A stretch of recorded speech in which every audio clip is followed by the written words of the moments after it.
Cerebro 5 felt really solid before the Spider-Man change happened, and the Spider-Man change is a solid upgrade for it. So,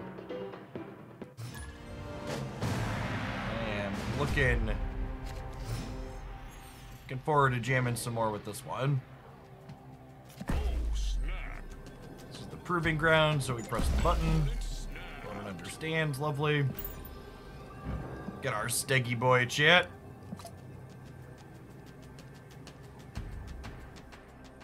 Used to love your magic stuff, just got into Snap, and your content for it seems just as good. Good to have you along, Wolding. Welcome back to Oglandia. Yeah, genuinely, Marvel Snap has been basically everything I've always wanted out of a card game. Its core is real good.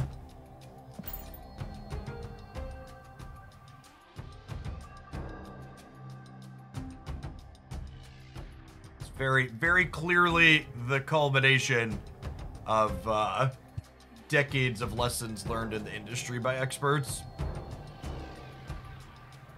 If you cloak and move Jeff to a cloak lane, can you still move over that? I don't believe so, but don't quote me on that. My expectation would be that uses up his one move.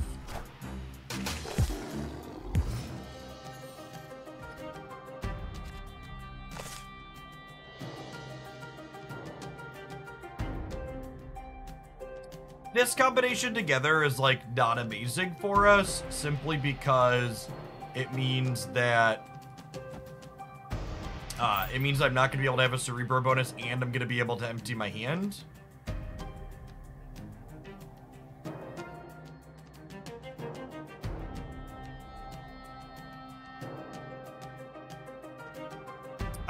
I think, and this was a discussion that I had with a ton of people, like when Zabu got changed initially, is that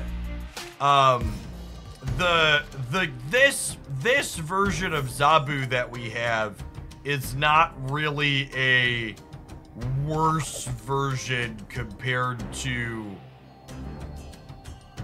it's not really a worse card than the previous Zabu. It's a different card than the previous Zabu.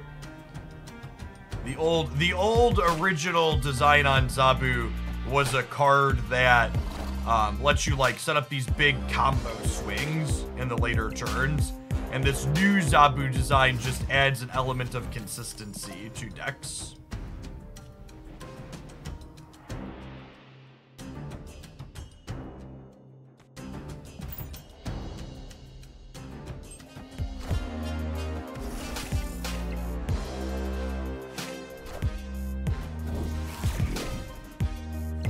Dockerson.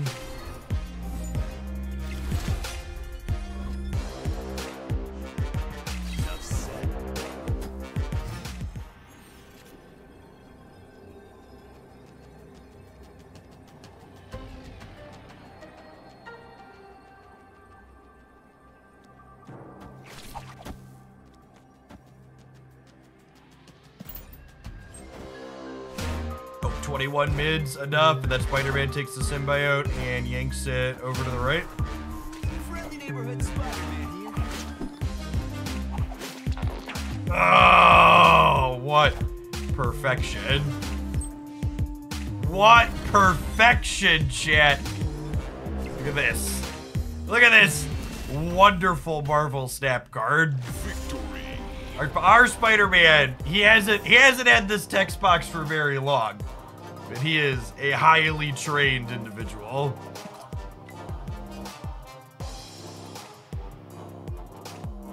Quite literally how we drew it up.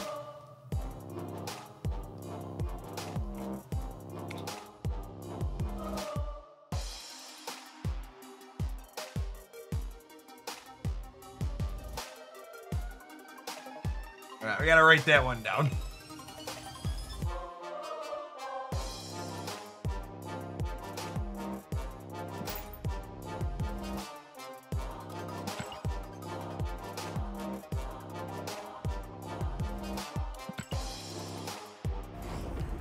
Well, so I think Daken has potential to be good inside of Surfer. However, I don't think Daken is good with Dazzler and Surfer, because generally speaking, you're looking to blow up his thing.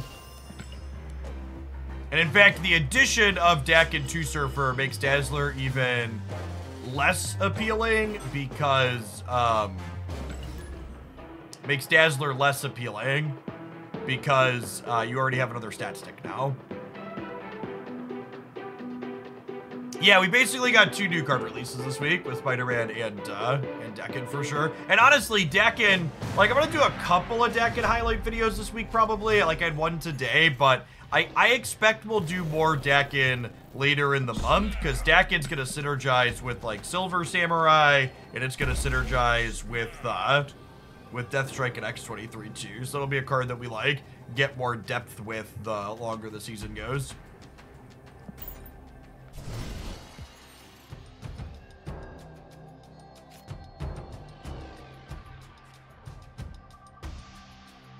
You know, I hadn't thought about this either, but new Spider-Man also synergizes with Lizard, right?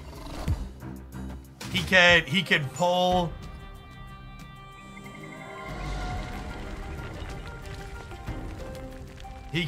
Lizard out of or things out of the Lizard path. The X-23 will be meta defining, probably not. There's such good counterplay to destroy cards. I think it's tough for them to be too obnoxious. Sure, got me.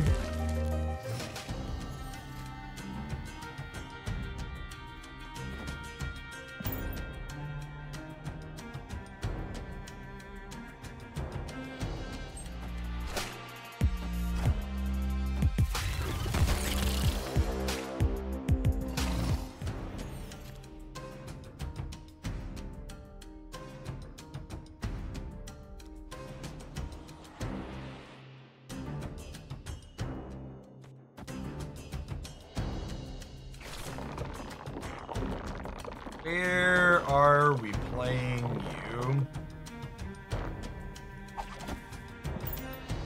Or like a Surfer deck with Barrage, it looks like. Friendly neighborhood Spider-Man. I don't know if this goes right, huh?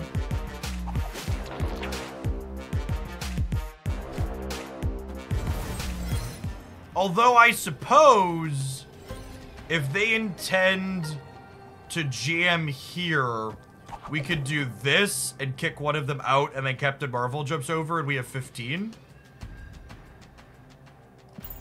Yeah, I think that's the play. Oh, Steggy boy, oh, Steggy boy. The broods were punting.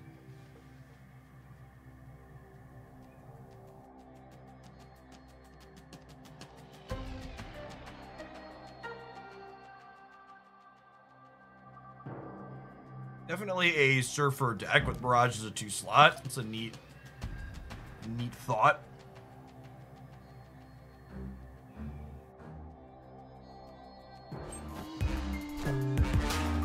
No, Steggy boy!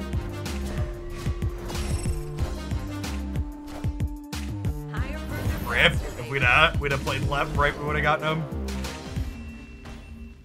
I thought they would have put more. I thought they would have put a bigger thing here and put Surfer over here since they had more stats here. But the fact that they had Cosmo and they needed a Cosmo their own Spider-Man just changed that. Rough. Definitely could have won that one. Hey, Michu, thank you for the 2 buds. I appreciate you re-upping that Prime this way. Welcome back. Thank you some folks using the Warhammer command in chat. We've got a promo running with our mobile game sponsor, Warhammer Tachias, through Monday night.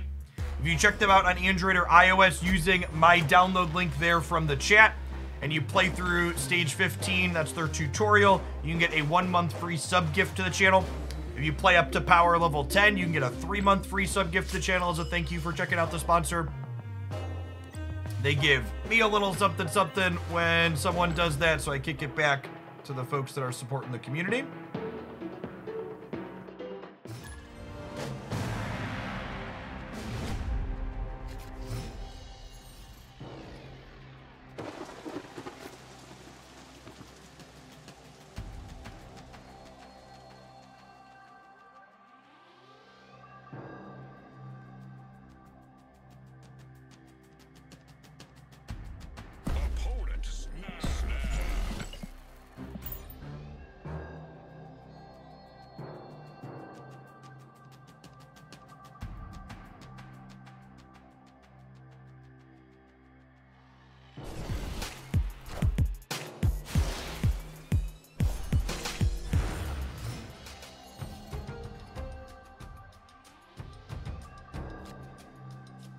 It's just not a Cerebro game.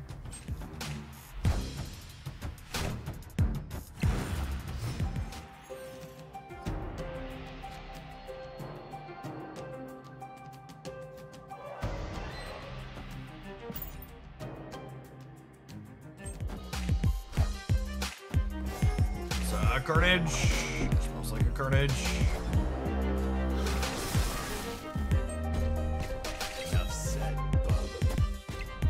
Oh, it's a lucky Wolvie hit. Oh, I guess wherever the Wolvie was going, the player's gonna pull it back anyways, right?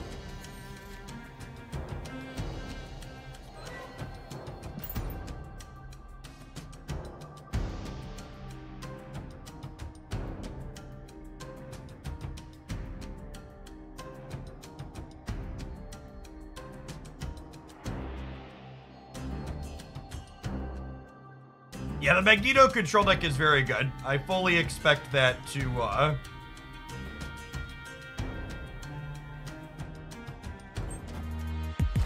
I fully expect, the Magneto deck to become a metagame player. There's no Mystique in this deck because Mystique's not very good. We only have a single card Mystique can copy. And Mystique takes our 5 power things and pushes them up into Shang-Chi range. Medusa is a fine Marvel stat card. 5 stats for 2 energy is a good rate.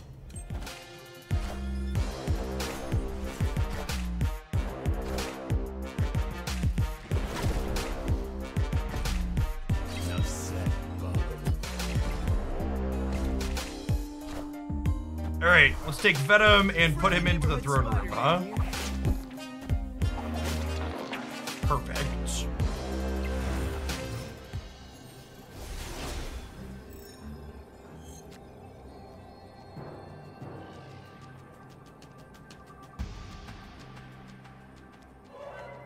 It's so thematic, yeah.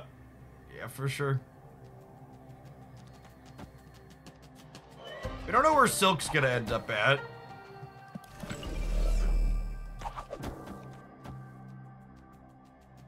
I think we do this. Just get her out of here.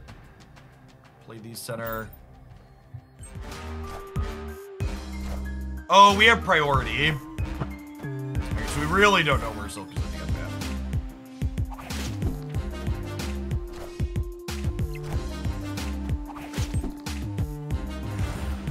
Weird in either way.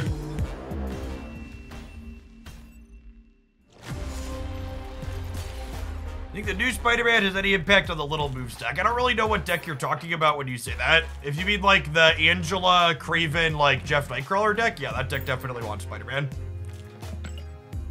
The new Spider-Man design is excellent with the Angela, Craven piles of cards. New Spider-Man's just good with Angela in general. It's a card that lets you trigger Angela and then trigger Craven immediately after.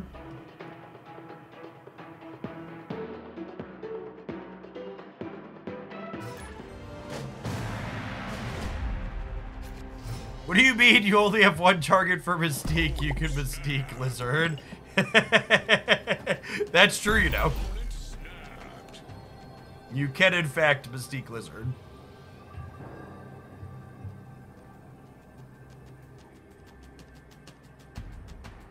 I think Elysium is great for this deck on average. Our curve is relatively low, and we're usually good at spending out most of the cards in our hand.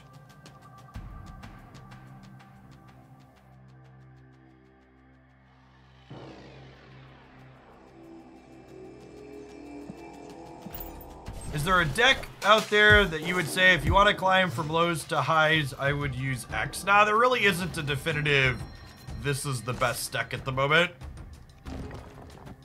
For better and worse. I guess maybe the Darkhawk Zabu deck, but if I'm being honest, I'm not really a huge fan of the Zabu Darkhawk decks.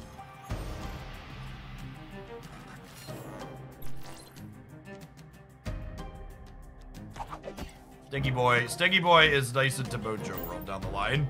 Well, we're gonna wait to drop Medusa into the center to the last turn, ideally.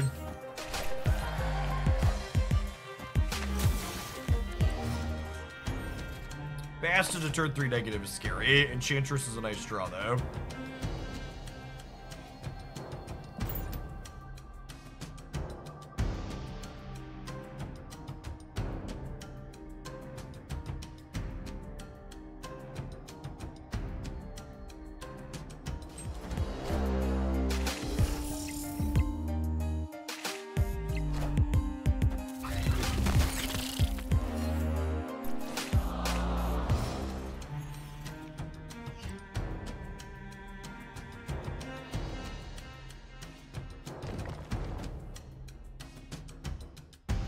I want to ideally not have priority going into the last turn.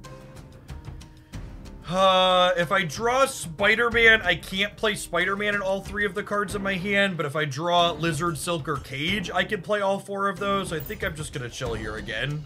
Ideally, I want to not have priority. No, I don't. Well, I guess if I pull into Mojo World, I still maintain no priority.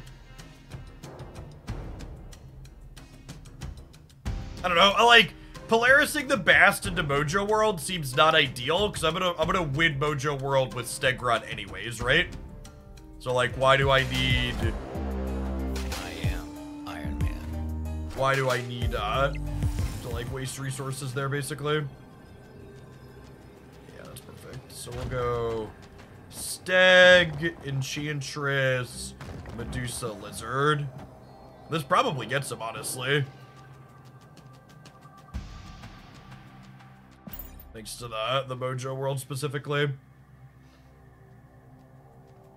like, this is like exactly what I'm talking about, right? Like, the fact that they have a Bast here is good for us, because it means they can only commit 1 more card here, so they're not likely to win this path.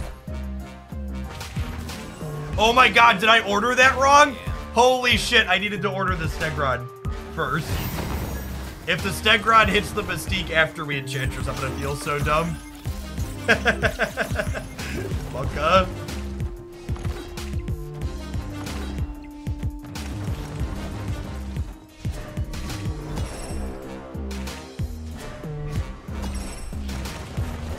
No, I did order it right. I did order it right. All right, sick. Coolio, we're good. Whew! I couldn't remember the order we clicked the buttons there. All right, we beat turn 2 Bass, turn 3 negative. Not bad. Definitely on the back of Mojo World though, huh? And Steggy Boy's disruption. He's randomly so disruptively good.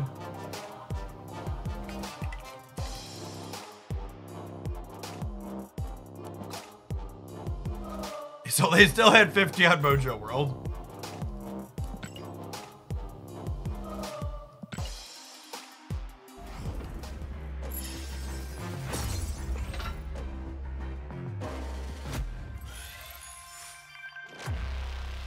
Is Cerebro 5 the best Cerebro now? I don't know the answer to that. Cerebro 2 didn't really put up metrics overall. So we'll have to wait and see. I think it has potential. It has potential to be the best. It's definitely the newest and most novel. It's playing a bunch of new Marvel Snap cards.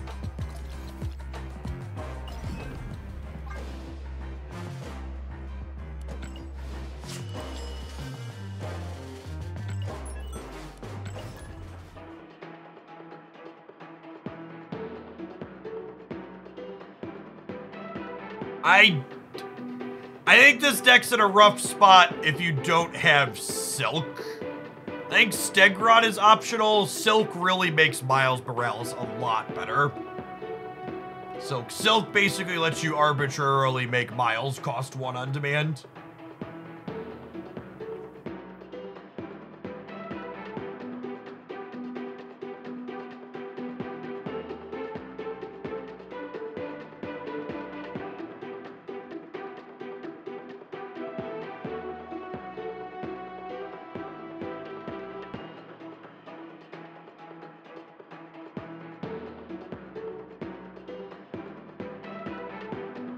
This one's better than Cerebro 4. I think this is definitely better than Cerebro 3 and Cerebro 4.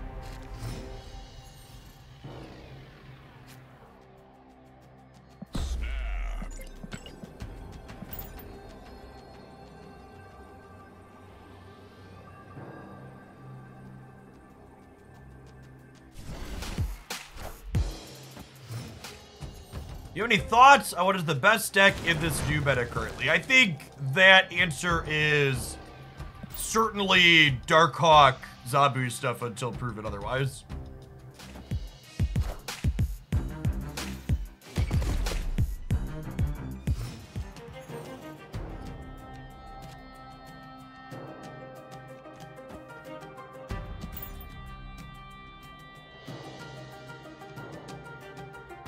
Another one drop plus a card. It's kind of scary. Just Killmongering, that makes sense.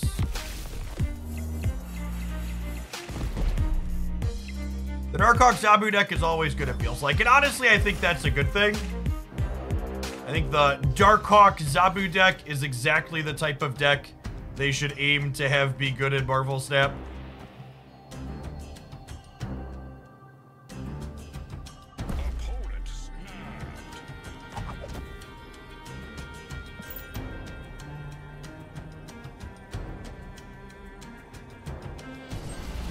Why is my Spider-Man a 4/5, but yours is a 3/5? Because you haven't updated your client yet. They had a free copy of Death, sure, bud.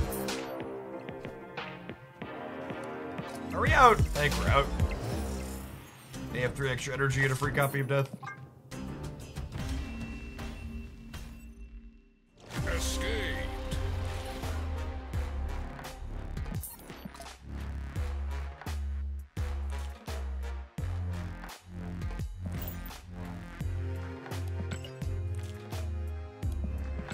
I don't know. I think the people saying if only Darkhawk was Series 3 by now are honestly kind of highlighting why collector's tokens were a fundamentally flawed system that didn't work for most people. Because if you weren't someone who was willing to spend 3,000 tokens on Darkhawk, one of this like common format staple literally since it was created, at any point because it was supposed to be cheaper at some point. Like, that's why they don't have scheduled downgrades anymore. Because there were a bunch of people that literally would just never buy anything other than big bads because everything got cheaper on a set schedule. It's just like, it's literally just like the most playable card in that group and has been for forever. And they got rid of that. I agree that it felt kind of bad that they got rid of that schedule unpredictability, but there's a reason why they got rid of it. It's because it was causing decision paralysis. It was causing people to just never buy stuff because they're like, oh, I should just wait. So they just like weren't playing the game or using their resources because they should just wait.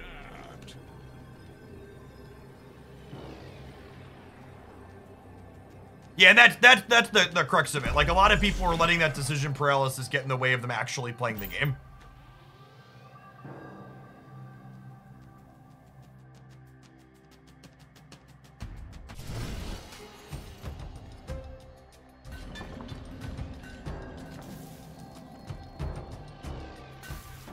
Okay, it's just kind of awkward for us because we can't play around Shang-Chi on it.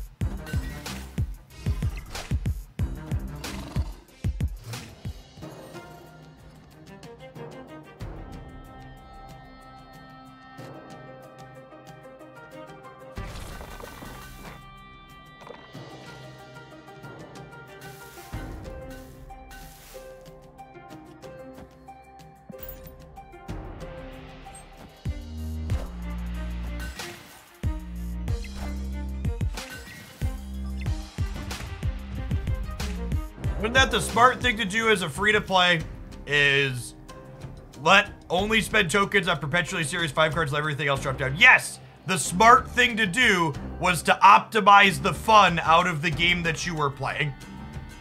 So they changed how the system works So it was no longer optimal to optimize the fun out of your game. So you're right that it was previously optimal to suck all the joy out of your video game and wait 6 months to buy anything, to get anything that wasn't a perpetually Series 5 card. That was a problem with the system. It was a bug. It was not a feature. So by changing the system, they removed that issue. I mean, how sick would it have been if we'd have caught this Modok into the Cosmo here?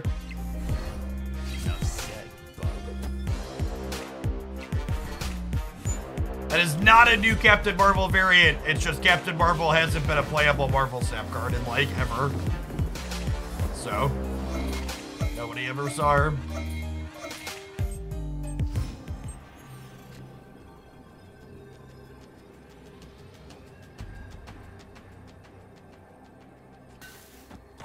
I think we're dead, but it's the proving ground, so hit me.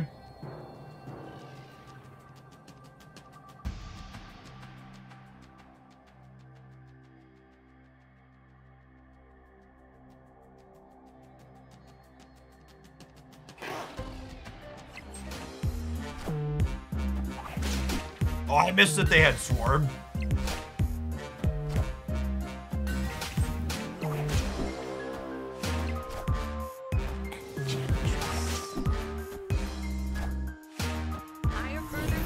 Oh, if I'd have played Luke Cage, we'd have actually won. That's funny. Maybe I'm supposed to go Spider-Man, Luke Cage, Zabu because of my lizard.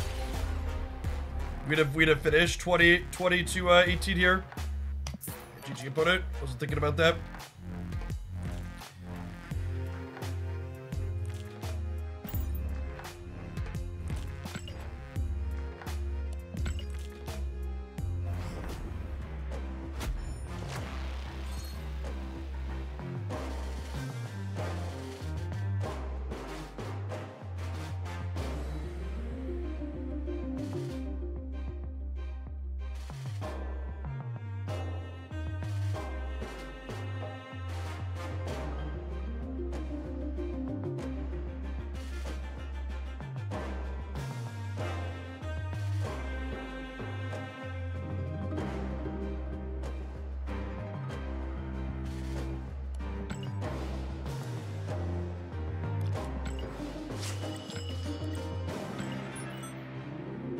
I primarily play Conquest now. So, the thing to be aware of if you're not super familiar, Cubby Pizza, is that this proving grounds for Conquest isn't really Conquest. You'll note that I always snap on one and half or more of the time my opponent snap back.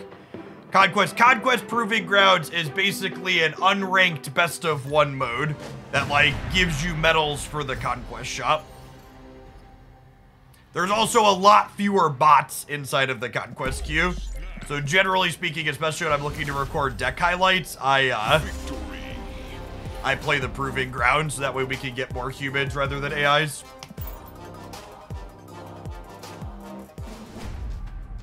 That person might have just been leaving because of the what's it called?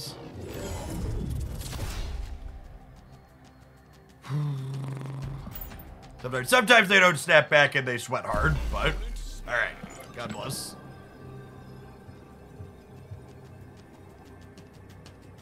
Many of the streamers I watch are trying to get to 350 concurrent subs for the 70-30 split already on that. Yes, yeah, the ticker below my camera there is my number of concurrent subscribers.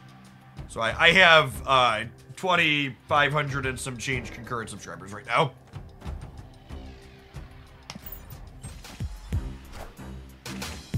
In fact, part of what moved me into doing content full time was the fact that I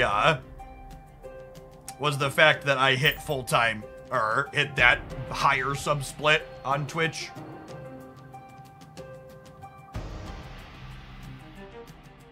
What's a 70-30 split? I get 70% of whatever anybody pays to subscribe to my channel. I also get a higher rate from Twitch Prime subs. So at base level, Twitch partners and affiliates only get at base level, Twitch partners and affiliates only get 50% of what people pay to sub to their channels. Larger creators get 70%.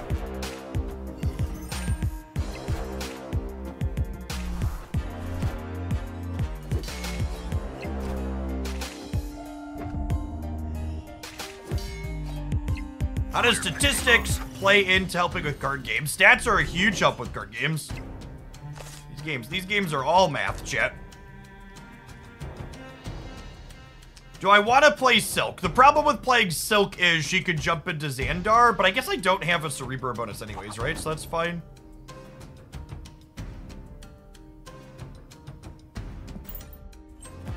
I thought you were 70% because you were grandfathered into the old rate. So there was never an old rate. All they did when they announced, all that happened when they announced the 70% split like rule was they were just publicly formalizing what's always been the case. I was given a 70% contract years ago because my sub count was above the threshold that they mentioned. In fact, the sub count that you had to have years ago when I got the status had to be higher than what's publicly available.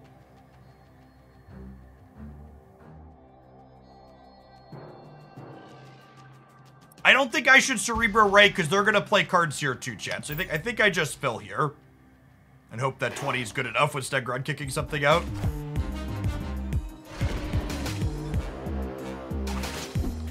Because Captain Marvel can swing into the middle, so we'll have 20, or swing left, so we'll have 20 there regardless.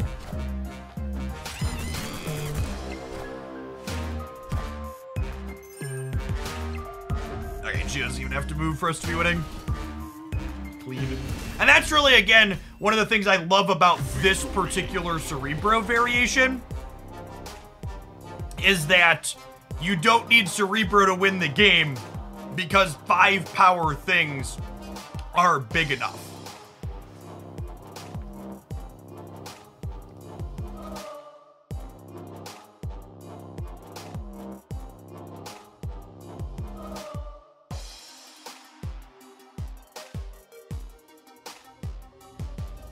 You only get 70% for the first $100,000 and then it's 50-50, right? Yeah, but anybody that's making $100,000 in a year from subscriber revenue is not really going to be hurting if the money past that is at a 50-50 split. So, yes, that's accurate. Would also like, I think, not a big deal. Our opponent is truly sweating here, so they snapped back last game because they thought their hand was good, which is funny.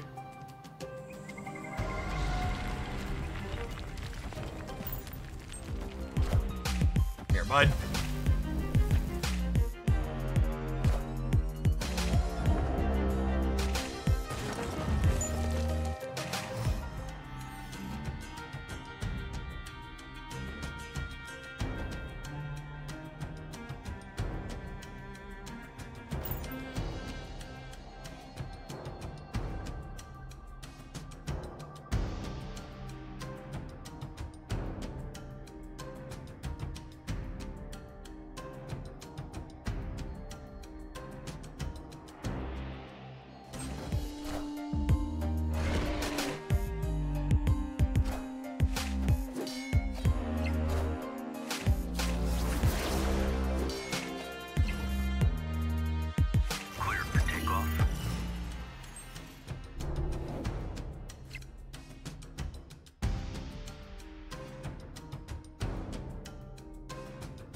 I have a video here reviewing the contents of all Spotlight caches through the first week of, what's it called? The first week of September.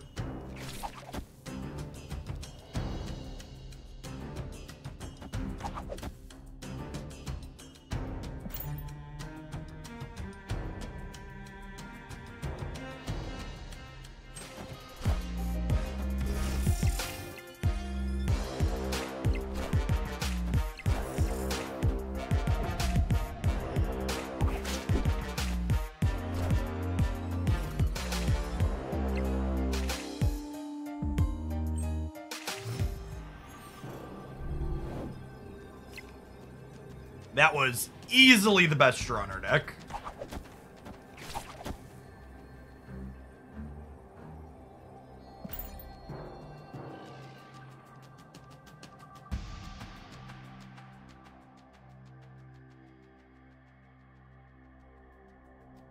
Who knows what our final board state's gonna look like, chat? I certainly don't. Friendly neighborhood Spider-Man here.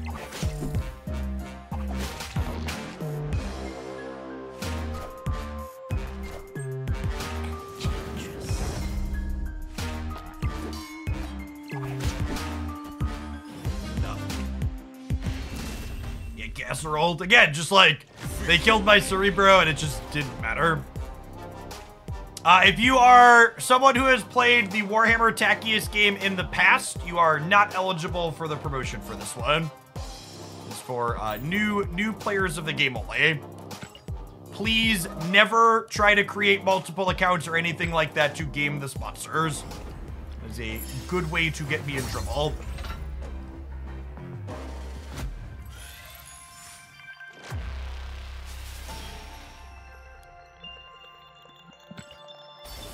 Yeah, it's funny. I actually had a full deck highlight with this one recorded before the changes happened, and then obviously they updated Spider-Man, and I was like, well, I can't use that old footage anymore because this deck definitely wants new Spider-Man. Is C5 not a Cerebro to win? Is that an indictment of the deck or a strength? That's just totally a strength. Sometimes you can play Cerebro as like an 8 to 10 power 3-drop, and then other times it just doesn't show up or you don't need it. Talk to you about the new glasses. The glasses are a product that's designed to stay on your head without resting on top of your ears, so it doesn't actually sit on top of my ear, which allows them to be more comfortable with over-ear headphones. I've been using these for a couple of weeks now. They felt pretty good.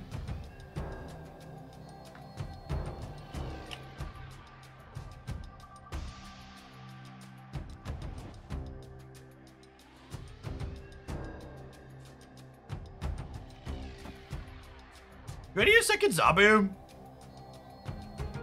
Maybe. Firm, maybe.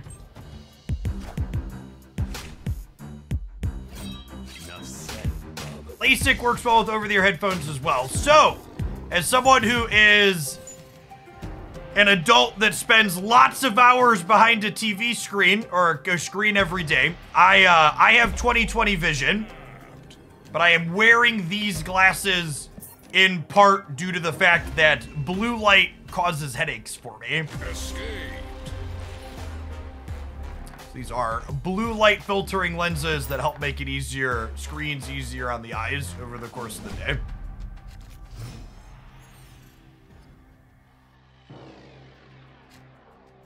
They do come in prescriptions as well if you need them, but that's not why I'm wearing them.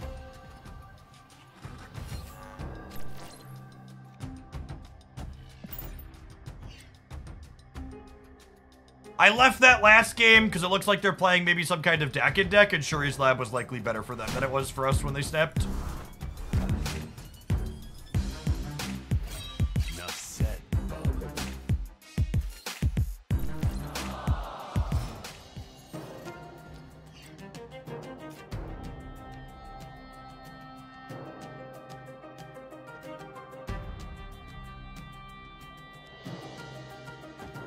Cerebro good. This is a Silver Conquest, yes. What's going on, still CJ? Thank you for the brand new Prime, appreciate that.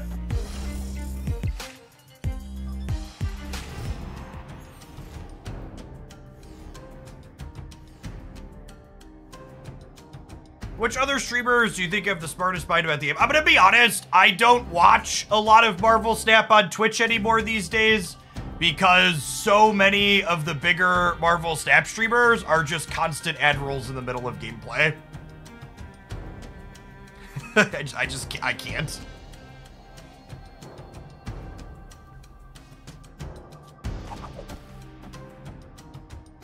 a sequence like this so miles can be cheaper next turn.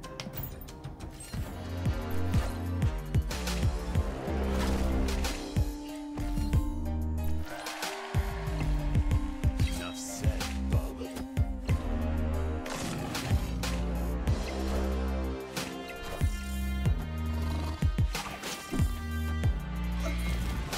Clear for takeoff.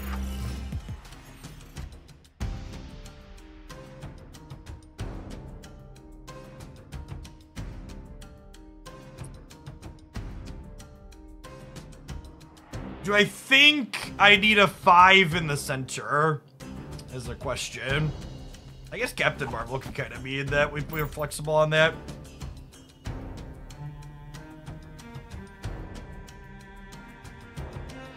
Twitch Turbo is necessary for stream hopping. Yeah, if you're into that, you could do it. I just turn off streams that like put ads over the middle of gameplay.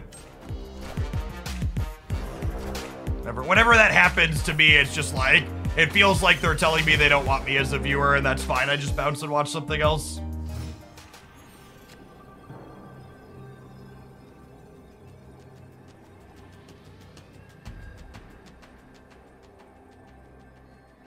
Loaded Forbear, thank you for the very generous tier 2. I appreciate the support. Welcome back. Or welcome. Captain Marvel might cover this. I'll stay for one more, he says, before getting boomer stabbed.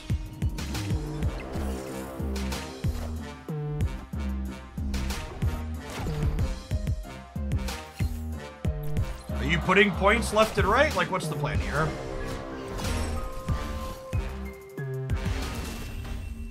Well, they killed my only play, so they lost to me doing nothing. Got it. Okay.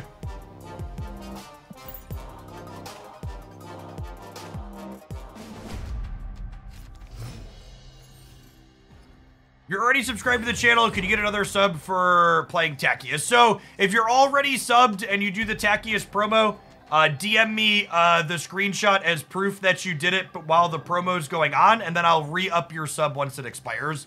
Twitch, unfortunately, does not let me gift subs to someone who has a currently active subscription. The promo will go through Monday night.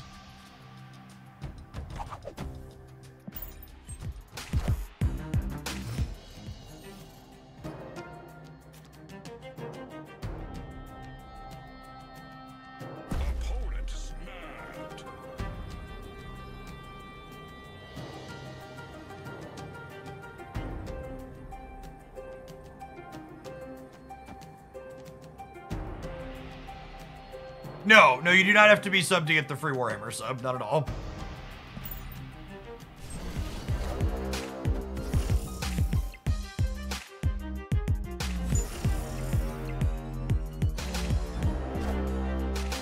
Yeah, I've seen people post stuff about the validity of blue light glasses, and it could definitely just be a placebo effect, but I know I personally went from having constant headaches while using my computer all day to not having them basically at all ever when I went to using the glasses all day while I worked. So I'm gonna let myself and my brain be happy with my pseudoscience.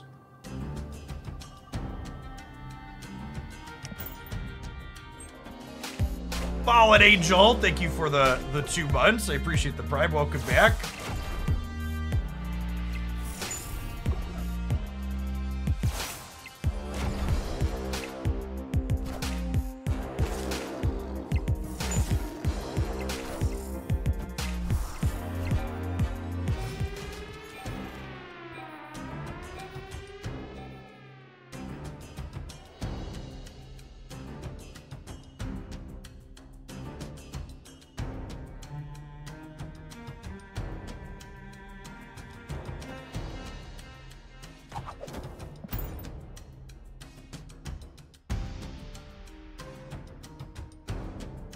Howdy, Fede. I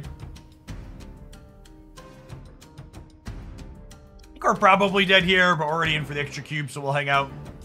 This is the problem with playing Silver Conquest. I wanted to take this deck into some longer matches, but people just play so god-awful slow.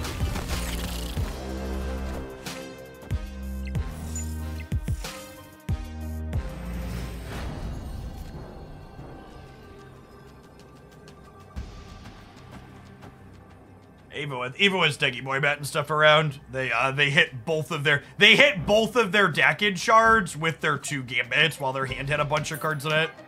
Sometimes that's just how it be. Escape.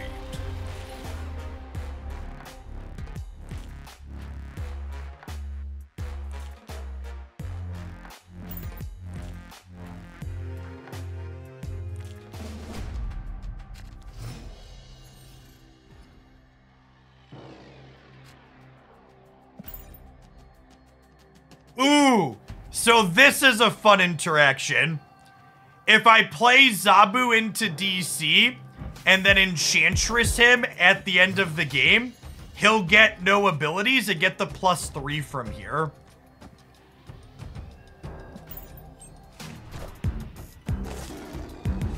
So if we draw Cerebro, Enchantress and Hero, let Zabu get the Cerebro bonus. Opponent snapped.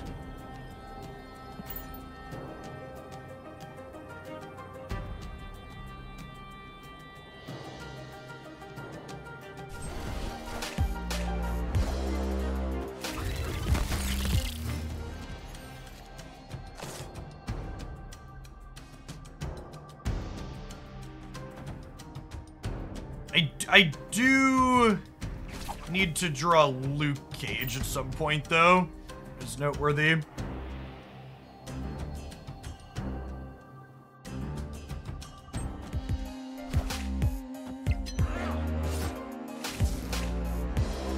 Friendly neighborhood Spider-Man here. I'll put and grab one of the Broodlings here. Perfect. And then I have priority here now, so I can Polaris pull this Nova into here.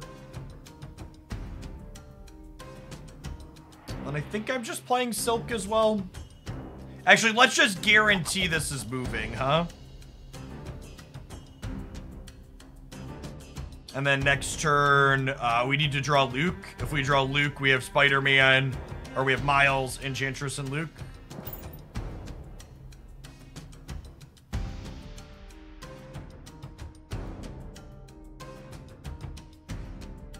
Polaris guarantees a move. Not if they fill Necrotia. Even though we have priority, they could fill Necrotia.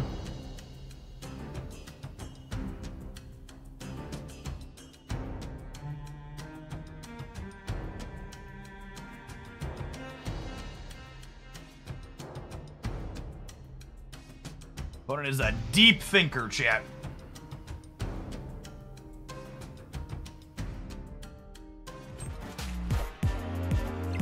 Hopefully Polaris grabbing it over here messes up something they're trying to destroy.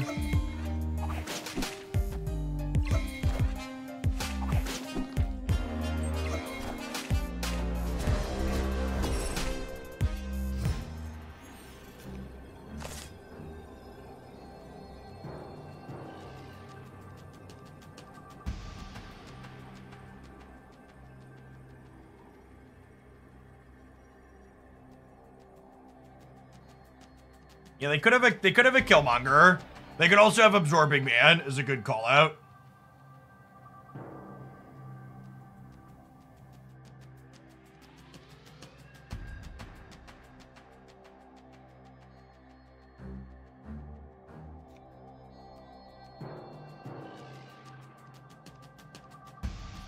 I think I'm going for not the Enchantress slot. I'm just gonna do this. And hope that 12's enough to win the middle with them only being able to put one more card there. Because Captain Marvel will be able to jump mid if we need those points.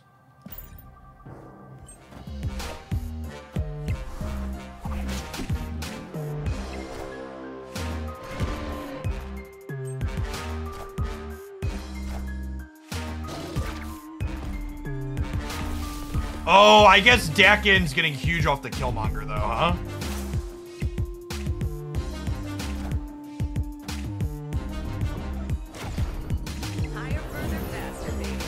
Rip.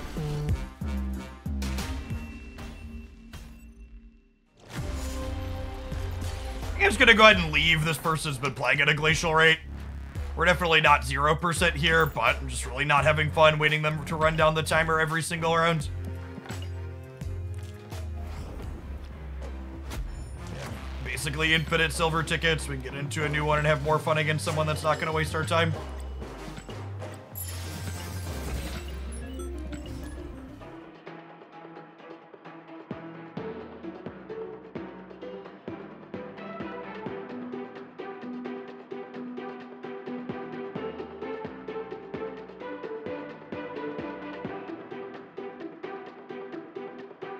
Yeah, Silk is getting more and more respect as the very playable card that she's always been as time goes on. It's quite excellent.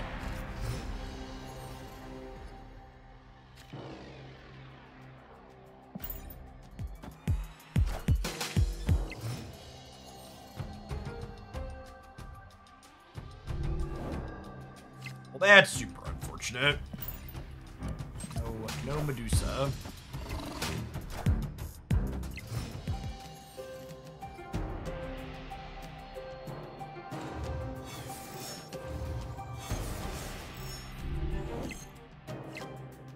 Our deck's probably better into the Crimson Cosmos than theirs is. Snap them with the extra energy from Superflow here.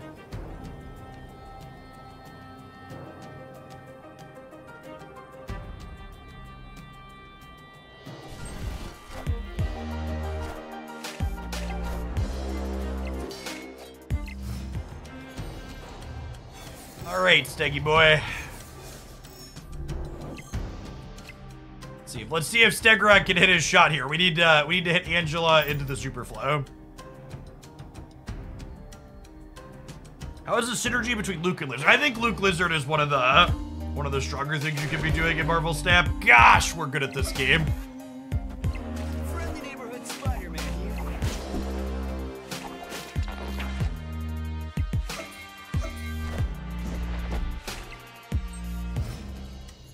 Why don't you see much Daredevil these? I think Daredevil's a great card. I just think, and this is honestly a good thing, Marvel Snap just has a lot of different competitively viable strategies. So there's really not a lot of anything when you really think about it, because there's just a lot of things that are playable in general.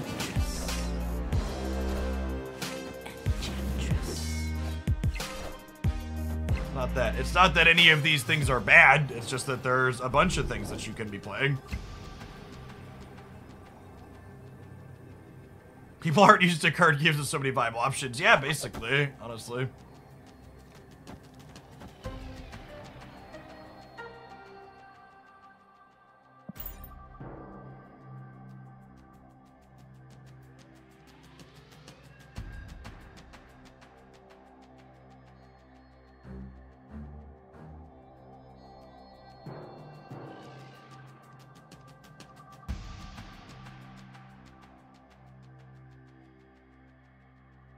Hey, Lucas, thank you for the absurdly generous tier 3 and for the half a year. Welcome back.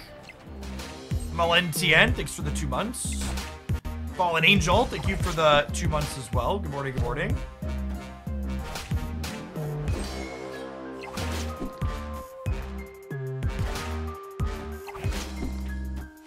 Higher, further, faster, baby.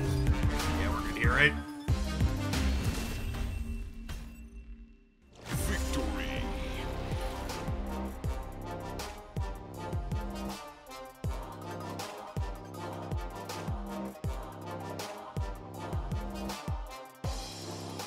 As someone who's played both a lot of Titania and a lot of Silk, I actually really don't like the comparisons of Titania to Silk.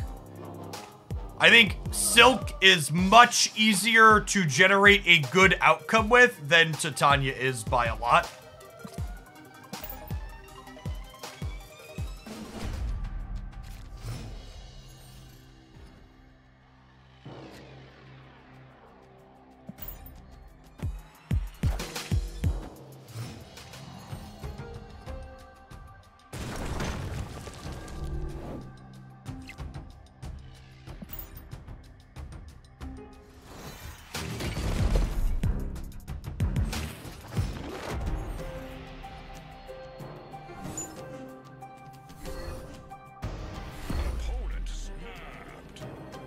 discard? Discard a kitty?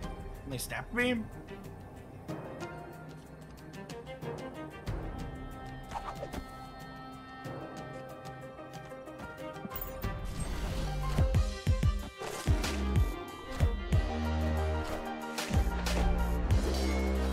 You are guaranteed to get all 4 things that start in your box before you get anything else. So you will get all of the cards in a week before it refills. The most caches, the most spotlights it could ever take you to get one of the 4 starting things is 4.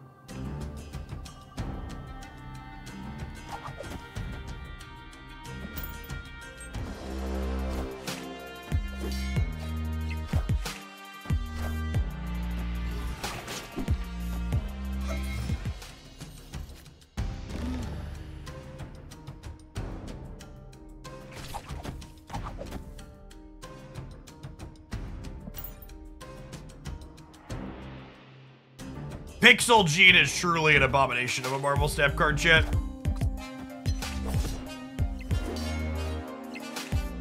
Friendly neighborhood Spider-Man here.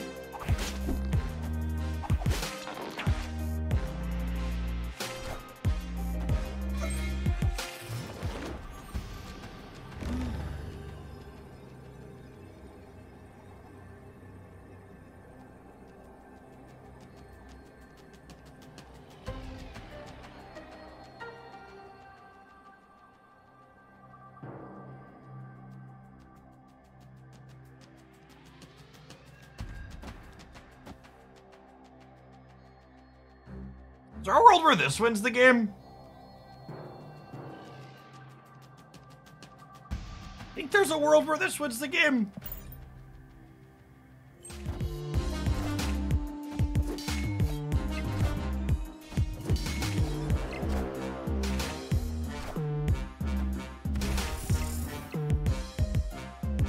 Higher, further, faster. Doesn't look like we're living in it.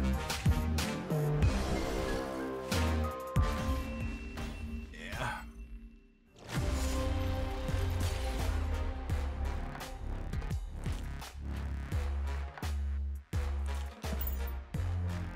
Hey, Grizzle Fluff, thank you for the 39 months. Welcome back.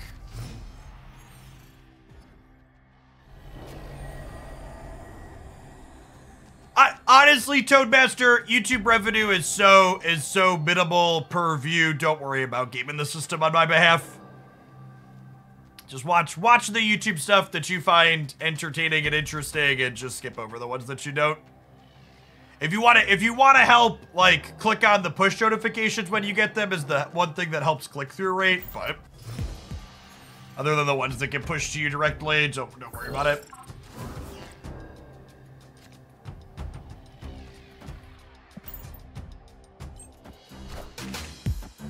Yeah, especially if you're a sub to the channel. Like, if you subscribe on Twitch for 1 month, that's like more money than I would get in ad revenue if you watched every video on my YouTube channel for like an entire year. What's going on, Chief Caster? Thanks for the quarter of a year. Welcome back. Multiple Captain Marvels do not work together. They check independently.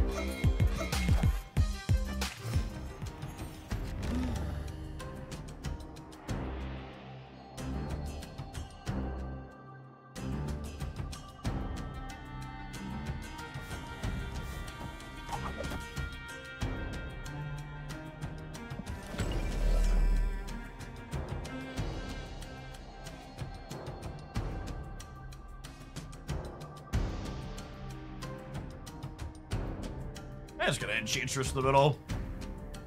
Am I? I guess them committing to the center is not terrible for us. Just gonna stick around.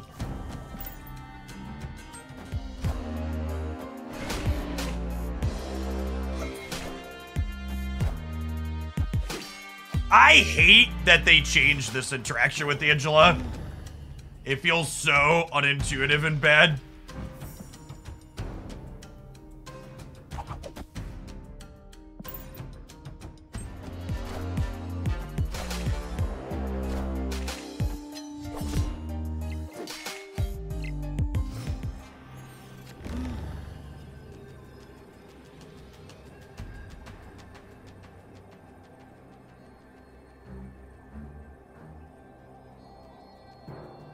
They actually changed how that works. Once upon a time, she didn't work that way.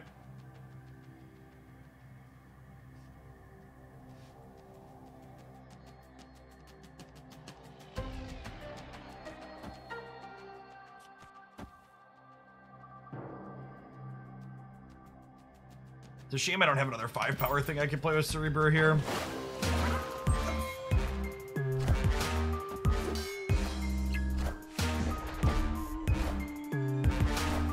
I think we lose to Captain Marvel priority here, right? Higher, further, faster, baby. No, it's a full tie. Cool. Tie.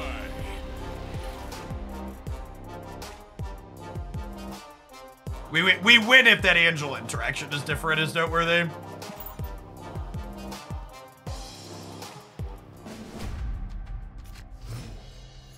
Yeah, you know those 2 points. Hey, Aram, thank you for the brand new Prime. There's a ton of great places you can send that every month on Twitch. Thanks for sending it this way this month.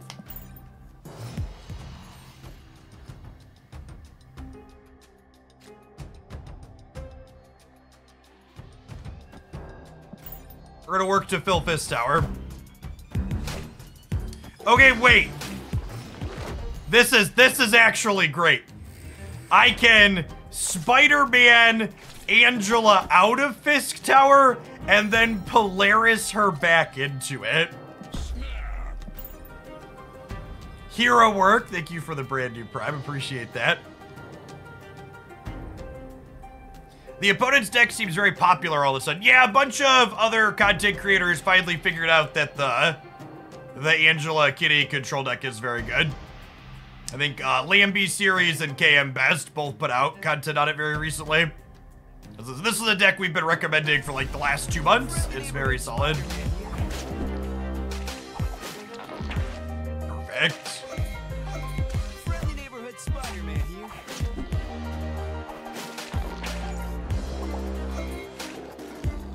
The most literal of Spider-Man memes shall be inserted here.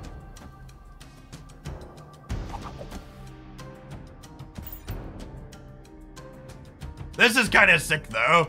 The yank your Angela, yank her back, get her shot by Fisk. It's kinda sick.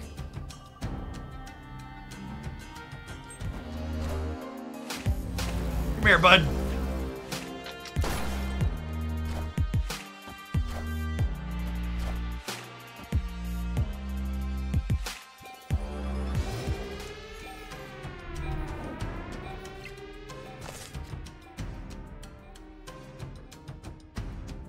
We play these here with the expectation that Captain Marvel covers here if the Cerebro bonus isn't enough.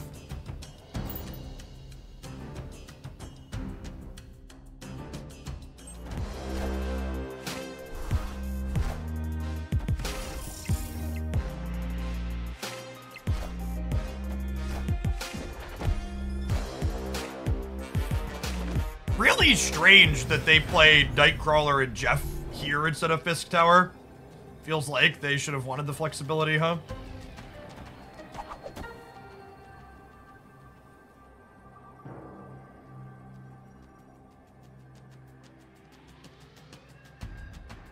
With the ability for these to move, I do think Silk is better here than Lizard, just because, they can fill the left potentially.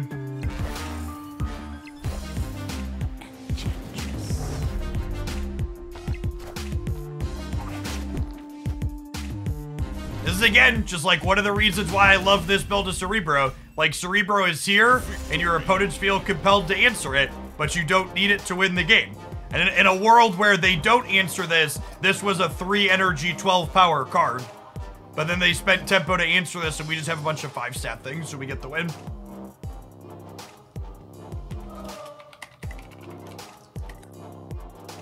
The more I play this deck, the more I think it's real. I think this deck was really close to being real before before the Spider-Man change, and with the Spider-Man change, it's over the top. Stegron replacement. You can replace Stegron with Absorbing Man. I definitely think he's replaceable. I think Silk is pretty important for this deck. I think Steggy Boy, you could sub Absorbing Man for it.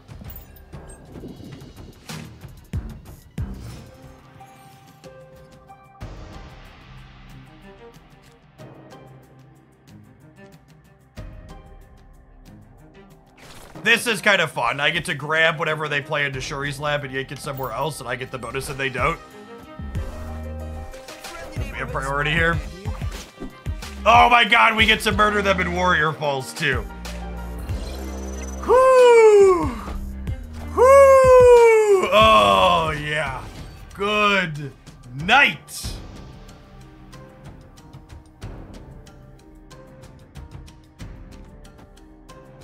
Hero work. Thank you for the brand new primer. Appreciate it.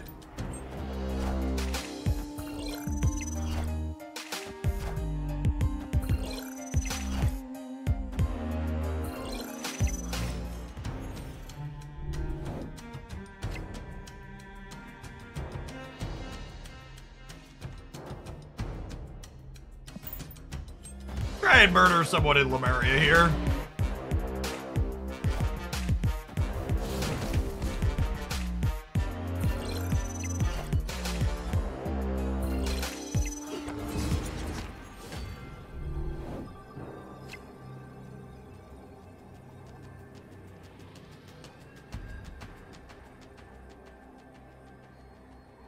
They're all in. What are the odds Cerebro beats a 12 power and 11 power kitty over here? Non-zero?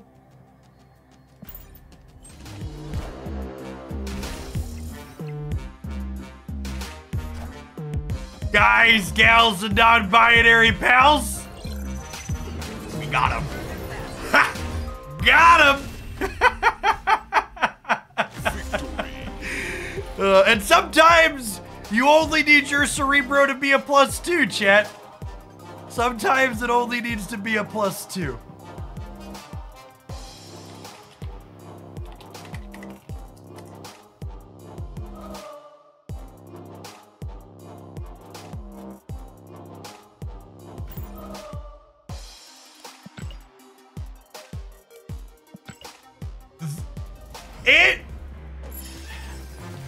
It really highlights how terrible people are at evaluating Marvel Snap cards.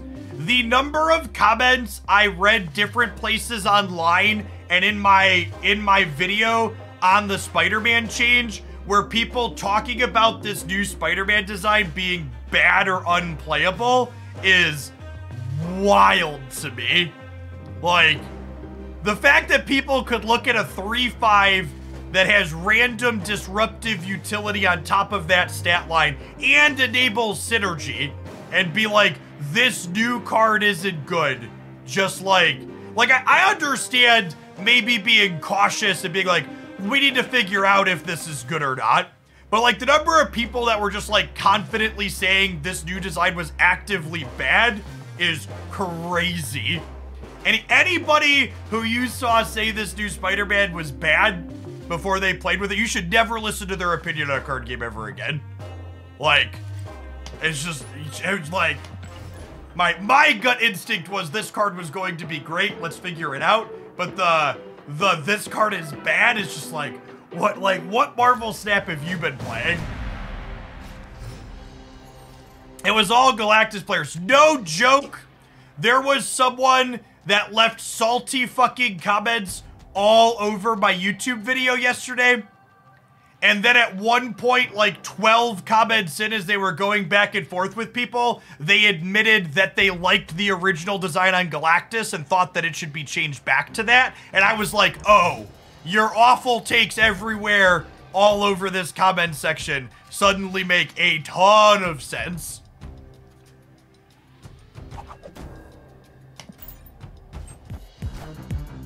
I get it now.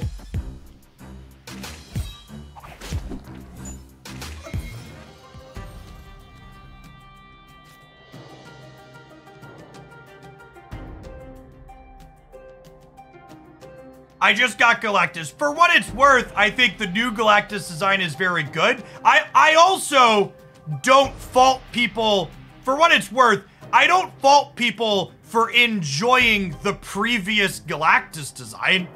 I think there's absolutely nothing wrong with being like, I liked that style of polarized gameplay. But there's a difference between being like, I liked this style of polarized gameplay, and I think this type of polarized gameplay is good for the game. Or I think this type of polarized gameplay is good design.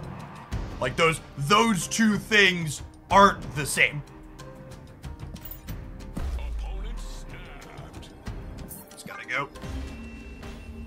I typically try not to yum yuck if you're into what you're into.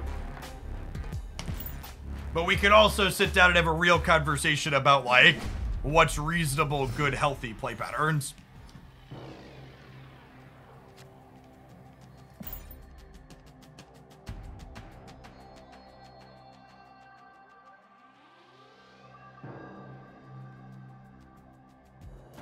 I agree, Payback. Basically, every time Second Dinner makes changes to a Marvel Snap card, they seem to nail the changes.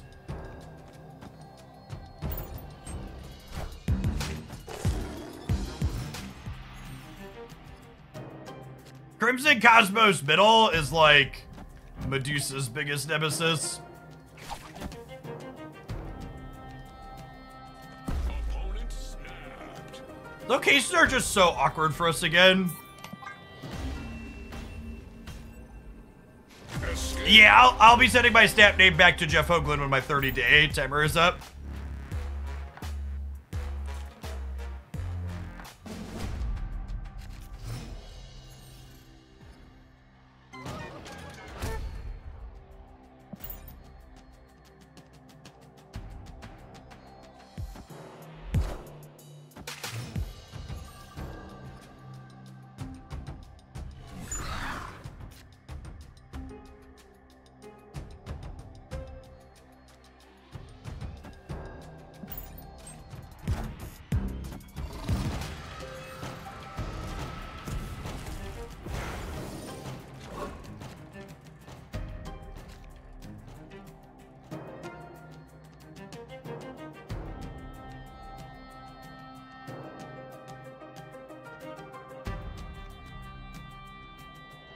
I don't really want to Polaris a Raptor into the Nebula path, so I think I'm Cerebroing.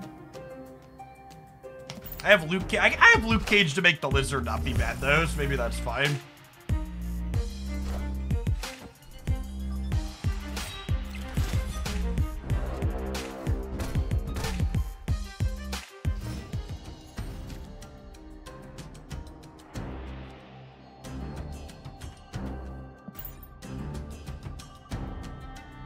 Yeah, I love this new Captain Marvel buff chat. She's so wonderful. Absolutely superb. Isabus, thank you for the 58 months. I appreciate that. Welcome back. Griffin Bruce, I apologize. My Twitch chat keeps spinning on me today, and I'm missing some notifications. Thank you for the 84-month resubscription. That's 7 years, right? My quick math on the how long subscriptions are past a certain point gets a little hazy. But I do believe 84 months is 7 years. It is an absurd duration. Welcome back. I think Mystique is actively terrible in this deck. Mystique makes your cards be able to get exposed to Shang-Chi. And in the games where you don't draw Cerebro, she doesn't do anything for you. Neighborhood Spider-Man. A big part of the strength of this archetype is the fact that it doesn't need to draw Cerebro to win.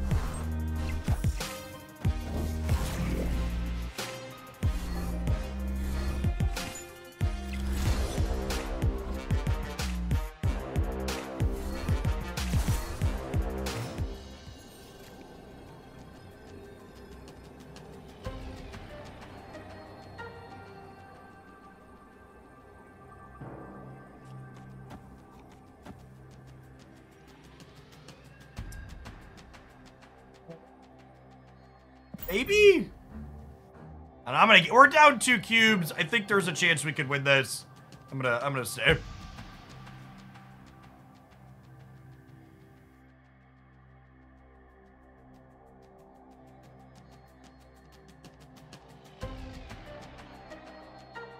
You can replace Stegron with Absorbing Man in this deck. I don't think Silk is replaceable. I think this deck gets much worse without Silk.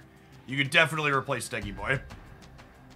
You'll lose out some trickery on the final turns like we're trying to do right now, but in general, I think you can get by without him. So we're hoping like they go like Swarm here, Apocalypse here, we hit Daken into the middle, and then we win left and right.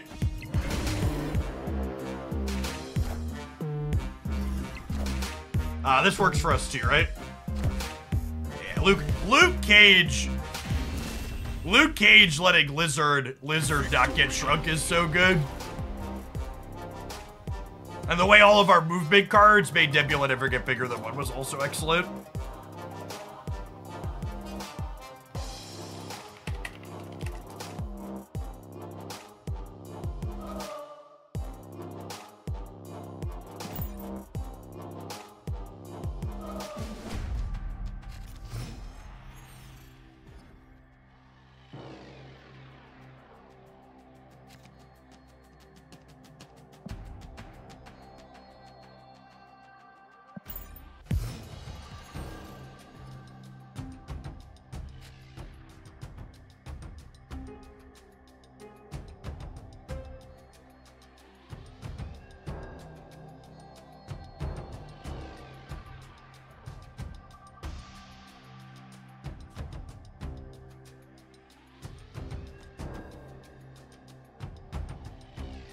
You can play this deck with Titania over Silk. I would not recommend it.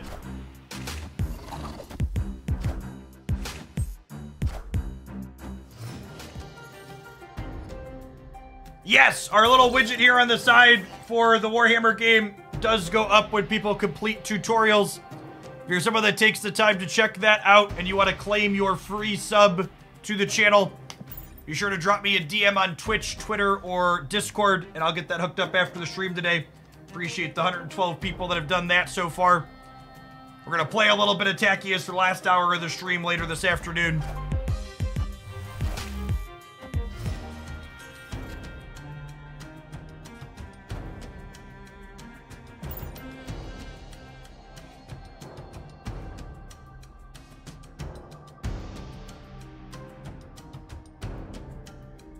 Yeah, it seems like a solid little mobile tactics game. Played through the first few levels off stream to check it out before we took the sponsorship. I'm not quite past 15 yet. Got a little bit to go.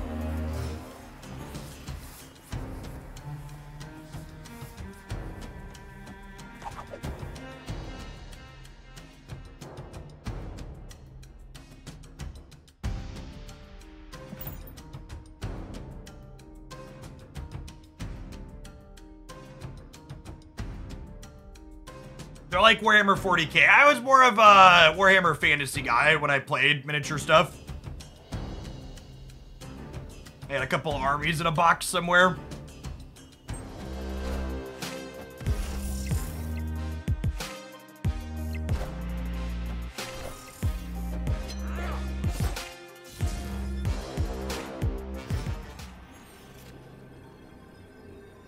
Did you play the cards in reverse order to make your opponent potentially play around to Mystique? Sure, that's free. Victory.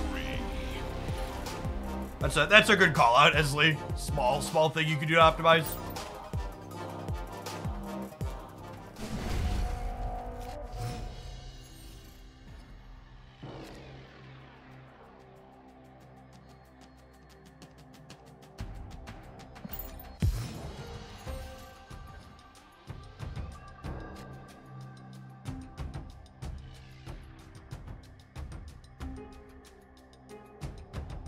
Opponent snapped. This is much better for them than us. I'm not giving them 2 more cubes on it. We'll go 6 to 5 here. Escaped.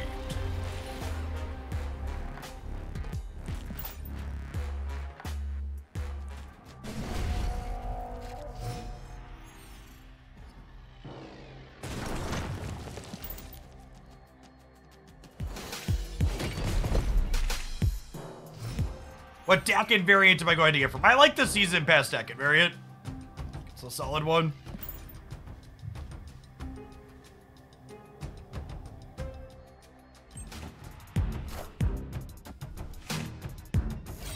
Enough said, bub.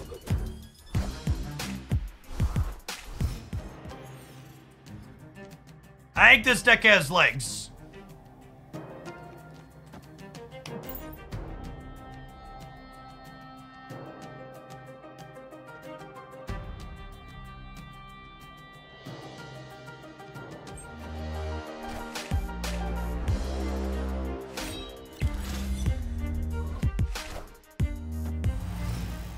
You mean has webs, that's fair. Accurate.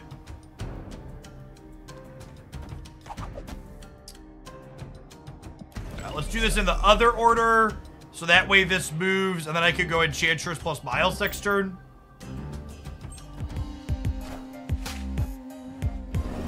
Oh, I guess the Great Web could pull me back in, huh? Coin flip here, me versus them. Rip.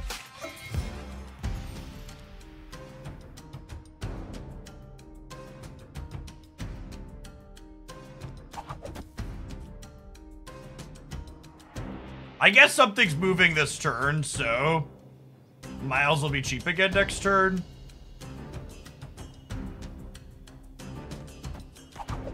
Guess we'll just play these. So we can play both of these next turn.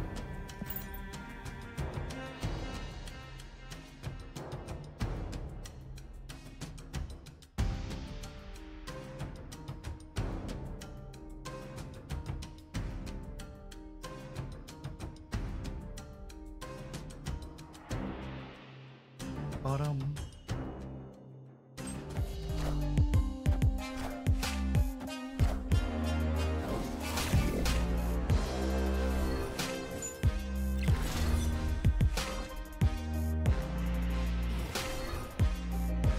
Power Apocalypse.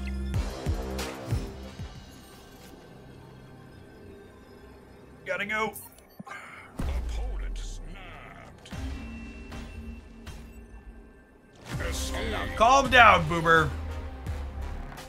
This deck is hard to watch because not enough of your cards are gold backgrounds.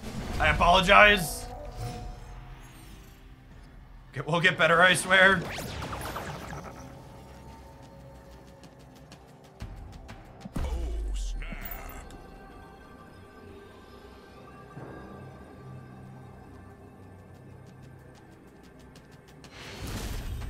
A little bit of a bluff, but I do have Zabu into Marvel, and I bet that this is a bad location for them. So I think I can pick up 2 free cubes here.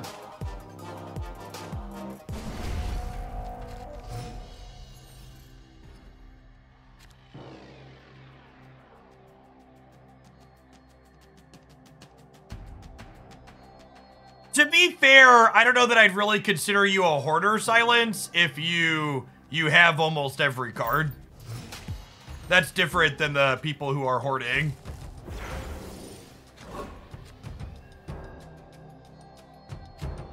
Who are hoarding and don't have cards. Unfortunately, there is not a clean spot to put the enemy deck tracker up in addition to our tackiest promo thing for today, so just gonna have to not be up. I'd rather not clutter the screen with too much.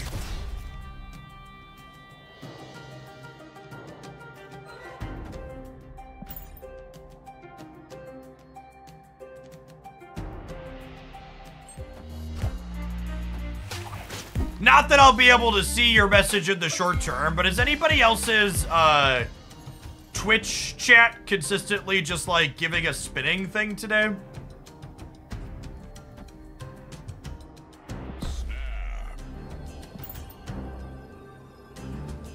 Not yours. Yeah, mine has periodically been getting stuck spinning.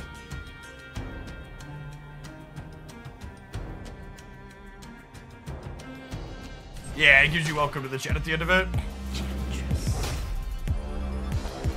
My favorite Marvel Snap Pokemon out here.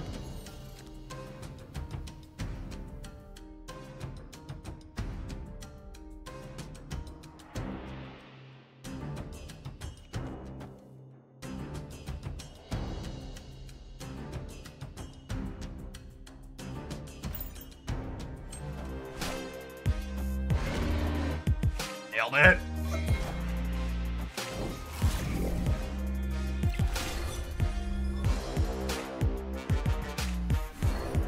Enough said, bub.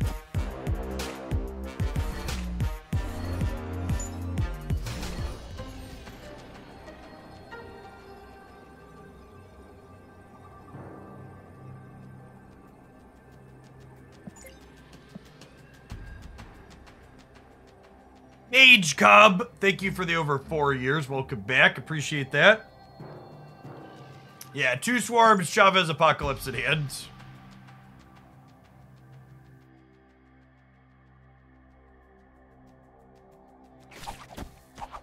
This is the line, right?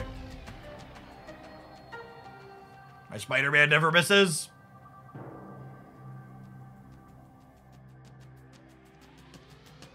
Do I need to do this, though? Their Apocalypse was 12, so they add 15 here up to 23. I don't need to gamble, right? Can I just do this? This is 21, 23. I'd lose the breakers elsewhere, though, right?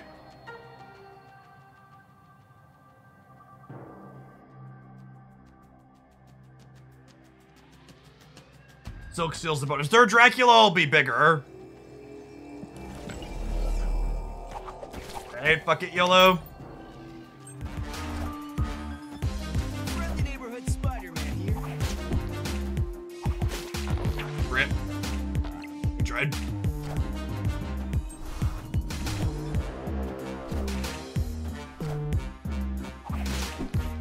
No, Silk! No, we still lose even if Silk goes right?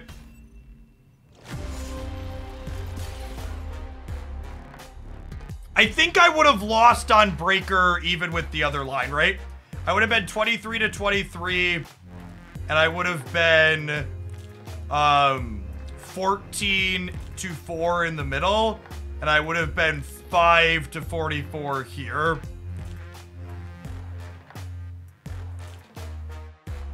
They had a... I would have been 5 versus 21 here. So they would have been up 16 and I would have only been up 10. Yeah. The people that keep saying Silk being 10 would have eaten Cerebro. Their Dracula was always getting bigger than my Silk. So eating my Cerebro bonus was never a thing. Their hand was Chavez, Apocalypse, Swarm. And regardless of what they kept in hand, they were going to be bigger than my thing.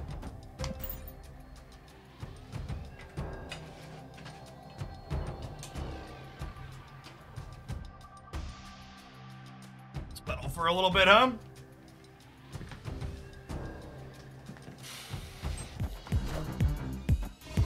I would not recommend playing this deck without Silk. This deck is worse to the point that I would not recommend playing it if you are missing Silk.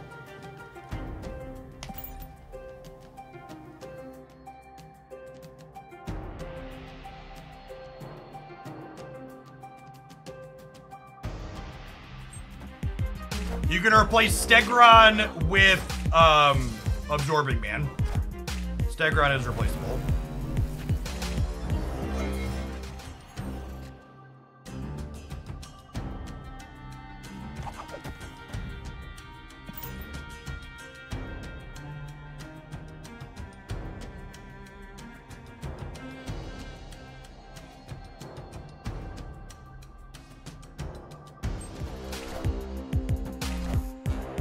Yeah, the bike chair has a different seat that lets you pedal on it easier, but it makes it awkward in that I can't sit cross-legged on it.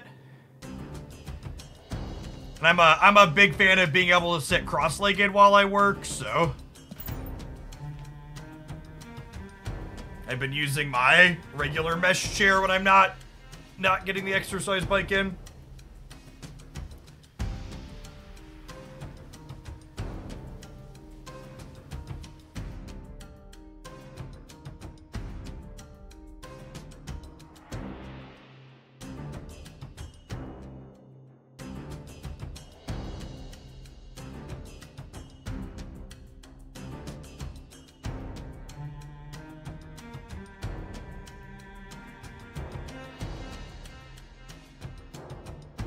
Remember, even if we win this one,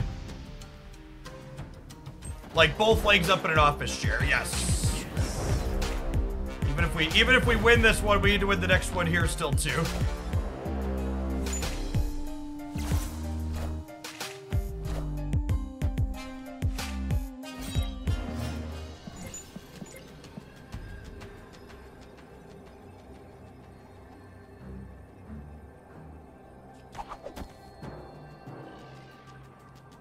Is there a world where this wins the game? It's our shot, right?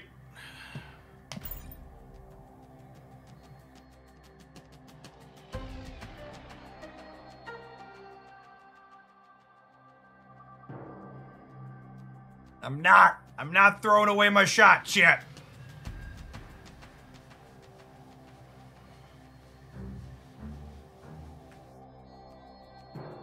He didn't discard an Apocalypse for this Dracula. All right, they didn't play right. There's our gal. Can't replace her, chat. She's very good. Teenage Warhead is not a playable Marvel Snap card. She's not cute, she's just bad.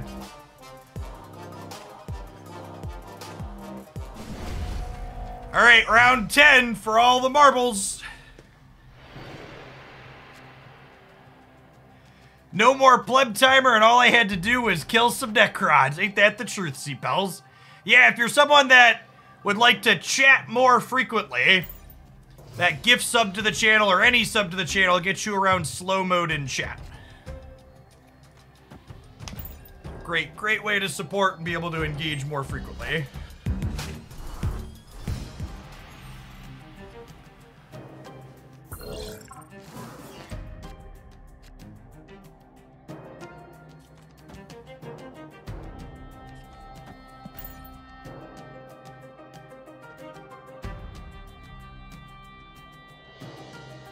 Correct, even Prime subs get you on slow mode in chat. Matty Bamonti! I see you there. My Twitch chat is lagging, so I didn't see the notification until now, but thank you for the 79 months. Hope life is treating you well. Need to get together at some point, dude.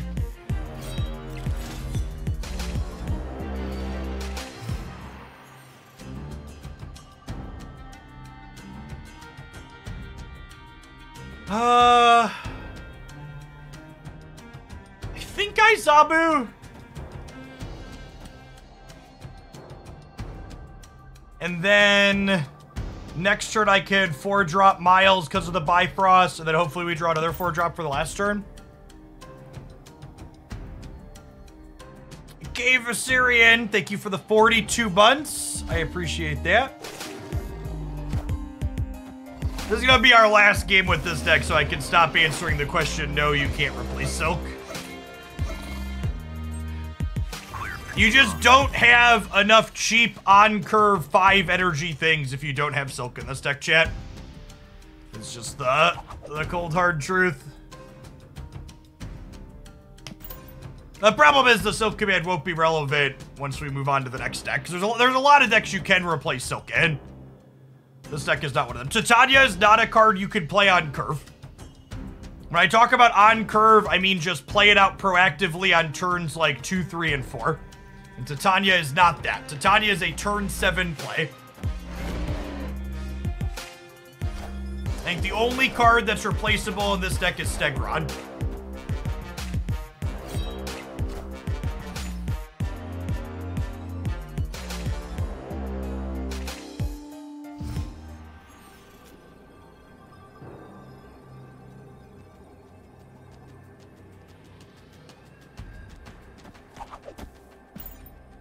Alright, for all the marbles.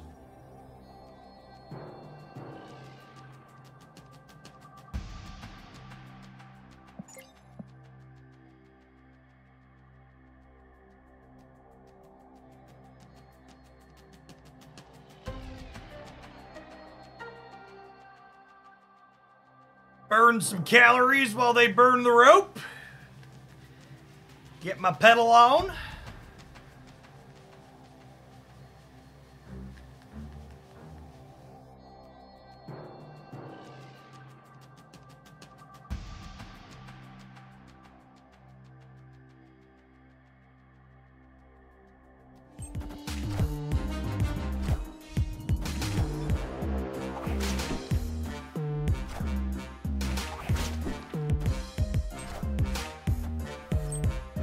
Oh my gosh, did they get us?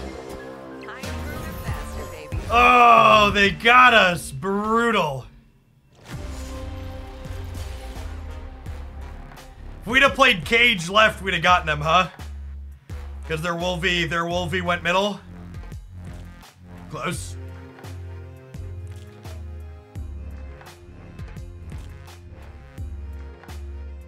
That's a good set regardless. Alright, that's fine. I got a whole bunch of other decks loaded up that I want to play some games with today.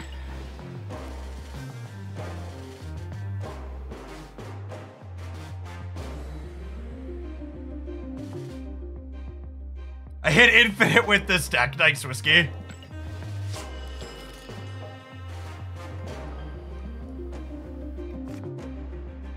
Alright, chat. Shall we play some strong guy? Shall we play some strong guy?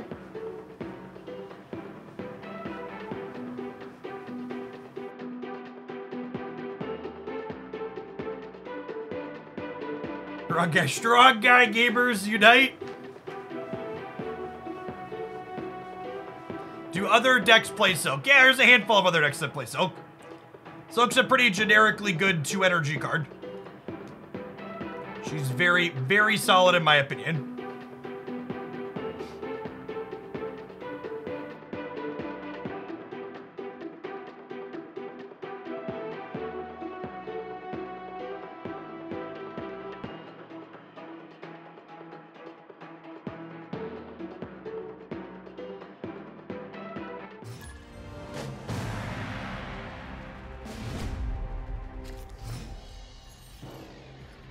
Look at him, Chance. Do you even remember what this card does?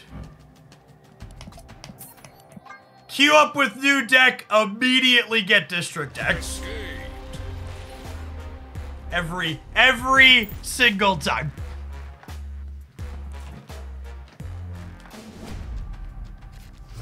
I thought Strong Guy was a euphemism. I forgot he's an actual card. LOL.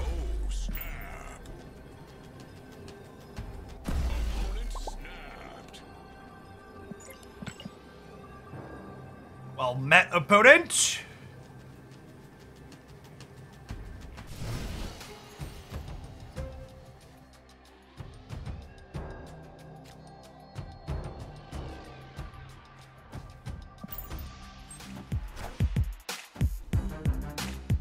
Go mid, bud.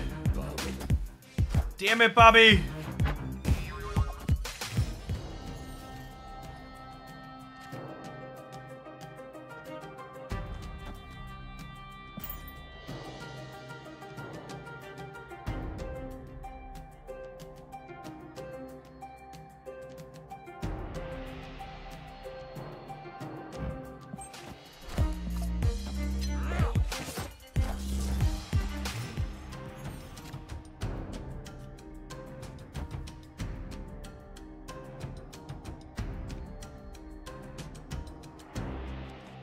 I think I play Strong Guy here just in case Sanctum ends up here. He'll still be 8 over here after this happens.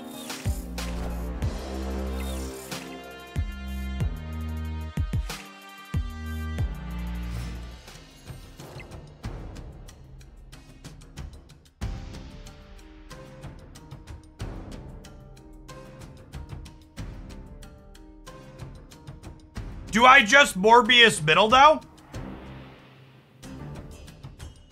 I think we just Morbius middle now, right? And then next turn we Modok left, and Morbius will go up to 10.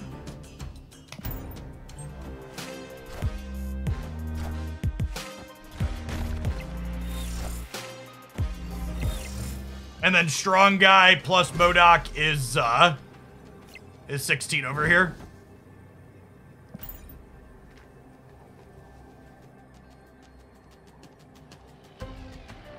Oh, I forgot we'd already discarded a card to Colleen earlier, so it'll be 12 in the middle, actually. This deck almost always Modok's turn 6. No, you Modok turn 5 sometimes and then play Chavez on 6. Depends on what your draw looks like and what the board is looking.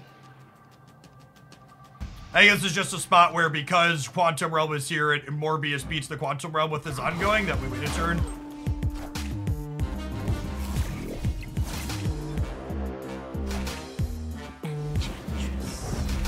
Ah, rip.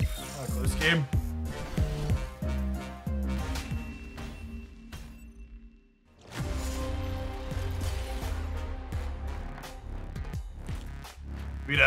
We'd have won if this hadn't been Quantum Realm originally. We'd have tied and then won the breaker.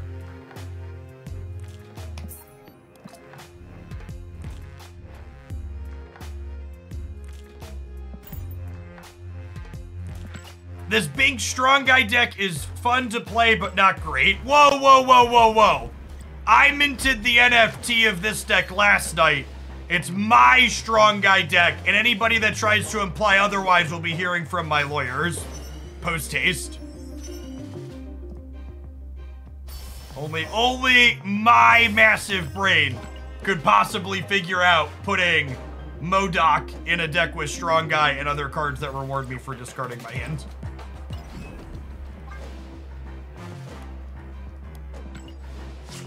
I'm giving all of you permission at home to take this deck from me, but you gotta make sure that it's very clarified as Hoagland's strong guy deck. Okay,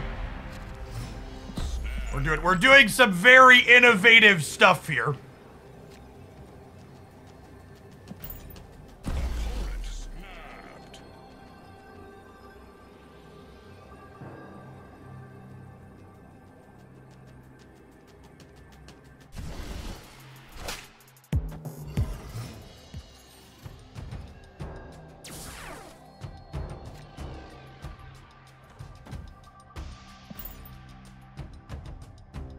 You wouldn't download a card, don't download a deck. Net decking is stealing. You're reasonable. Every reasonable person knows that.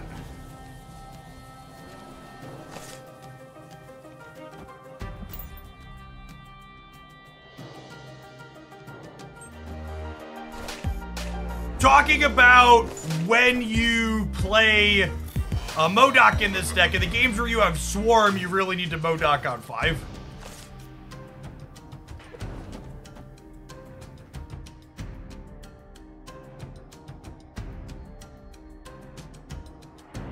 I think this is just gonna be a game where we don't deck in.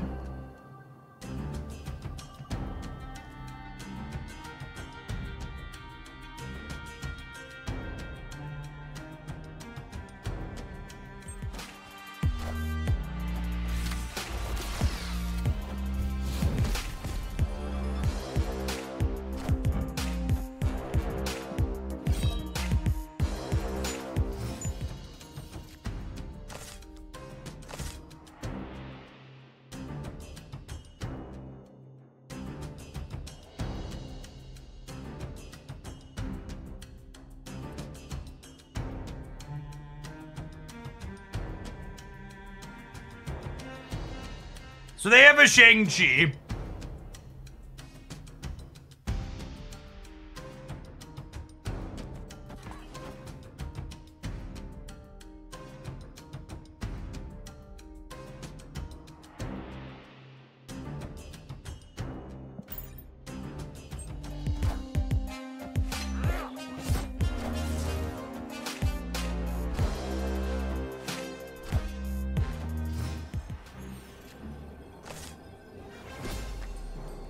Okay, sick. And they gave up priority here.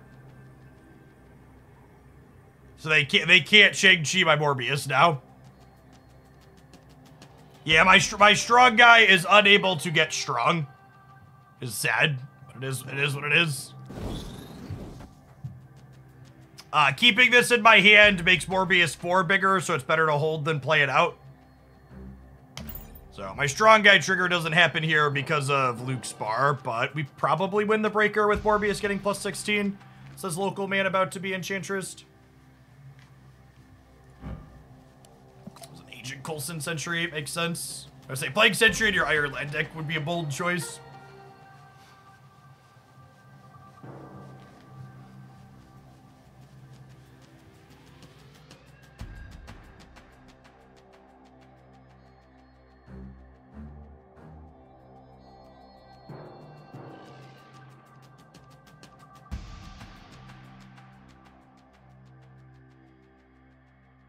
Again, for the people that are asking why we didn't Modok into Luke's bar, their Iron Lad told us that they have Shang-Chi, which is one of the many reasons why Iron Lad is bad to play with tech cards, because not only are tech cards usually blank hits on Iron Lad, but they give your opponent the information that you have a tech card and let them play around it appropriately.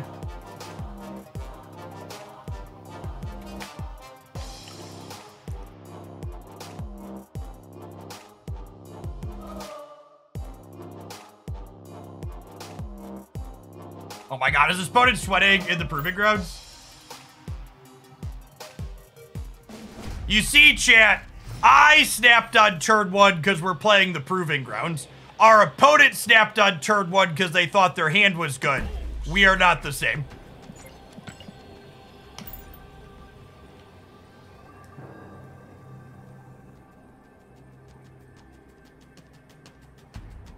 Yes, I think with Absorbing Man's recent buff, Absorbing Man is better than Iron Lad in the decks playing tech cards.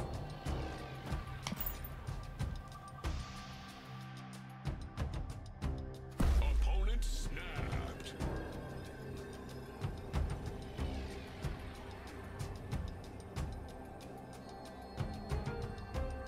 I think strong guys should get the Drax treatment. Make him like a 4/6 with +4 if the hand's empty. Yeah, I could see that. I also think he could just like stand to get a rework. Strong guy was originally like a 2 energy card. He could go back down to 2 or even 3 cost, I think, quite reasonably.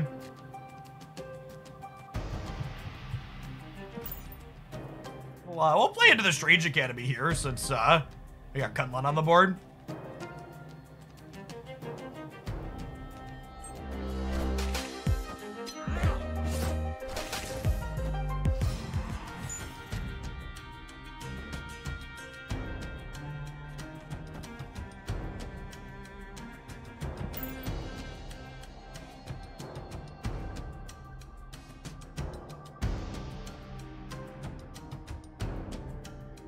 Wonder if we're even supposed to play Strong Guy here. If we don't peel Modok, we can't get our hand empty.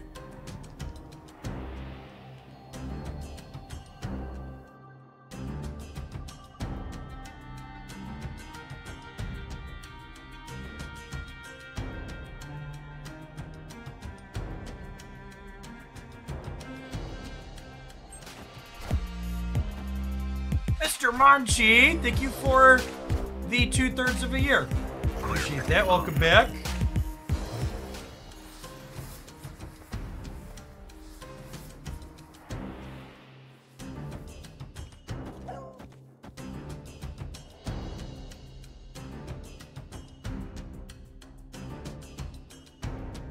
This guarantees that at least one of these goes left, which I think is fine.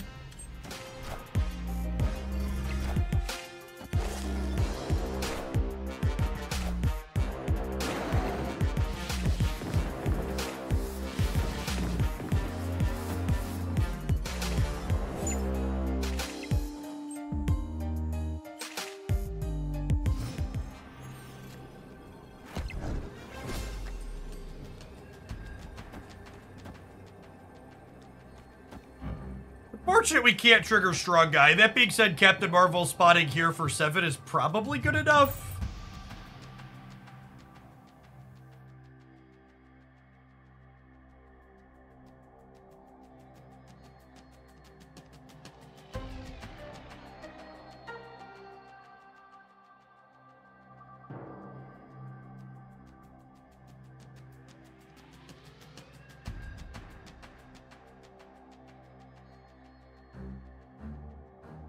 B17, which is +13 over there. They've already played Agent Coulson, so they can't like Mystique plus Coulson us.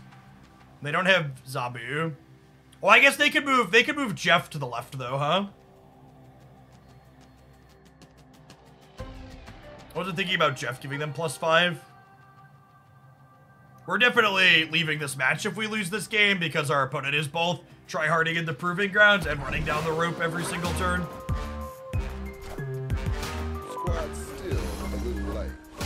I think we beat this most of the time, right? Okay, good sweat, bud. Oh, I forgot about Killmonger killing their Quinjet. Were we good regardless? Yeah, we're gonna beat them here even if they played into Kunlun. Victory.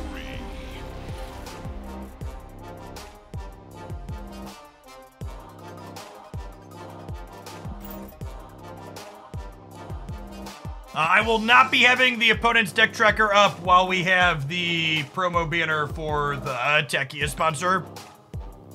Just too many elements cluttering the screen.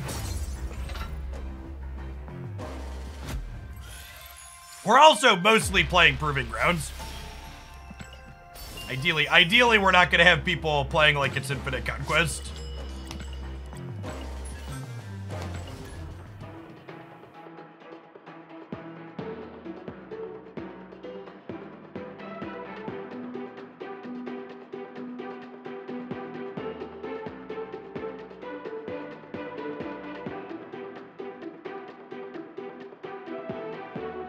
Why is Infinite Conquest only the last week of the season? Because I think they're worried about queue times. There's already some queue time issues with 3 different Conquest queues. Constantly having 4 Conquest queues with one of them being really expensive is not ideal.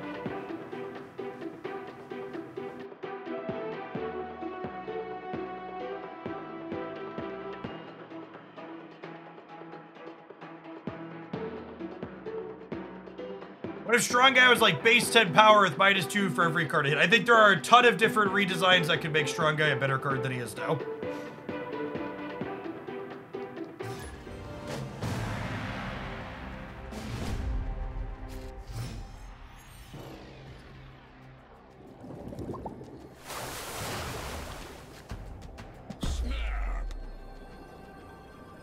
The trickle does prevent some burnout too, agree. Steely Thunder, thank you for the 3/4 of a year. Welcome back.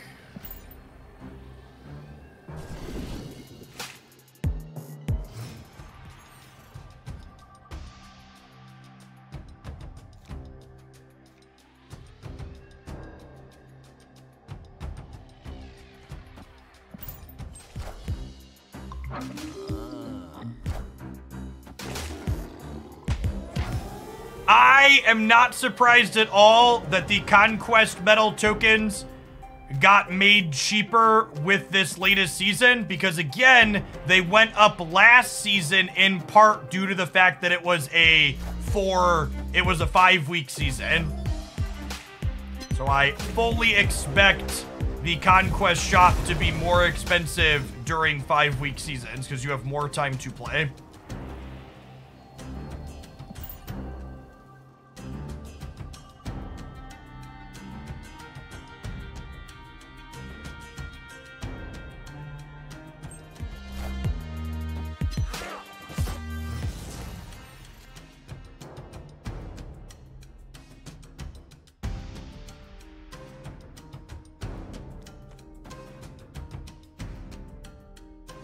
I'm just vibing for now.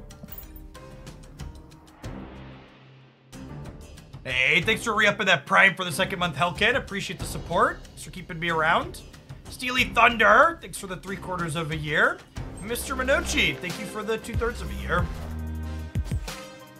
Pulling gold Conquest tickets from reserves doesn't feel good. Yeah, I mean, kinda is what it is.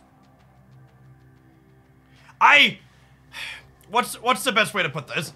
I think a lot of the discussion about reserves feeling good or not misses the fact that reserves have basically never felt good once you're Series 3 complete. And I think the change to the economy just kind of overlapped with a bunch of people becoming Series 3 complete for the first time. So they're equating these feel bads with the economy change rather than it always just kind of felt mediocre. 600 tokens always felt good. Disagree.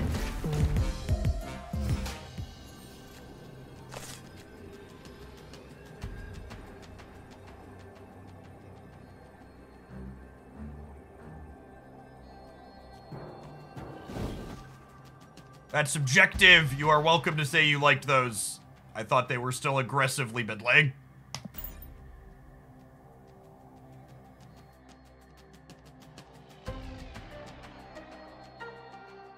Yeah, and that's the other flip side. Like, I get it, only 1 in 10 of my reserves now are exciting, but 1 in 10 of my reserves being exciting is much better than 0 of my reserves being exciting, effectively.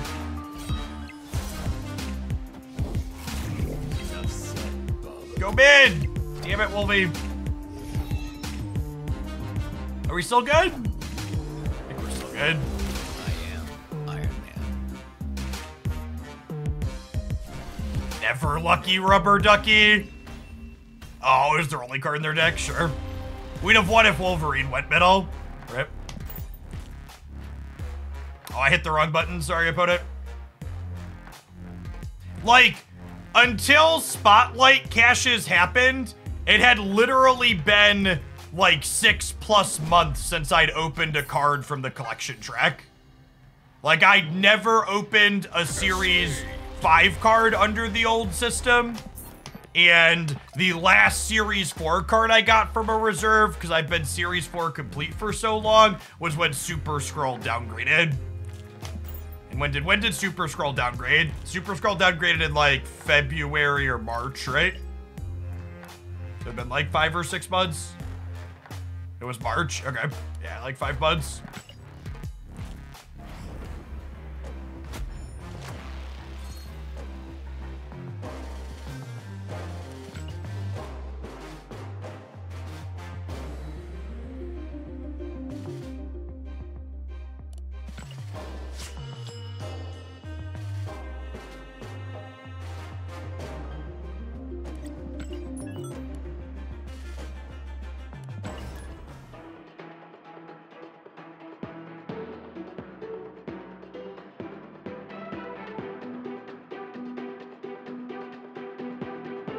Yeah, I really just, Dreaddog, I really don't think they can give, so here's the thing about the 100 tokens and the gold conquest tickets. They almost assuredly don't want to just give people more gold or more credits or more collector's tokens. Because the way the new system is structured, people are already getting so much for free, I don't think they want to dial it up even more for free. And a conquest ticket is like the closest thing you can get to giving them something meaningful while it's still like not direct currency. And another important thing to remember is that the people getting these gold conquest tickets out of reserves, they're endgame Marvel Snap players. They're people that have played the game for months and have almost full collections. They have all the Series 3 cards. And those are the type of people that, on average, are going to be most interested in something like Conquest. Obviously, not all of them will be, because not everybody can dedicate that amount of time to playing a game of Snap. But I think giving endgame players Conquest stuff makes sense. Yeah, I also think the gold conquest ticket encourages endgame players that might not otherwise try conquest to try conquest on occasion.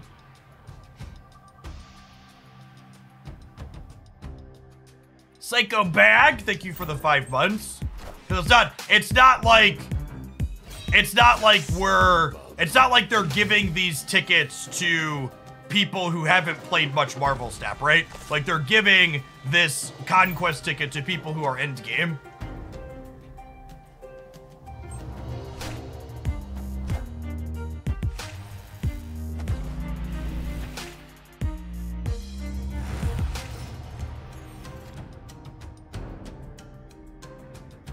Series saying they could just give it's I don't know how to respond to comments like that without sounding condescending, but like, the fact that I can say they don't want to give more tangible reward stuff, and then someone could be like, well, they could just give us Series 4 cards, that's not tangible, just like, so completely and obtusely misses the fucking point of what I just said. It's just, ugh. It fucking hurts my head, chat.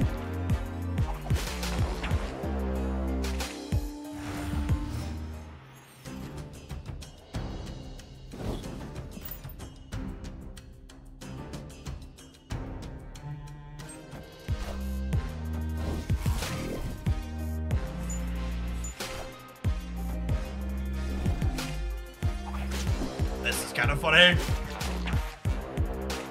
So we're dead here now. We're probably dead regardless with a Polaris. Guess we can play our cards out because it's Proving Grounds. Let them have their finish.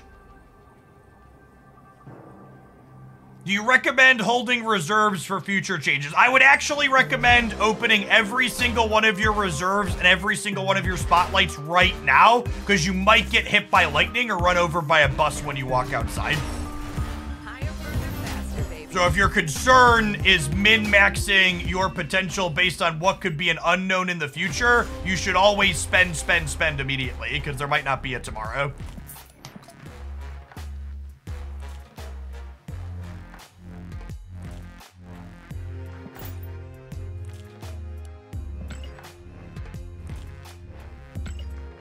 I think it is unlikely that there is a significant change to the Marvel Stamp economy in any immediate future. Six months from now, a year from now, who knows? If you want to not open any collector's reserves for the next 6 months or a year, whatever sparks joy for you, I guess. But like, should you hold them for some uncertain in the future? Probably not.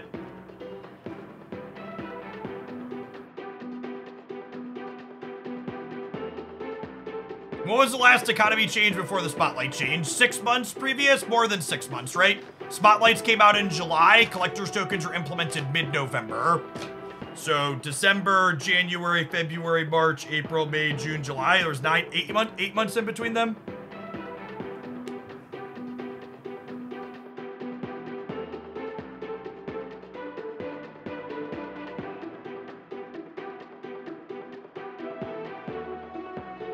Like, no joke, if you haven't seen my economy video breaking down how much stuff everybody gets in the Marvel Snap Endgame, whether you're free or spending or $10 season pass or a whale, like, they basically can't give players more stuff out of the reserves for free without them incidentally giving them basically everything for free. Like, if you're a season pass player spending $10 a month, you're getting like close to 90% of the new cards as is. So like any amount dialing it up past that goes from like 90 to 100 really, really fast.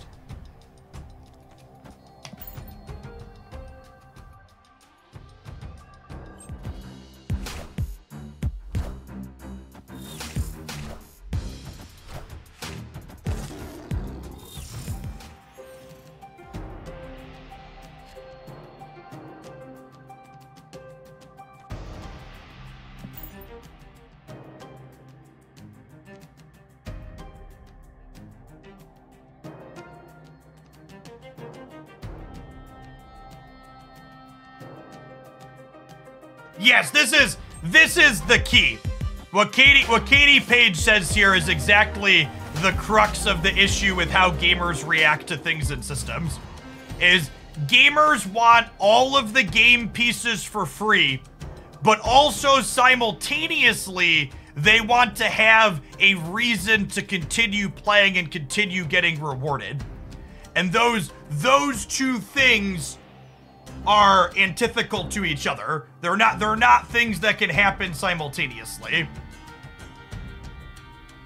You can't both be given everything for free and expect to have constant. They should monetize cosmetics. They shouldn't though. They shouldn't monetize cosmetics, because guess what? You hear all of those people complaining about the fucking collector's reserves not being worthwhile? The collector's reserves have cosmetics in them. People don't give a shit about cosmetics. Not to the degree that they care about game pieces. Cosmetics not being a meaningful enough incentive to play all on their own is one of the big reasons why Runeterra failed as a card game. Because gamers aren't happy just playing for cosmetics.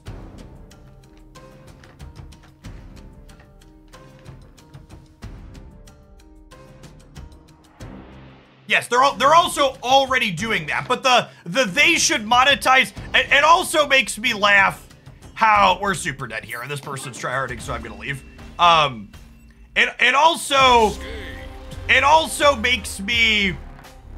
also makes me laugh with this, because the same people who are like, well, they should just monetize cosmetics are also the same fucking people that when they put a $30 bundle with the cosmetic in the shop, those people are mad that the cosmetic is too expensive.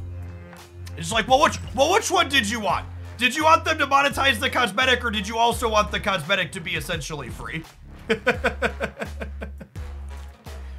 Runeterra failed as a card game. The monetary system was secondary. That's not true. All right, we're gonna have a small talk about mobile game economies and lifestyle games.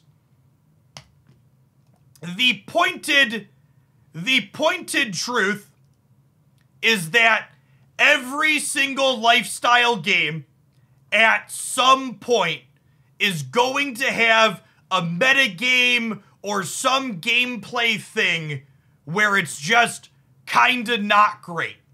Marvel Snap has had those moments. Runeterra had those moments. Magic the Gathering has had those moments. And the thing that the economy does, or in Runeterra's case, failed to do, is it's the economy's job in these lifestyle games to create a compulsion for players to at least continue playing a little bit while the metagame sucks. Because once a person stops engaging and playing with a lifestyle game like Snap or Runeterra or Magic, that's it. They're fucking done and they're out most of the time. It is very difficult to reactivate a player that you've lost inside of any of these games. It's one of the reasons why once games have been around longer, you see rewards for players who have lapsed and haven't logged in for a while to come back and play the game more. Because it's so hard to recapture those players once they take a break. And Marvel Snap's economic model, for better or worse, does that. It helps people be like, oh, I should log in and play my dailies still, even if the metagame's not great, because I want to make sure I keep getting the rewards. And every Runeterra player, while telling you the economy is awesome and everything that they love, will also tell you that they have enough currency to craft the next 3 sets, right? So if the game isn't ideal for them, they just stop playing because they don't feel like they need to log in and get the rewards. And then once they stop playing, they likely just don't come back. And that's like, the mobile game economies are kind of like clickbait on YouTube in a way.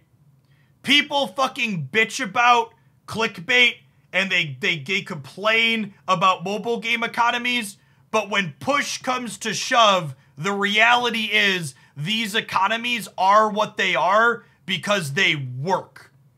If these things weren't optimal from an industry perspective to get the most engagement and keep players going the longest, that it wouldn't be the thing everybody does. Yeah, so that's the other thing too. Even if they do manage to come back later, they're not going to feel invested enough to want to buy cosmetics, and they're just going to be able to ride on their next 3 sets worth of cards to craft.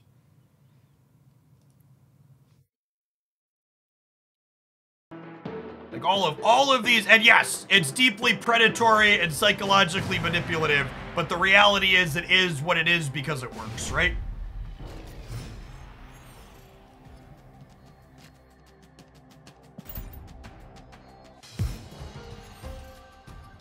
So the economy definitely doesn't purely make or break the game, but it can save the game. Runeterra's issue is they aren't on point with game balance, but that's literally every digital card game ever. It's literally every game. Again, that happens with everything. Like the game is bad because they don't balance it properly is literally a complaint that happens in the life cycle of every lifestyle game like this.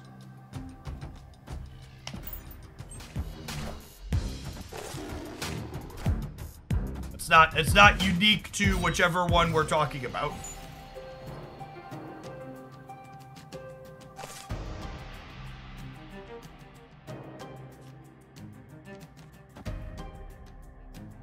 So, but again, the core point is poor balance will be a reason that people leave your game.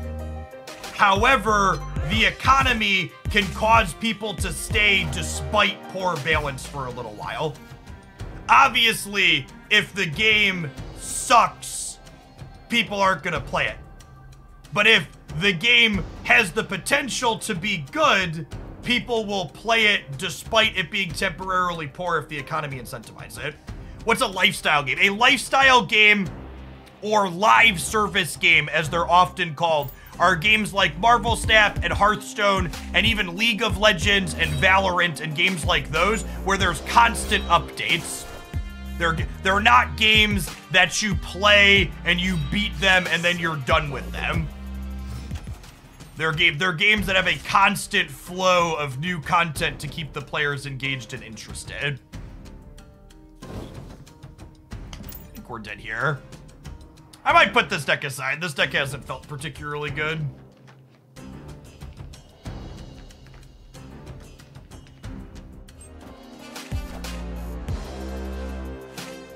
Yeah, Dota and League of Legends are also lifestyle games. Most mobile games are lifestyle games, but not all lifestyle games are mobile games.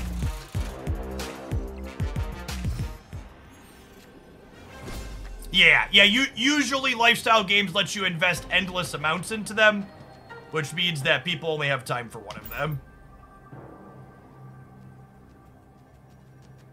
This Daken variant's actually in my shop right now, but I think I like the Season Pass one better, so I'm gonna let it slide. Higher, further, faster, baby.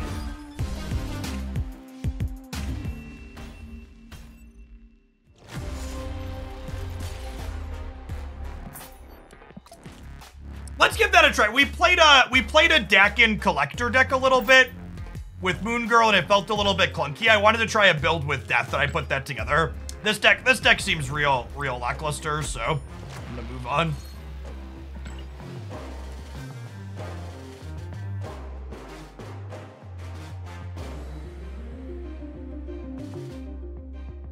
A lot of content creators bailed on Snap because of the acquisition model. I don't think that's strictly true.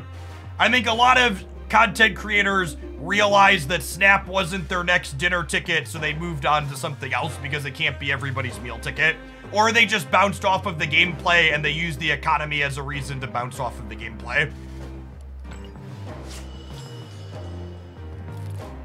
Let's put the strong guy back in storage, yeah. It's easy to be like, oh, economy, etc., and get a bunch of pats on the back and upvotes and whatever.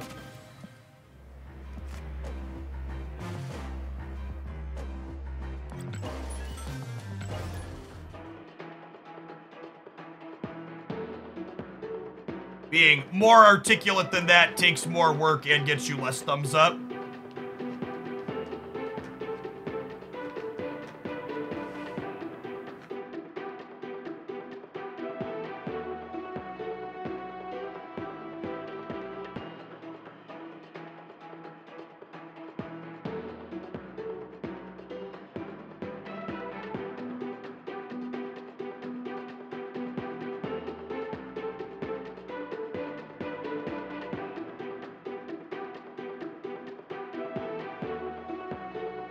Yeah, let's move on from talking about the economy at this point.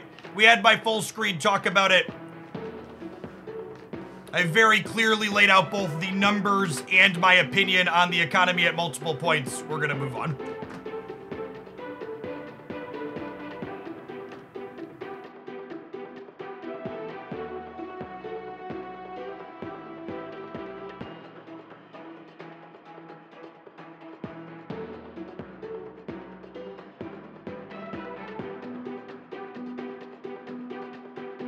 For what it's worth, Trevor, most Marvel Snap stats over the course of things are at the same level or trending slightly downward, but that's also kind of to be expected. Like, I kind of expect January, February of 2023 to be like a relative peak for Snap for a long while. And that's not to say that, like, it can't be successful and continue to be around, but typically speaking, these type of lifestyle games are the biggest at the start.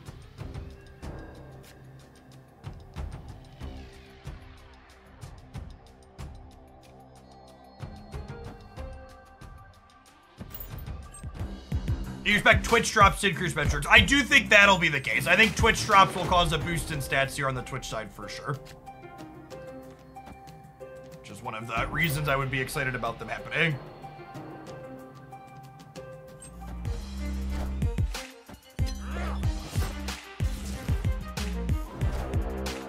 Do you think the game's going to die in less than a year? It's incredible how someone can hear me literally say the words, I expect this to be a peak, but I also expect the game to last a long while, and come to the fucking conclusion that I expect the game to die in less than a year. Just like, gamers not miss the point, challenge level fucking impossible. It's actually just unreal.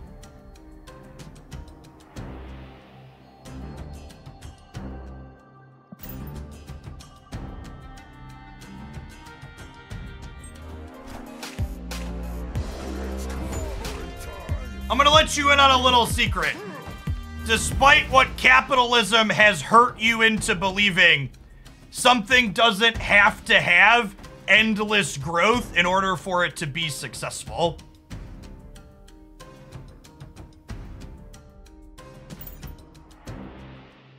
I know capitalism has hurt all of us.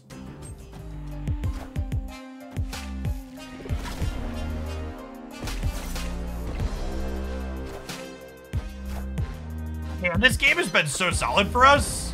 Really sweet first game.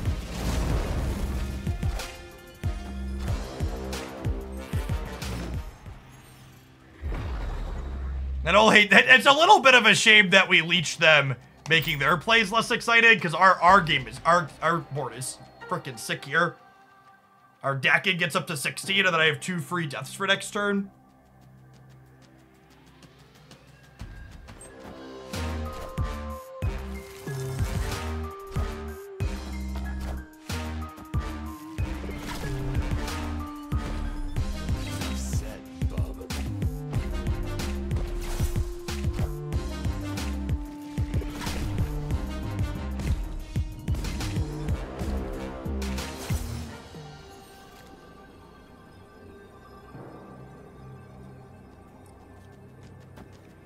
I think I want to just play for all 3 here.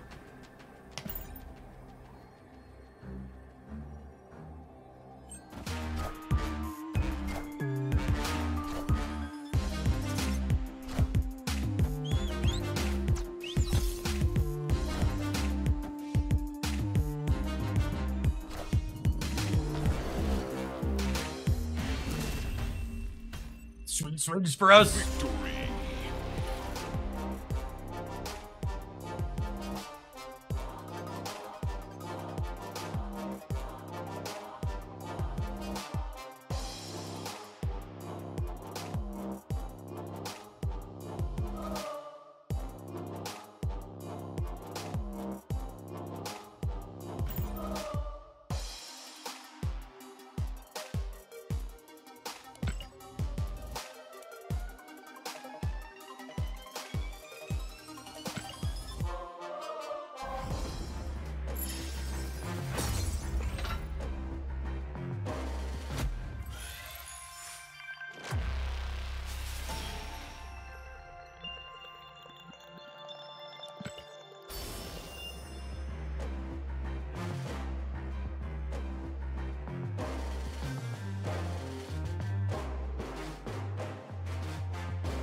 are you feeling about the current metagame? I don't really think there is a metagame at the moment.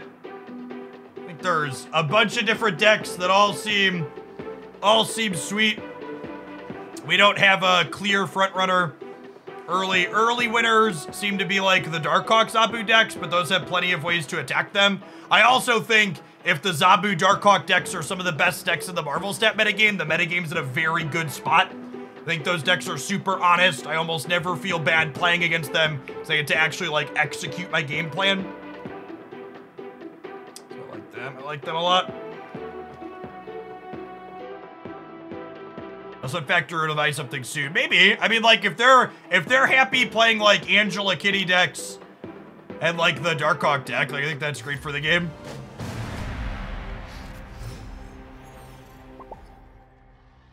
Opponent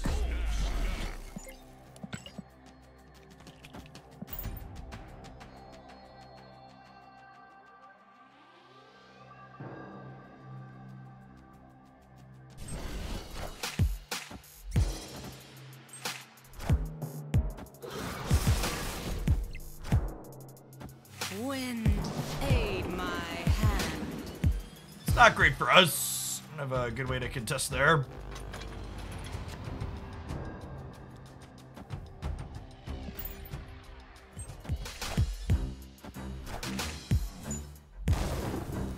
Probably Surfer from them.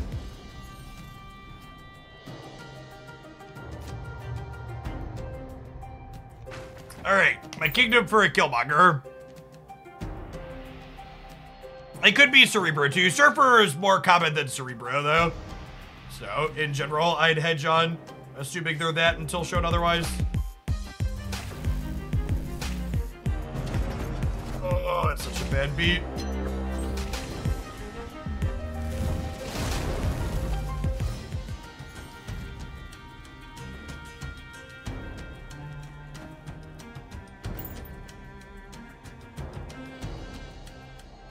Their storm is used up, so we should be getting a full 7 turns here. When I draw like Killmonger followed by Death. That doesn't matter.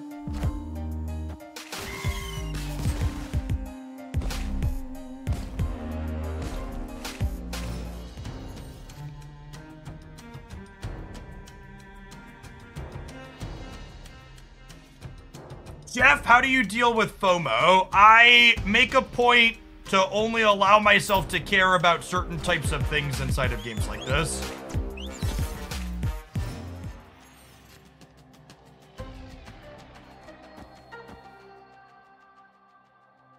Yeah, rip. Too little, too late. You need Killmonger this turn so we can clear this out. I have a mostly new account for Techius. I played through like the first 4 or 5 missions to get a feel for the game before taking the sponsorship. We'll be doing Techius probably starting like 3:30 this afternoon. In about 3 or 4 hours. We'll do a good long snap segment beforehand. Appreciate the folks that have been checking out that sponsor, by the way. If you want to claim your free sub gift to the channel, slide into my DMs on Twitch, Twitter, or Discord. And we'll get that hooked up for you after the stream is done today. Send me a screenshot of your account progressed past stage 15 or power level 10. Easy way to support with just a little bit of your time.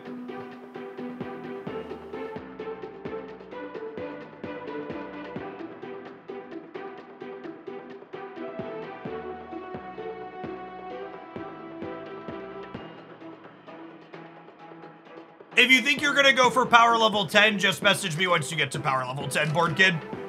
I'll get it hooked up. The promo runs through Monday night. Yeah, if you're someone that wants to do it just to support, you already have a Prime sub you're using that you're happy to have, I can gift it at random. I've had a few of those.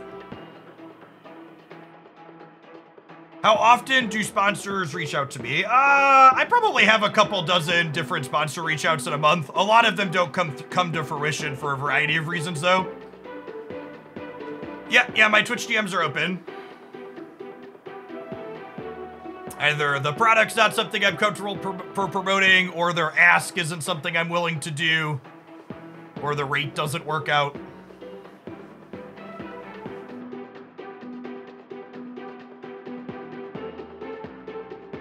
Or it's Raid Shadow Legends. I've actually played an incredible amount of Raid Shadow Legends in the past, and I think it's a very fine and reasonable game that I've done sponsored segments for. Ever get any crypto requests? At the risk of my wife upstairs hearing. No, she knows, chat. At this point in my career, I have turned down upwards of... we're probably low to mid 5 figures in telling crypto people to fuck off into the sun. Everybody has a price, but mine is higher than that.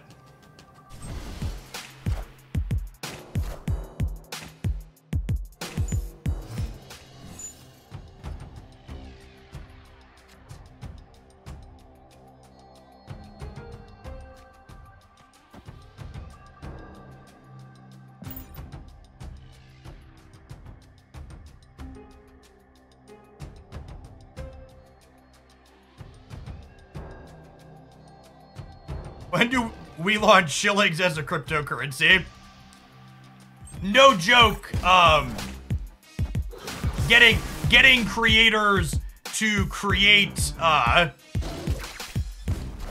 their own cryptocurrency is one of the very common scam asks. Happens quite frequently.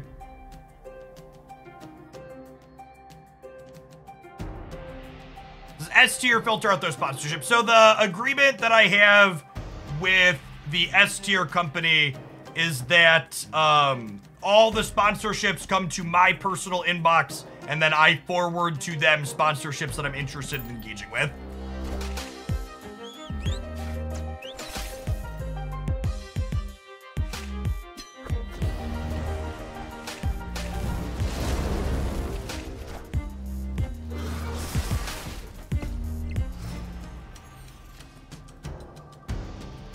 I think we just keep eating to make our deaths cheaper here.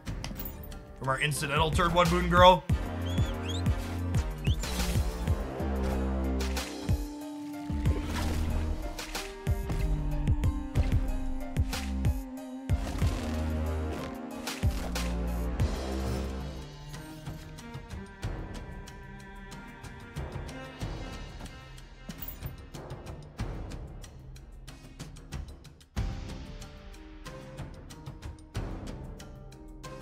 You're telling me the $56,000 I spent on Hoogle Coin wasn't backed by you. That is correct.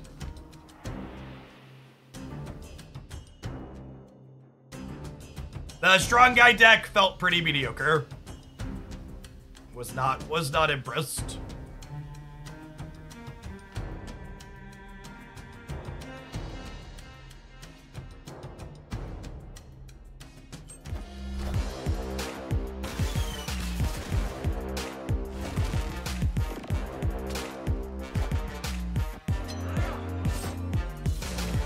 This deck does seem sweet, I agree.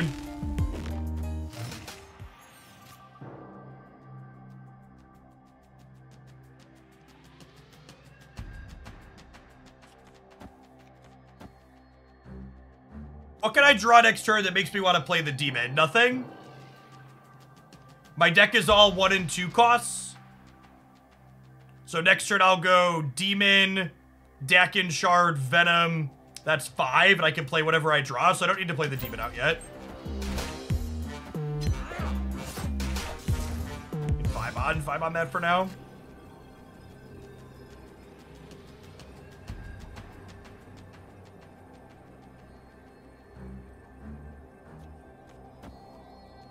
Do I need death here? How big are these gonna get? They're gonna go to 8. Then imagine this goes to 16. 8 plus 16. Oh, the Morbius gets huge too. Do I actually just punt this? Are we supposed to punt this and play for the other 2? Is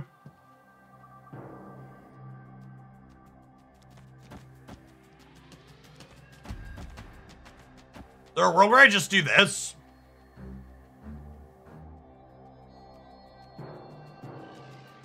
Let's still add 7 on the left. Puts me to 18 and a bunch here. I think we just do this.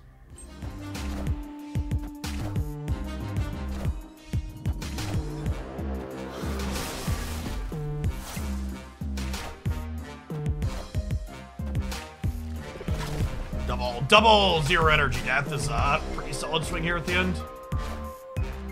Yeah, they have Modok, which means I'm winning center and left. Enough said.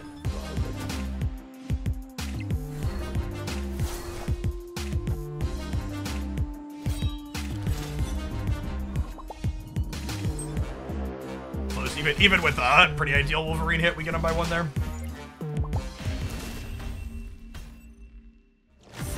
Eat left in case they kill Monger. So if they kill Monger to win the left, that means they can't also Modok, and I'll win the right. So I don't really need to play around Killmonger because they can't Killmonger and Modok.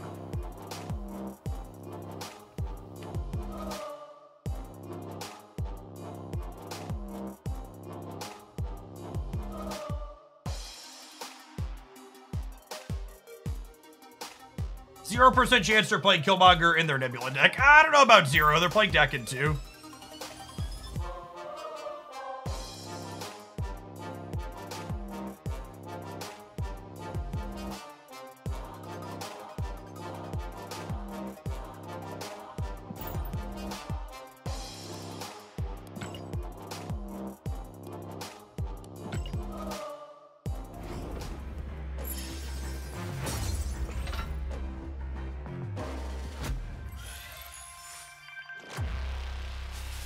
I don't think Daken replaces in this deck list.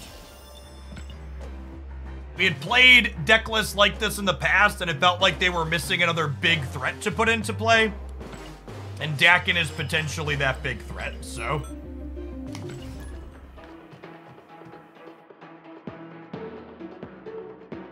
There are plenty of good non-Daken decks you can play. This is not one that I would replace Daken in. This deck list might be bad even with Daken. We're playing games to try and figure that out.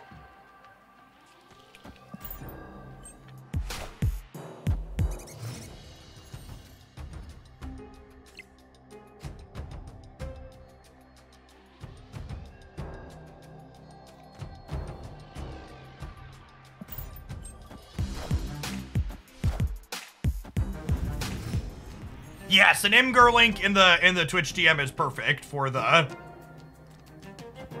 what's it called?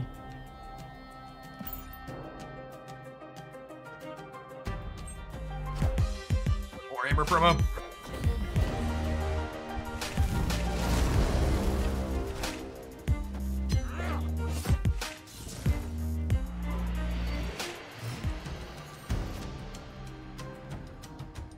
Are pronunciation nerds welcome in chat? No. I don't care how he's pronounced. Don't correct me.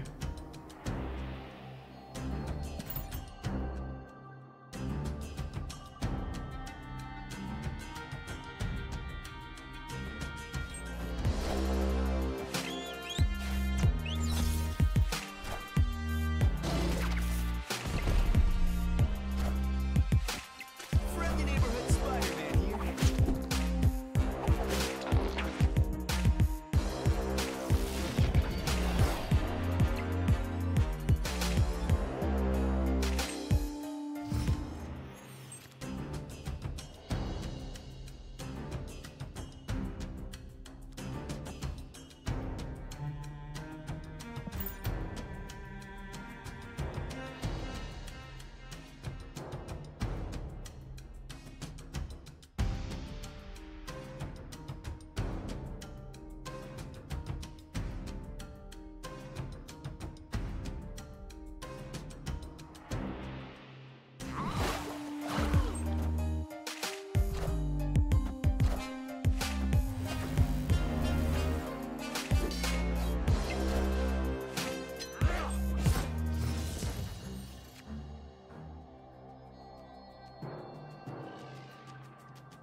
Daken is actually pronounced Twitch Prime. That's true, you know. Big true.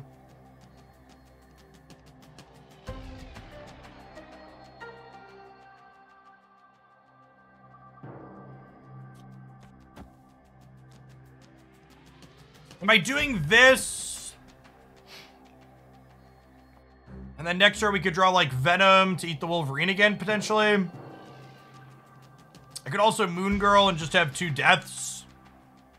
Like, not worry about it.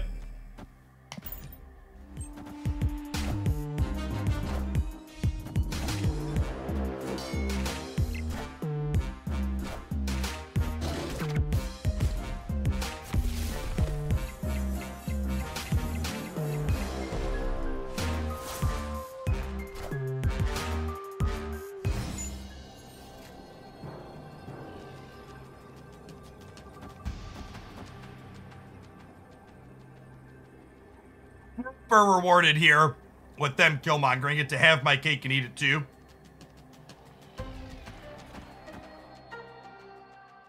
Is 16 Daken enough to win here? That puts us to 20. Probably is.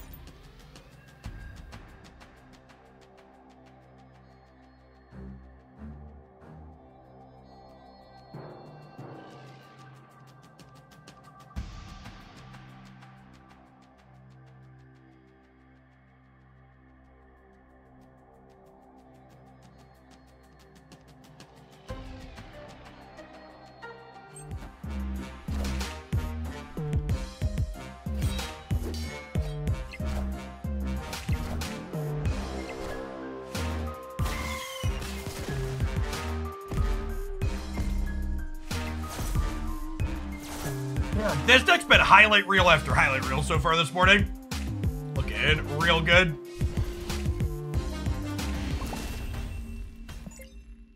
Victory.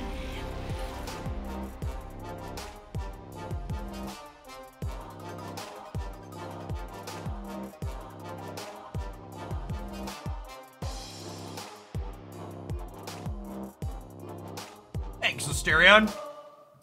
So I'm gonna replace Hood in this deck with Iceman, maybe?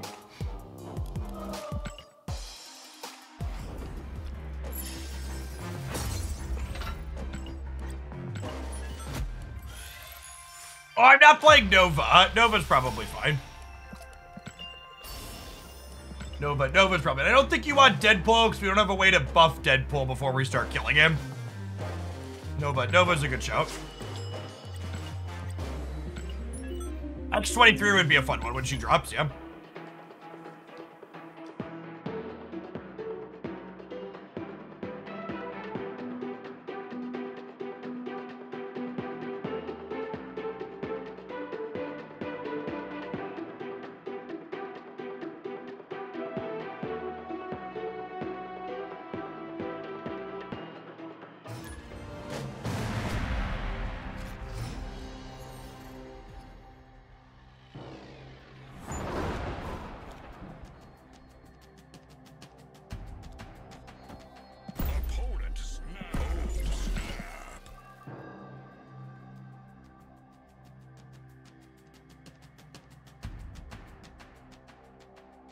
If that isn't whale enough for me, I'm going to play Thanos over Squirrel Girl. I actually think playing Thanos in here is a big mistake. Because Thanos stones make your hand really cluttered, so Moon Girl can't really duplicate things consistently for you. I think subbing for Thanos would be a miss. Bass, Spider Ham. Are they playing Bounce? Could be cooking too.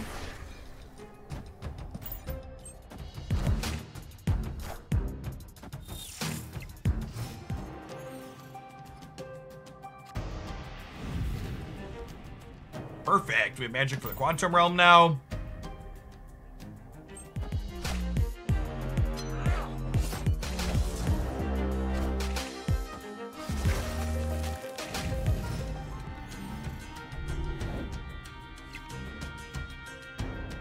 Honestly, that's fine. I think I wanted to wait to play her anyways. Although I guess the way this lines up, I can't copy the shard though, huh?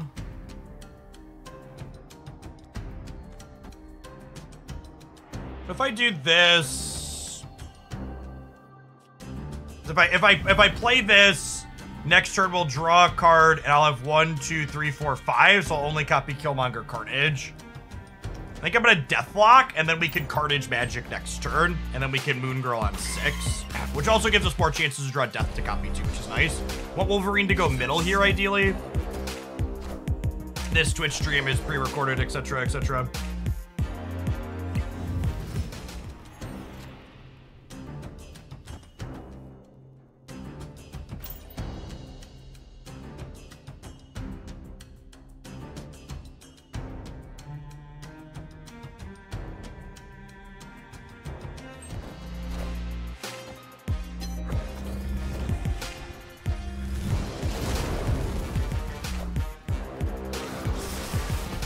Enough said, Bob. I am Iron Man.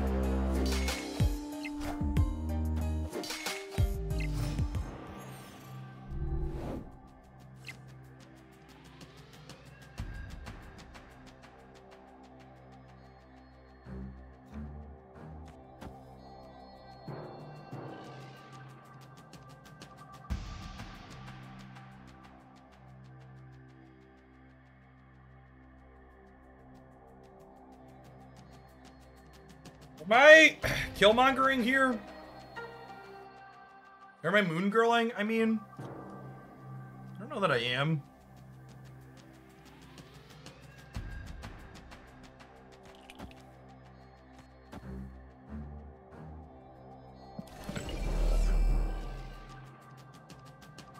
I do want to lose. Well, I don't. Oh, I have priority right now. I do. Yeah. Okay, yeah, I'm gonna Moon Girl and then we lose priority. Then Killmonger could go last turn. Probably the line.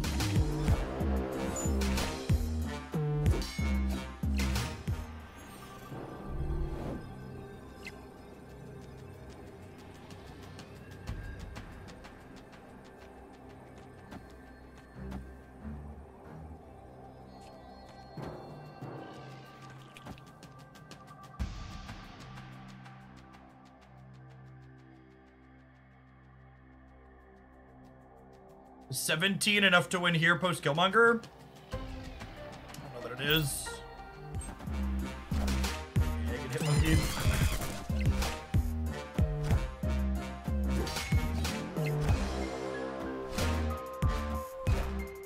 Yeah, I needed copies of Death to win this game, I think.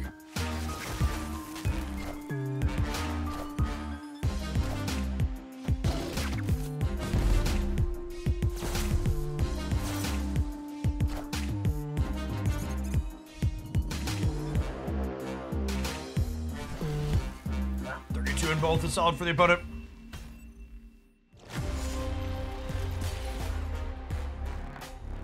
So the problem with Moon Girling plus Squirrel Girl on 6 is that I then have squirrels all over the board and I can't really deploy most of my hand.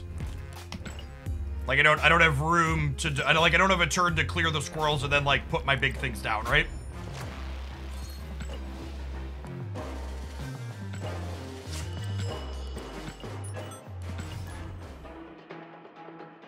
Yeah, I mean, the bounce deck is pretty good at beating Killmonger pretty consistently.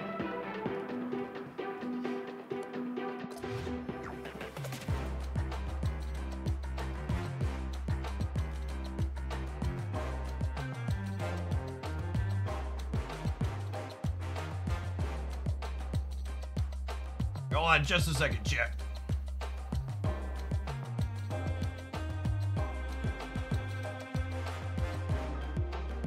Never mind. All right.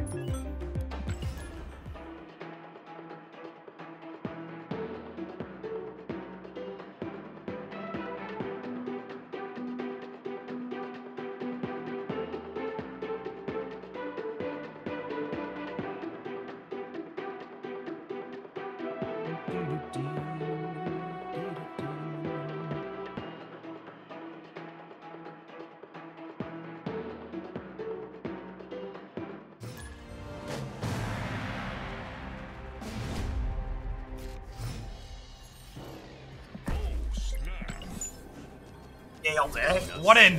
What an easy game. Oh no! What an easy game for both of us, chat. Skilled gamers. Does Chavez make sense in this deck? Chavez has awkward tension with magic. When you're looking for a turn 7, having your turn 6 draw get cut off is not ideal. I think magic and Chavez is kind of an either or, not both.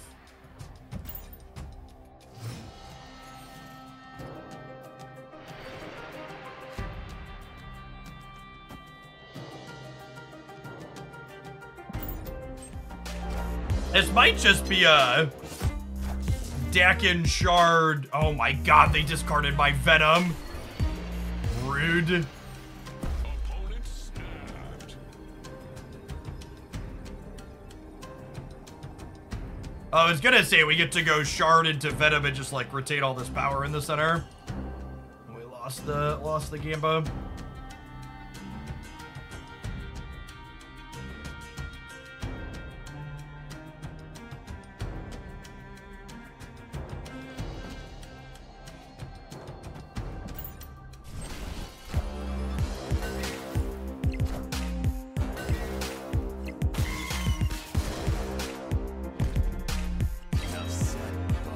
Daken's double effect work with effects like Ninflare? It does not.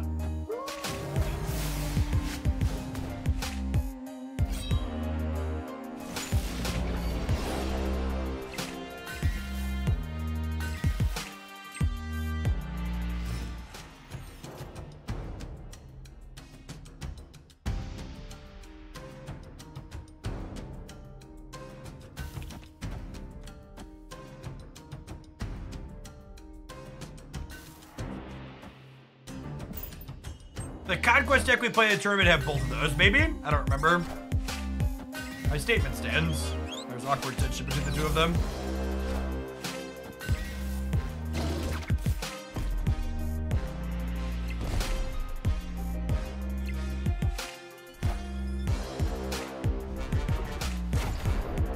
Thanks, Gambit. Appreciate you. Always got my back.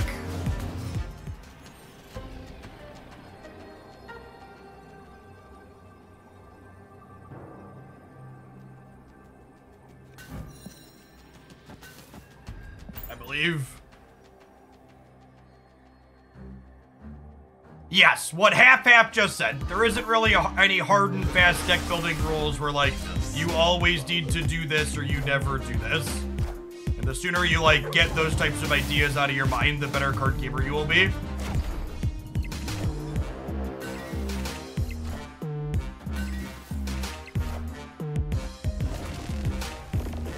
Oh my gosh, did their Magneto just lose the game? Got him. Thanks, bud. Victory.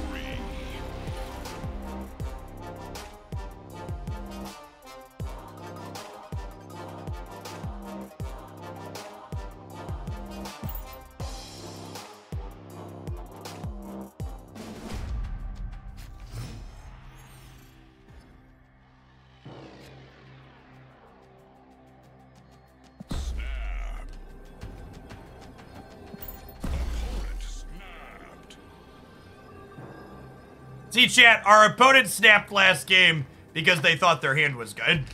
We snapped because it's the Proving Grounds. Now they're gonna sit here and try and sweat a 2-10 game. What a gamer.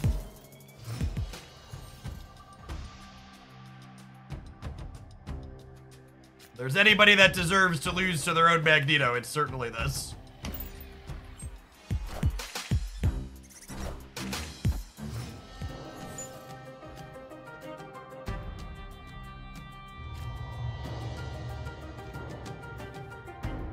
Killmonger.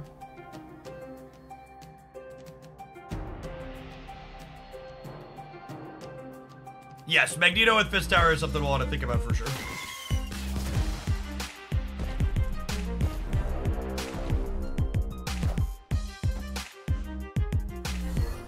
God, they're so lucky with their Moon Knights.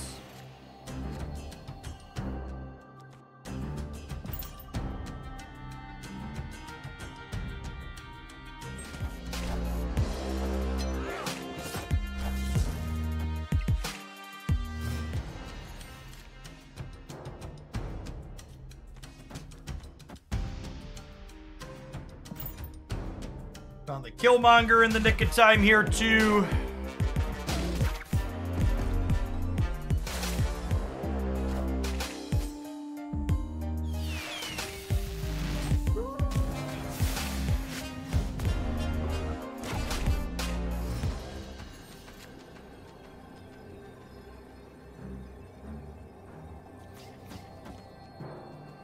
Probably dead here. I guess, is this more likely to win? This is probably more likely to win. Oh,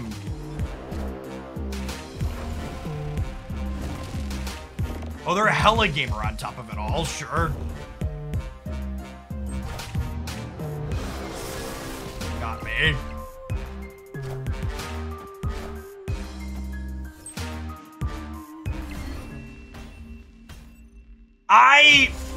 I think Conquest in general has the wrong number of cubes in it.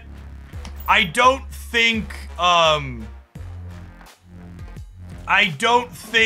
that I personally would not prefer going to 8 cubes outside of maybe exactly the Proving Grounds. I think 12 cubes would be nice for all of the more serious Conquest ones. Because the 2 to 10 is just such a difficult to impossible comeback. I think if you want comebacks to be possible, they should facilitate them better with 12 starting cubes. But if you don't want comebacks to be possible, you should just make it 8.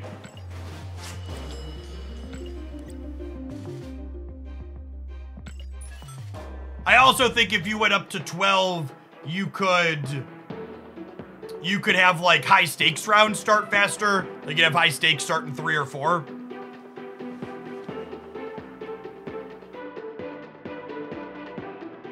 Double snap worth max cubes. I think that's confusing. I think having double snaps be worth a different amount is awkward.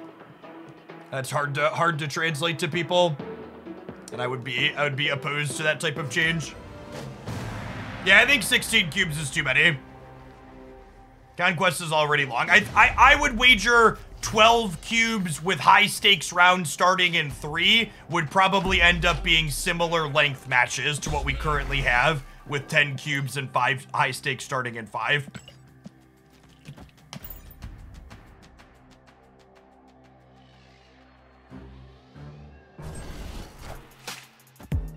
An ad came out when you started talking about comebacks. Did you just join the stream, or have you been sitting in the stream? Because I did not run an ad. You should not be getting ads on my channel. If you just joined the stream, you'll get one when you join.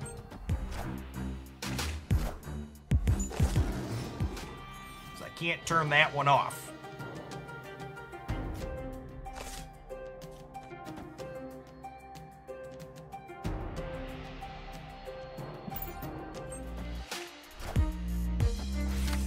Hey, Dorian, thank you for the 7 months. Appreciate that. Welcome back.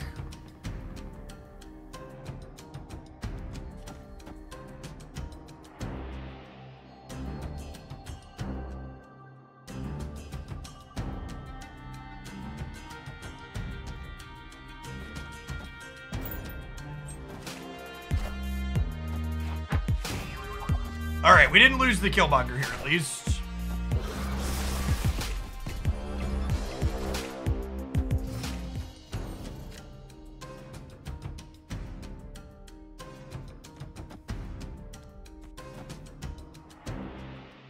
Then I'll have an extra energy next turn because my super flow will be clear and theirs won't, which is nice.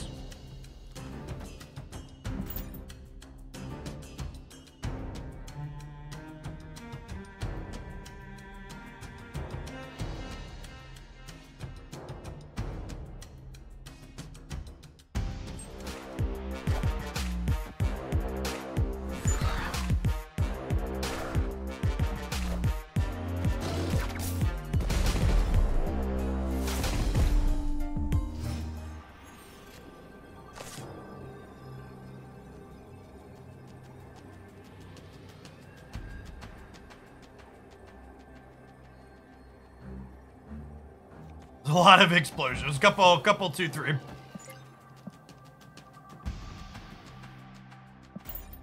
At least them playing hard to the left. Friendly neighborhood Spider-Man here.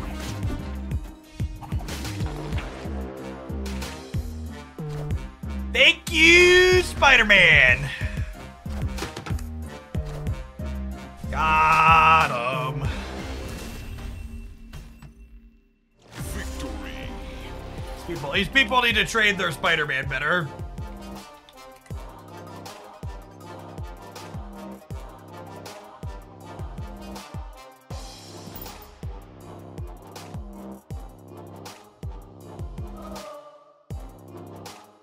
Is Spider-Man the new Heimdall and to lose the game? Not at all. Spider-Man is a very good Marvel Snap card. It's also not a you just slam this and win the game immediately card. You have to think about it.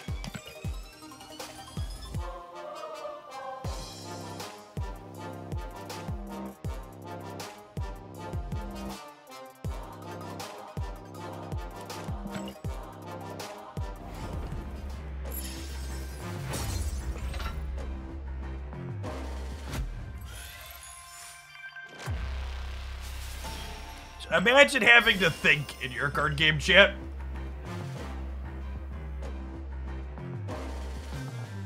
Just imagine.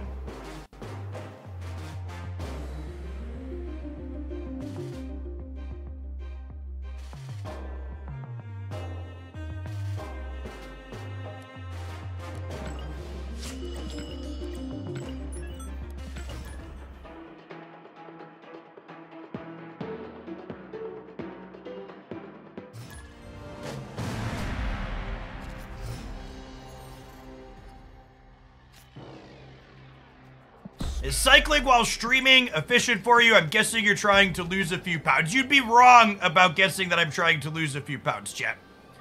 Listen, I am fat and happily married. I don't exercise to lose weight. I exercise because I want to be able to chase my children and eat what I want.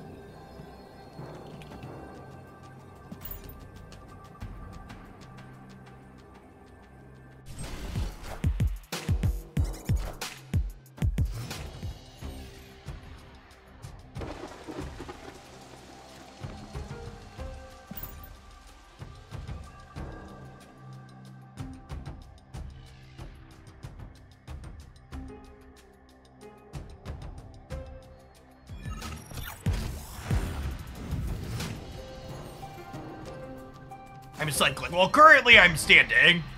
But when you see my shoulders going up and down while I'm sitting, that means I'm cycling, yes.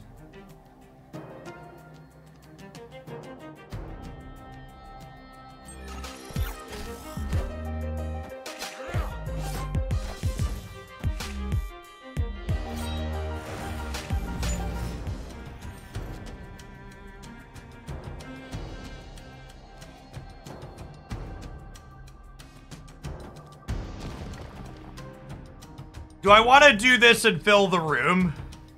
I think so.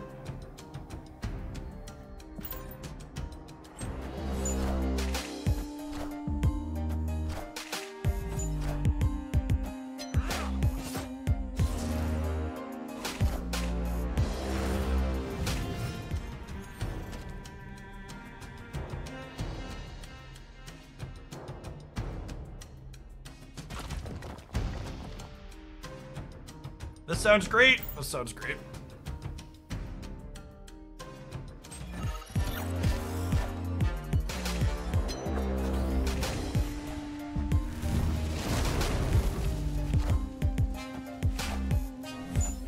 I will be doing Warhammer at the end of the stream, right, Megas?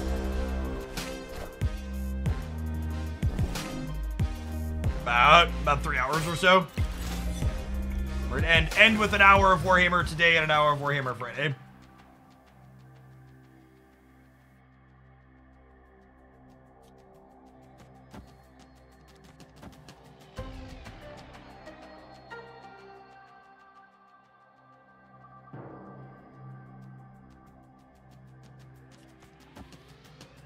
Yeah? Yeah. Oh, I missed a point on my Venom. I've already locked in my play, though.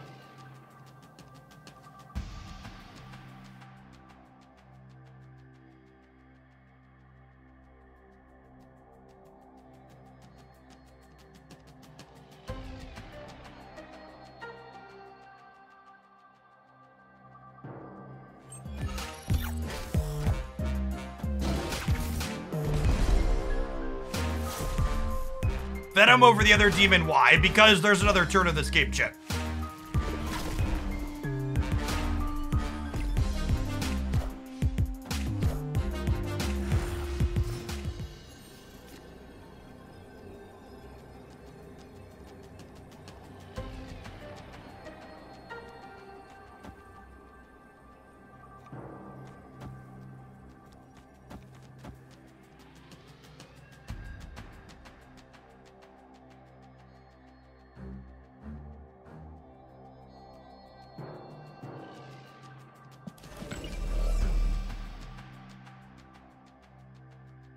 I go Carnage. And then this.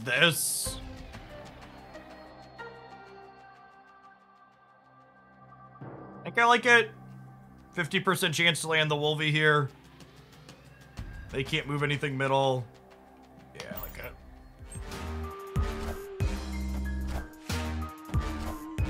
Drax kinda scary, but I guess their hand's like a swarm, right? Enough said, Bob.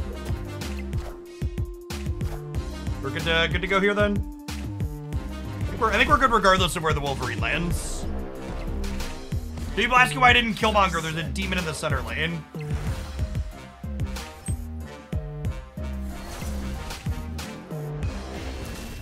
This list has actually felt pretty trim.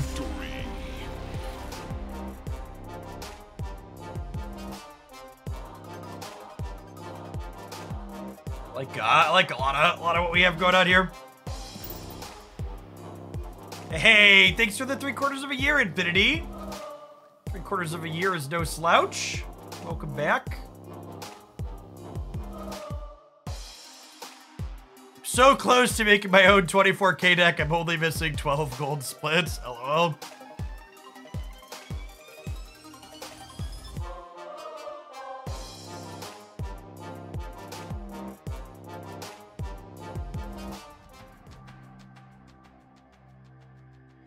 I think our opponent might have closed their game.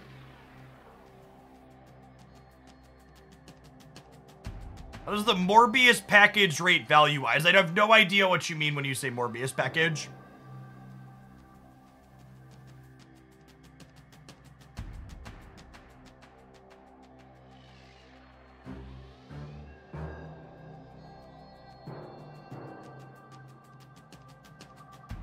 Oh, the bundle in the shop. The exclamation point bundles. We'll get your review of that. Victory.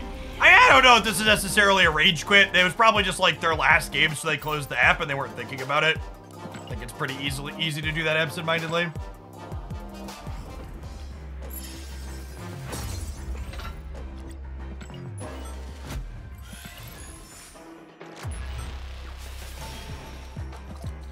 Ah, the requeue and the screens, chat.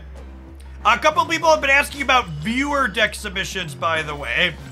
I think it's been a little while since we've done them, but I think I'm gonna get through enough content to have highlights of my own ideas for a little while. So I think tomorrow and Friday, we're probably gonna do viewer deck submissions inside of Silver. We'll do $10 USD for subscribers. If you want to send me decks to play, we'll run through Silver Conquest with them. Already Infinite. I don't worry about getting Infinite early in the season. It doesn't matter.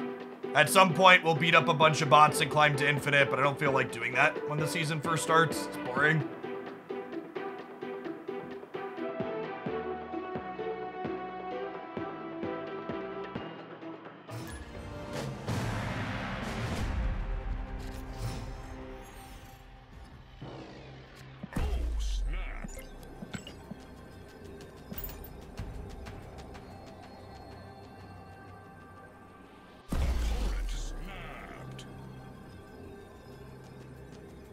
We played a little bit of the Helicarrier deck since Daken released. I think that deck's still good, and I think Daken's good in it. It's just not like a good Daken deck, if that makes sense. It's like a deck that plays Daken, but it doesn't really leverage him well, right? He's just like this random 3/8 that synergizes with your stuff. That's a gorgeous Nebula split. Ugh, girl catching the pork really sucks. I think without Moon Girl, we kind of struggle to, we kind of struggle to have enough stuff to do through 7 turns.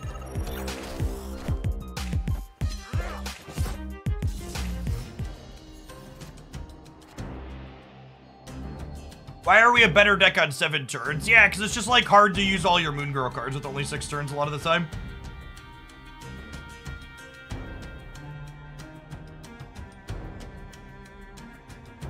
I think there'll be an unranked queue in Marvel Snap. I think the Proving Grounds is basically an unranked queue. Yeah, this goes up to 7 in the middle at least, which is nice. I'll Yondu for now, I guess, just to get a little bit of information, but I kind of want to wait to Carnage and Deathlock to see if we could peel a Wolverine to get some extra value out of them. Tagging a Cosmo is big game.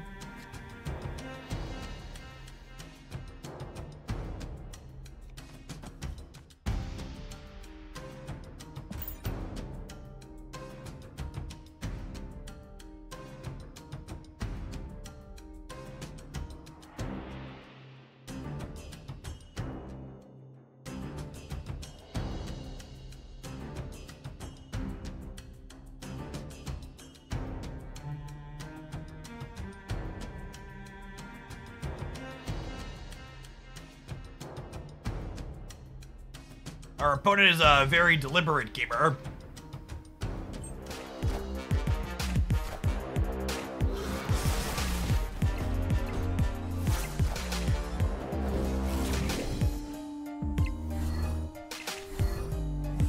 Is no better than the hood. As always, rather than me telling you your ideas are wrong, I'd always prefer if you tell me why you think they're right. Say, Jeff, I think this other card is potentially good because, and then explain your reasoning.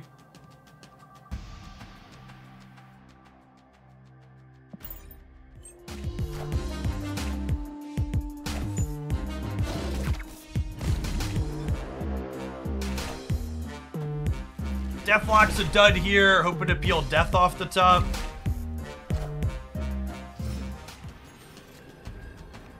Twitch streams, pre-recorded, etc., etc. This drags us across the finish line because the demon is 9 in the middle.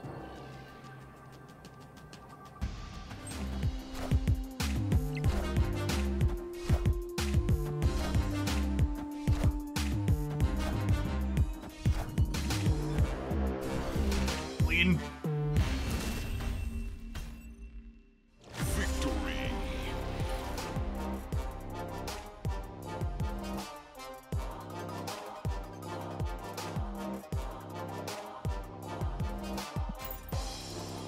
I don't really play many physical games anymore, Trevor.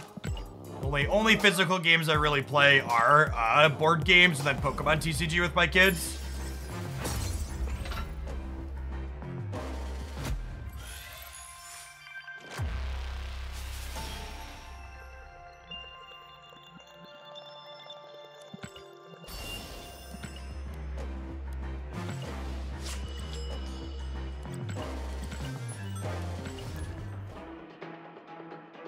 Listen, chat, just because my pigs and demons came together to conquer in DC, you can take that to be whatever you want, okay?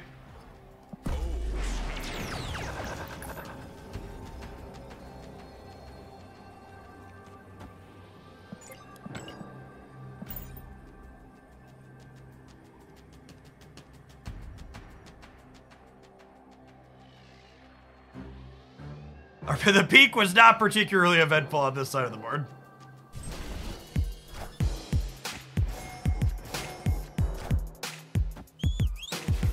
The patch did bring a new cursor with it, yeah.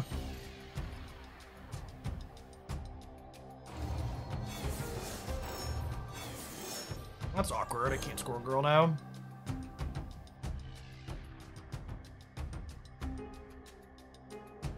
Just vibe for a second. So no summer PC client. It looks like they're going to miss the summer window, yeah. I would assume if the PC client is coming soon, it would be 4 weeks from now with the next scheduled patch. Maybe they'll surprise us with an out-of-cycle one, but... At this point, I would expect 4 weeks from yesterday at the earliest. Summer ends mid-September. Oh, that's true, actually. For the actually people. Last day of summer is September 23rd. Fair. Sorry, for me as a parent, summer ends when my children go back to school.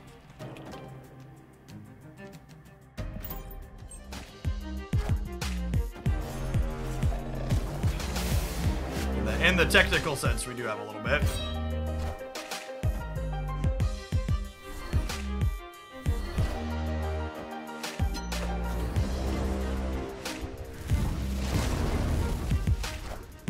But I'm playing some Thanos Hella Lockjaw Surfer Destroy.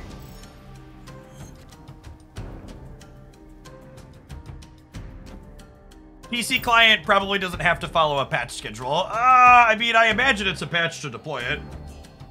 At least on the PC side.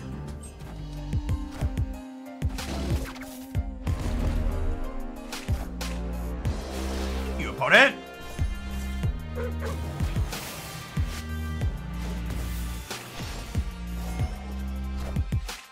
Thank you, opponent!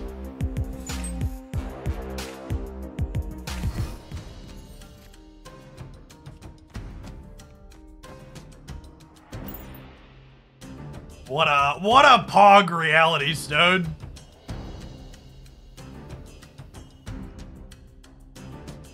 The biggest reality pog you've ever seen.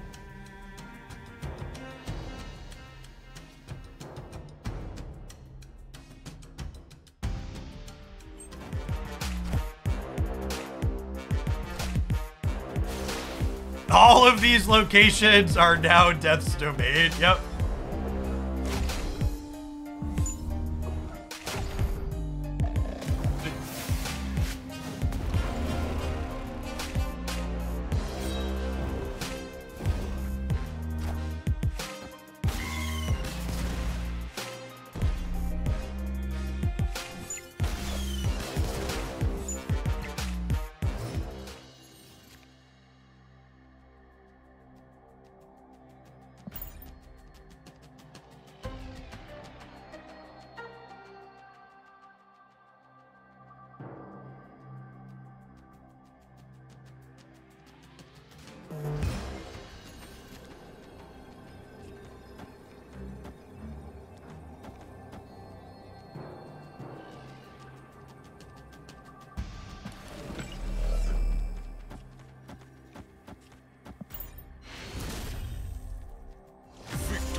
I really just can't fathom what type of mindset goes into loading up this deck list, but then also sweating fucking profusely while you play it. Like, what's the, like, I almost get it when, like, there's, like, a sweaty Darkhawk player inside of the Proving Grounds. Or, like, whatever the best deck is at a point in time.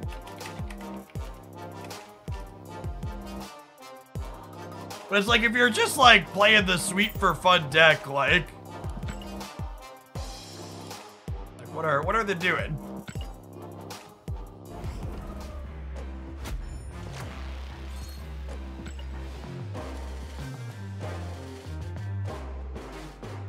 I see you have Marvel Dice Throw box behind you. You don't play that. Marvel Dice Throw is a board game. It's played with cards, but cards that are self-contained. Games that are self-contained like that in a box are board games. There is a Hoaglandia Guild in Warhammer Techias. Yeah, if you're gonna be playing, search it up and join up. I actually get a bonus if we get 12 people into the Hoaglandia Guild. I haven't been plugging that. I was gonna plug that once we got to the sponsored segment, but yeah, one of our Hoaglandians created a Hoaglandia Guild. I'm gonna try and fill that up. It's a pretty Nightcrawler. I take a mulligan on these locations. Escaped.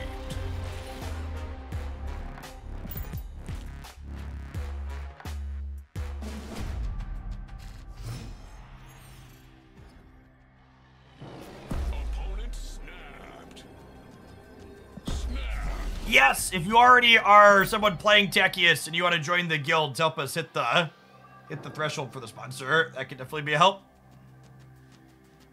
Wait, did I just click through my first turn because I snapped? I was talking and clicking chat. What a dangerous combination.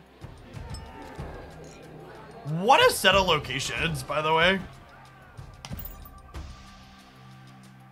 Of all the Marvel Snap locations, these are definitely some of them.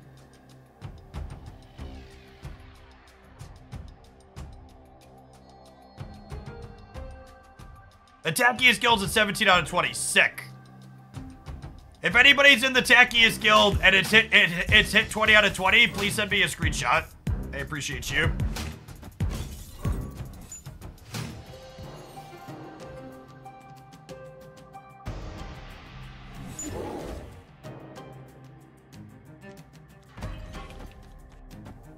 Sorry, monster. This is just how it's gotta be.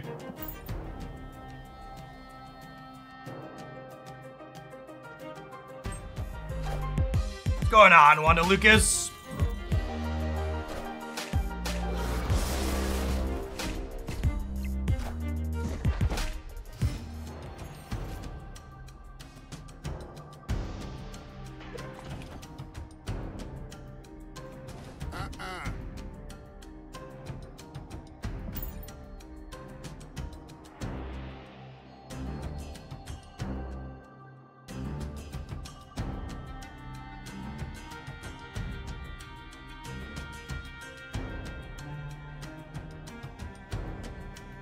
I got the Tackiest Guild screenshot. Appreciate you.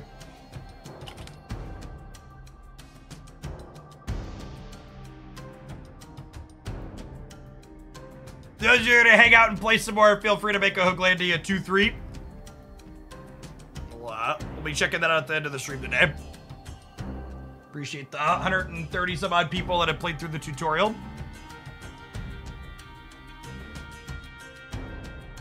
I didn't realize Monster Island had such a lively bar scene, right?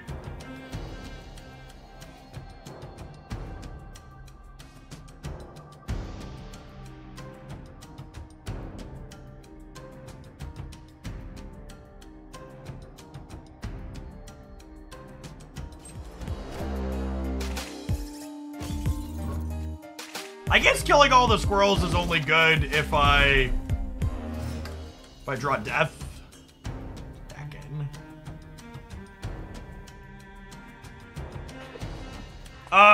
This lets Daken stay here, right?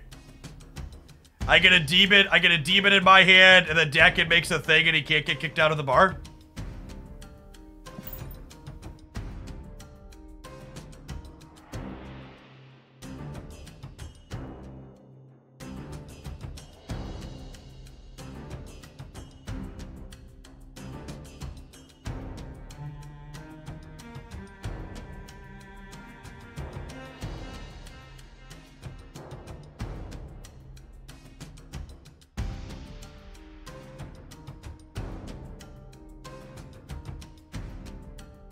You think they rage quit? Maybe. They know we have the HUD. Do you need 7 in hit for that? Yeah, the HUD puts us to 6, and the Daken's thing puts us to 7.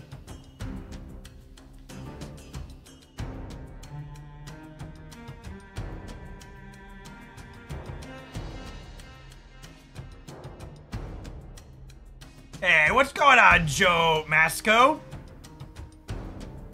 Shout out to Joe Masco and all the other typical lurkers out there. 2-month subscriber, first time chatter. Lurkers rise up.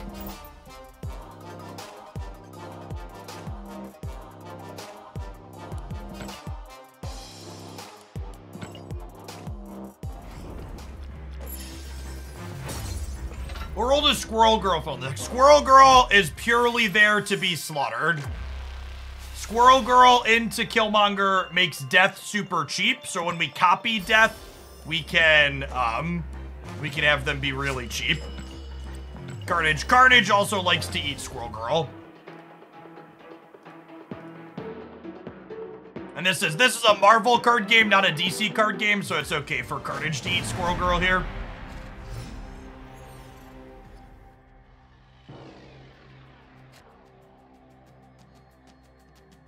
The Carol Daken deck was bad, right? The strong guy one? Yeah, it was mediocre.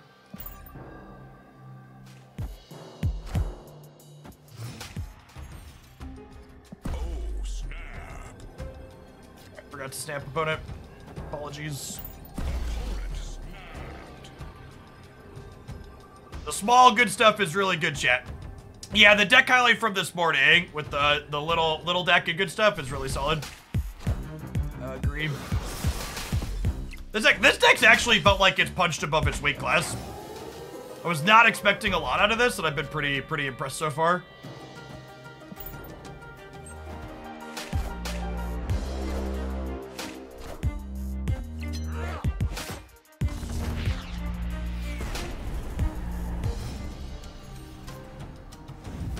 You're wondering what's the little good stuff Daken deck? It's the Sporting's YouTube highlight. Check it out over there. I think we do this, and then we can either Magic next turn or Moon Girl to copy the shard, depending on what we draw.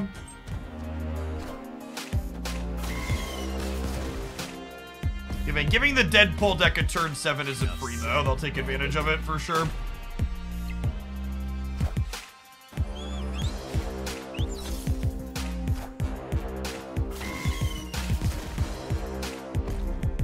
Enough said.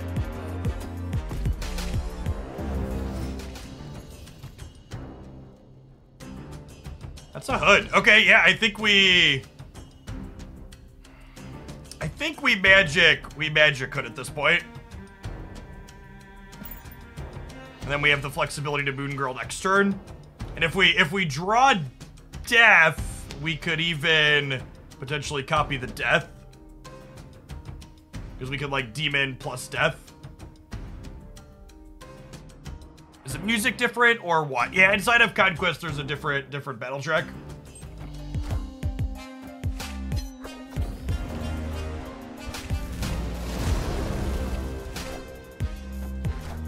Why not magic the sewers? Because my Daken's gonna be really big in the sewers, so I don't think I need to get rid of those.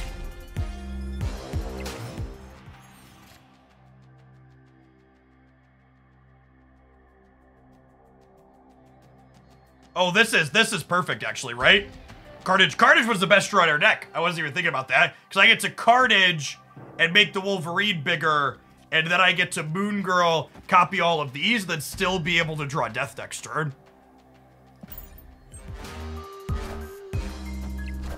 Actually, kind of perfect here.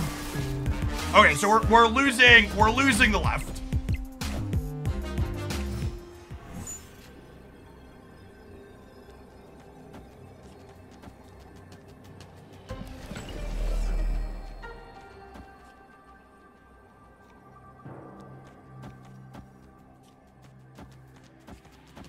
God, that's perfect. Holy crap. We do lose to Azola, but this is the best we can do, and I'm happy with it.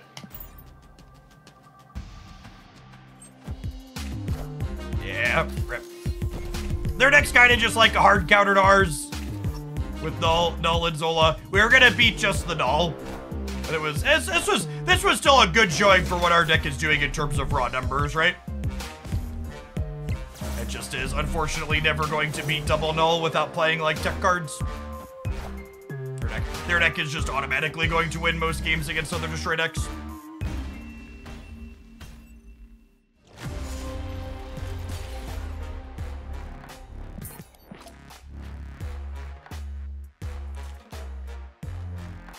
Is there any reason to play Nightcrawler over Jeff? Not really. Usually if you're playing Nightcrawler, it's an addition to Jeff.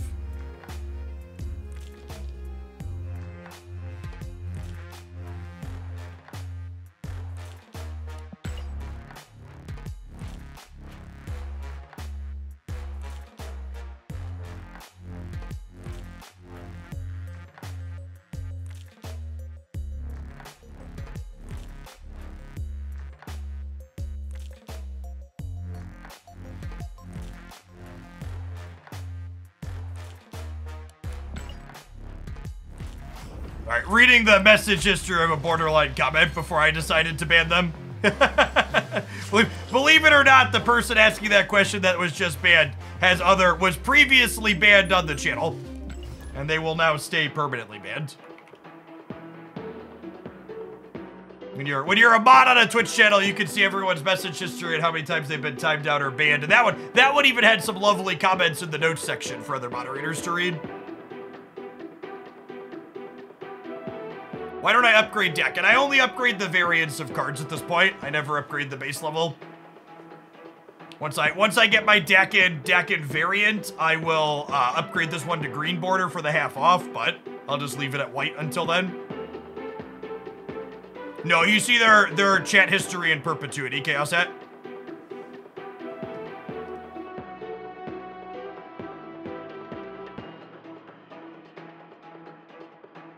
And Incendium, speaking of perpetuity, 78 months ain't quite perpetuity, but it's pretty close. I appreciate the 6.5 years. Thank you for the primer.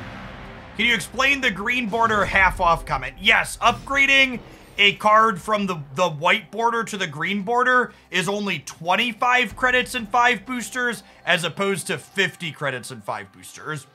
So the very first level you buy on every card going from white to green is 50% the credit cost.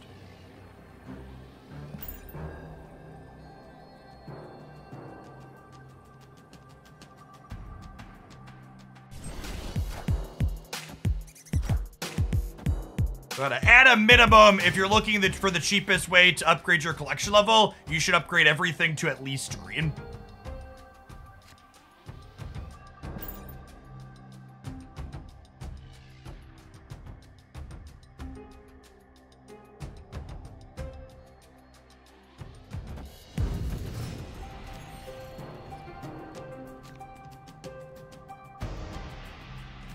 These are certainly locations that can exist in Marvel Snap.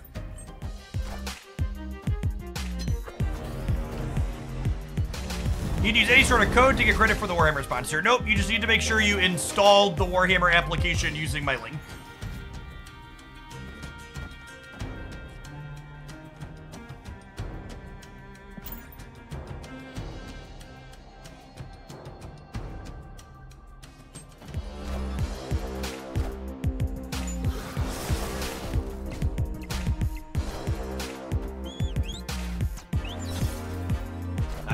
Out there, Killmonger is nice.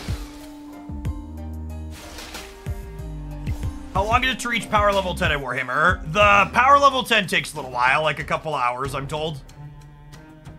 Hitting the base amount is much less than that, but power level 10 is a good bit.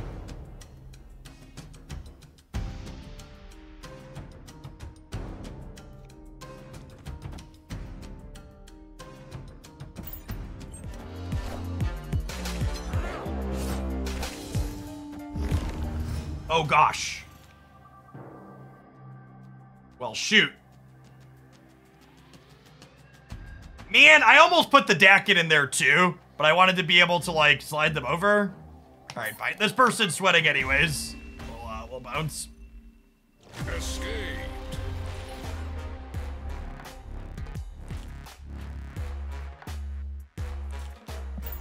Oh, that's the wrong button.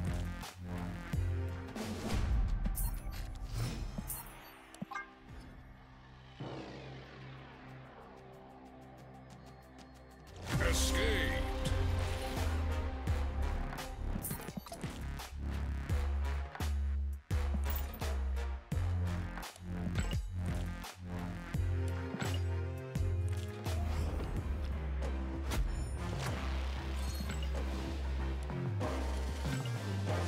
Sync this one up into Silver Conquest. It's been solid improving grounds.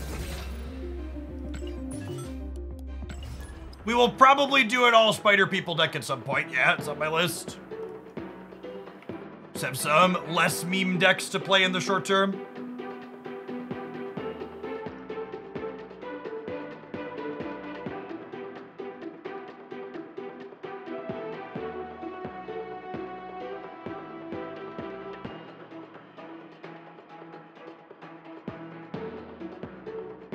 Yes, they have confirmed via the roadmap that the Conquesting complete screen will be getting removed at some point in the future.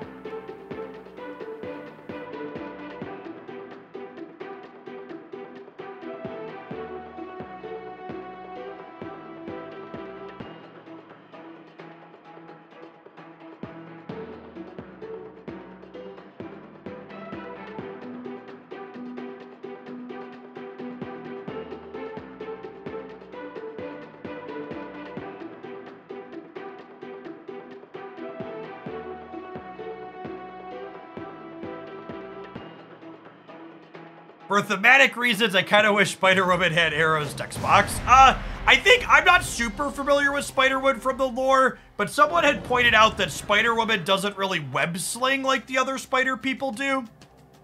Is that true? And if that's the case, I think it kind of makes sense for her to be the odd one out when it comes to not being a movement card. I think she's also a pretty good / neat design. So from that perspective, it's probably fine.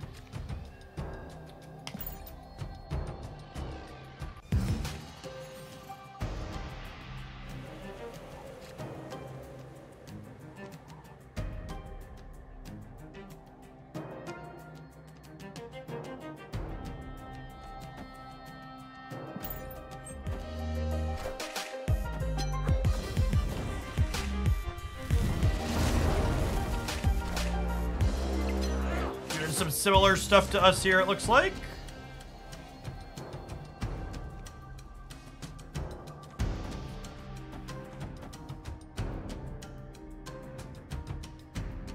Am I playing the shard out? I think so.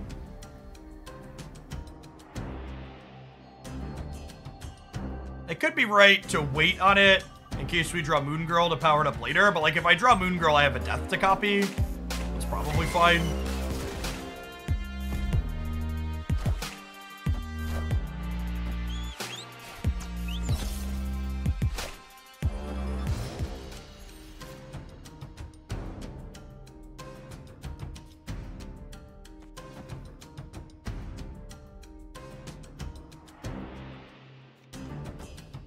I'm happy to copy my hands here. I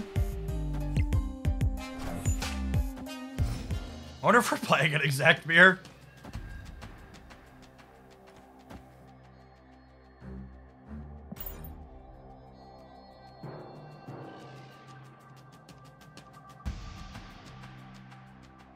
Our start is definitely stronger than theirs. I should probably snap them, honestly.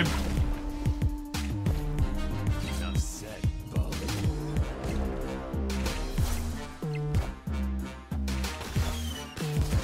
Green to go right there.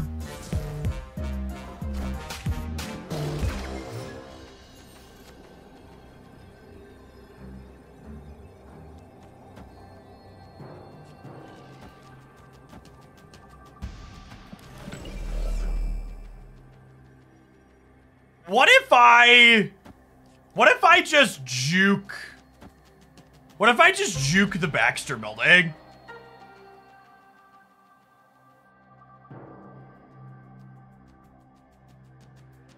I think I like it. They also just decided to punt the Baxter building. So that works out great for us. Enough said, Bub.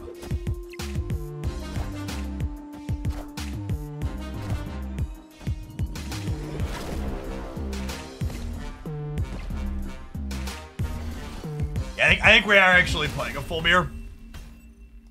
Victory.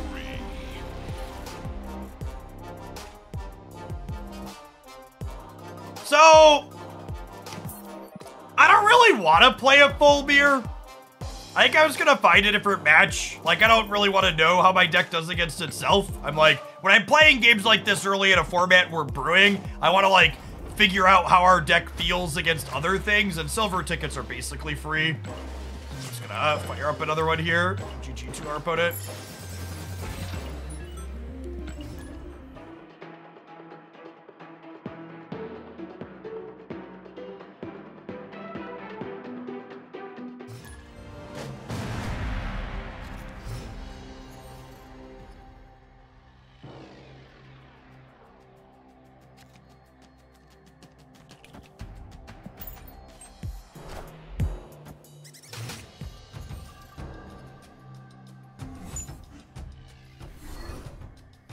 Did they lose? Sure.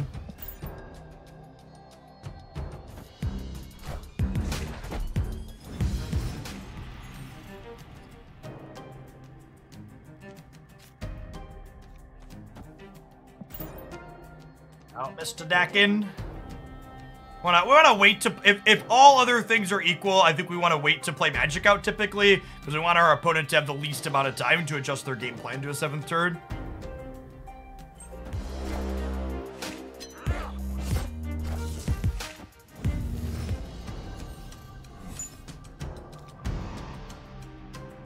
Definitely happy to get rid of New York against their Craven deck.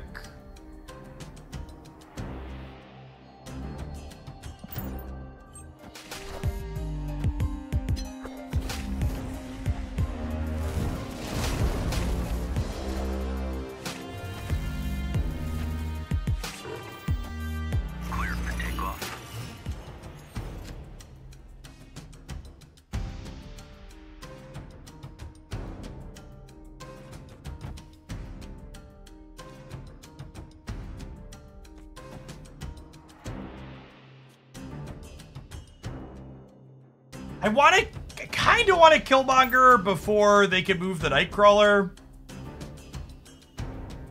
But I also want to eat 3 things with my what's it called? Friendly neighborhood Spider-Man.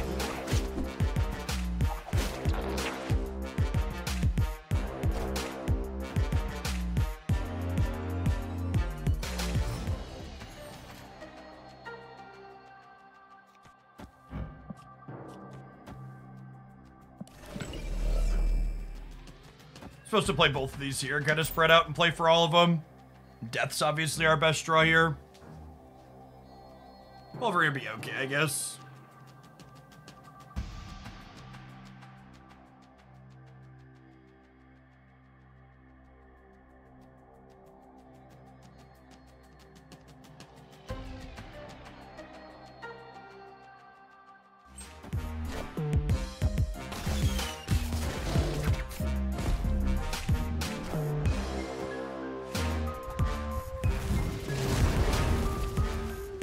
Okay, our opponent's very into Limbo.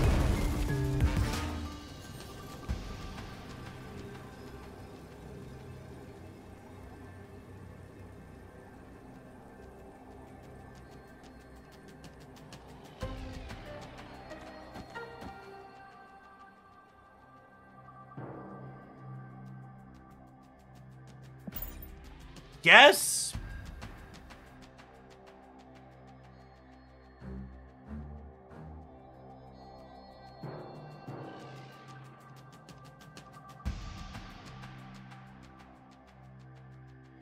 There's +5 and then potentially +9 here.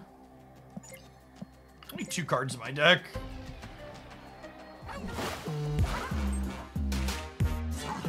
They played for mid, so we need Wolverine to go mid now.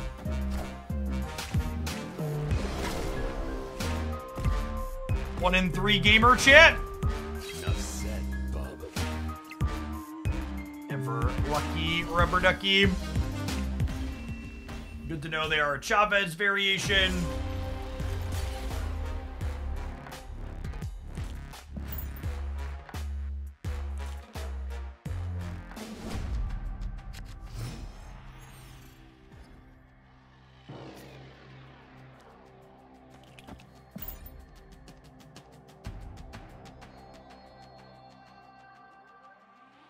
Opponent snapped.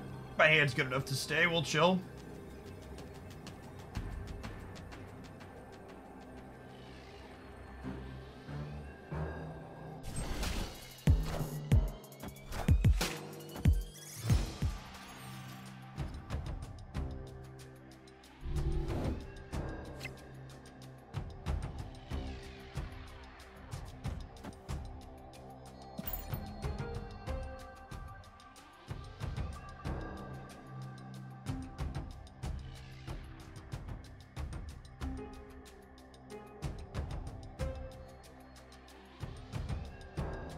Get Daken in the middle and hopefully find the Killmonger to clean up real big with him.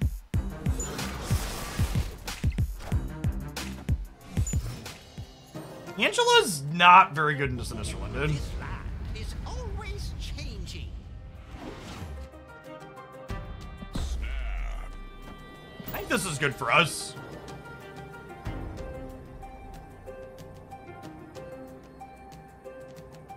Our hand is really solid.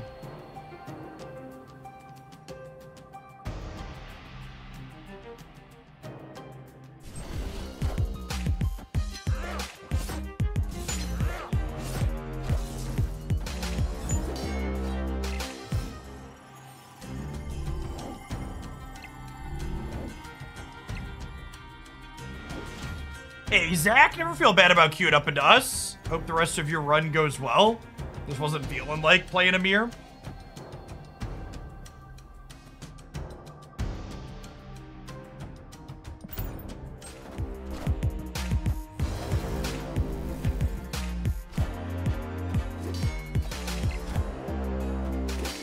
What's a Spider-Man move? Wolverine. Oh, it's our Wolverine. Cute. Enough said, bub.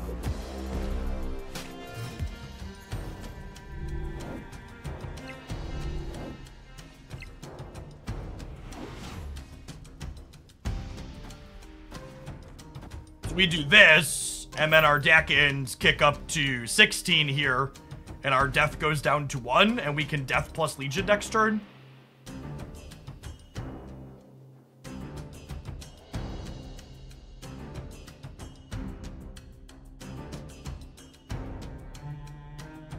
They're probably a Shang-Chi deck.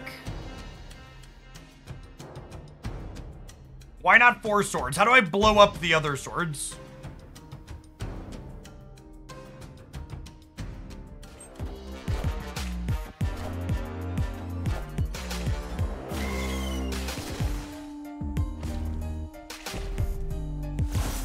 I know how I always do the bit, so maybe it's a little bit overdone about how this is my deck list and nobody else could have thought about this when someone tries to credit a deck list to a specific person. But like, we've literally been recommending like 10 of these 12 cards in this deck list for like the last 2 months on this channel. So it's extra funny to hear people being like, oh, this is the Lambie deck. It just really hammers home how much of a nothing is original, etc., etc.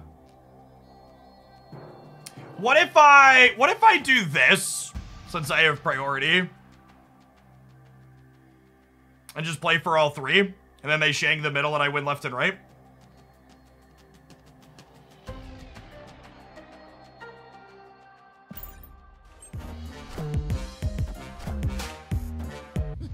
This land can never be fully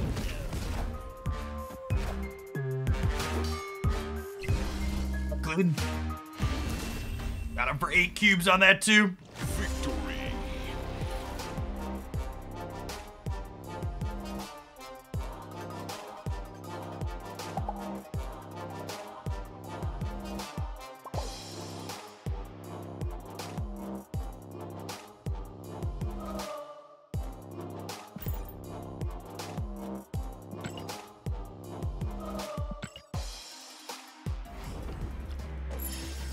We played a little bit of Marvel Snap to get to this point. As someone who's not, it's purely a psychological thing, obviously, but as someone who's played, who doesn't like the regular emotes, I actually really like the card emotes where you can emote individual cards in this game, because emoting cards makes it feel like the emotions are being directed at something that's not me, they're at the game object, and there's more context to it. I actually think it would be really fun if they gave us the option to emote the locations too. So you could communicate that better. Because I really don't like the general player emotes. It feels like there's too much ambiguity and there's too much opportunity for people to like feel like it's harassing. But I basically never feel put out or upset or annoyed when people emote cards.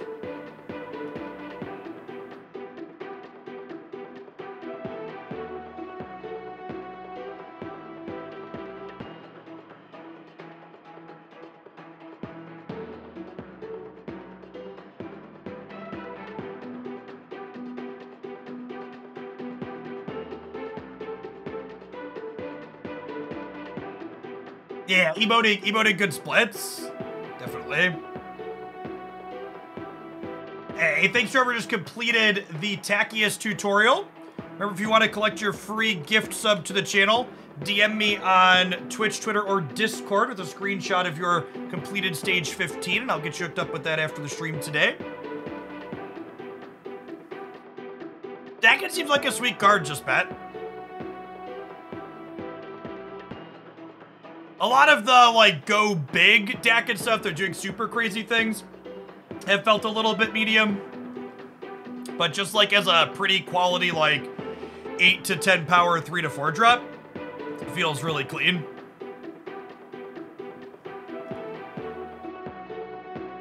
I would expect Daken to get better with other releases that are coming later this month, too. X23, Lady Deathstrike, and even Silver Samurai are all cards that synergize with Daken.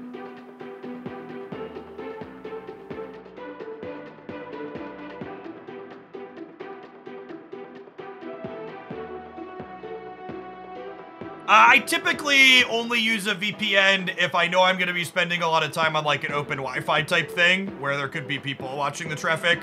I don't really do that terribly often. So view it as kind of a weird Thor. Well, it's very different than Thor, right? Because like Thor, there's some variants. You have to redraw his other card. Whereas like Daken, you get the thing guaranteed and you build your deck to make sure you can blow it up.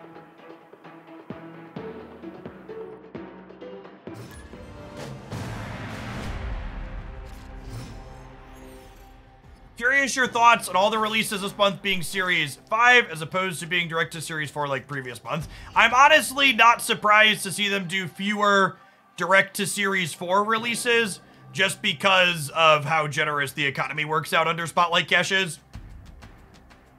If they do too many direct to Series 4 releases over certain periods of time, you could basically get every card with spending no or very little money. And I assume they don't want that from a monetization standpoint.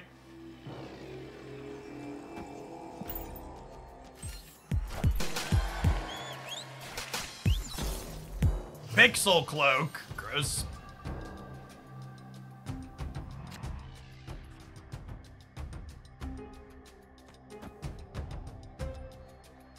Part of me wants to Squirrel Girl this turn so I can get one into here because it's a little bit better for death, but I think I just need to be resource efficient.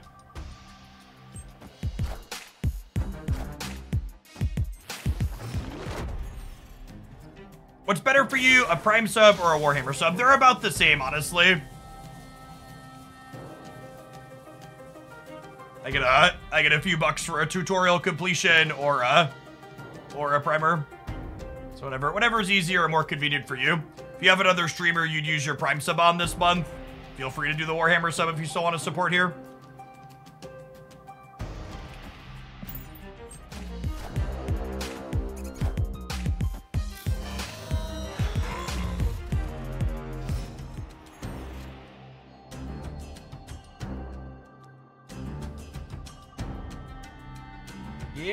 Yeah. Maybe this is wrong. I guess I kind of need to draw magic if I take this line. We can do that next turn though, right? I guess I could also draw Carnage. I Carnage the left and then Venom the right. Yeah, with the Moon Girl draw here, I need to draw Carnage or magic.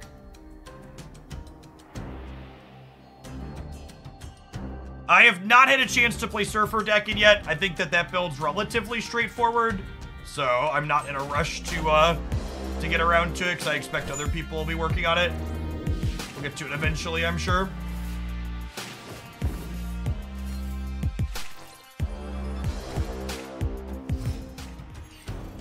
Is that a normal type sponsorship? They pay for a sub. I've never seen that before. It's pretty cool. No, that's purely something that I do for my subscribers. So it's very typical for mobile game sponsors to give you a bonus based on people that complete tutorials or something. I just take part of that bonus that they give me and pay it forward to people that are actually completing the tutorials in a small way. It helps encourage more people to check out the sponsor thing, which keeps the sponsor happy, and it shares the love a little bit.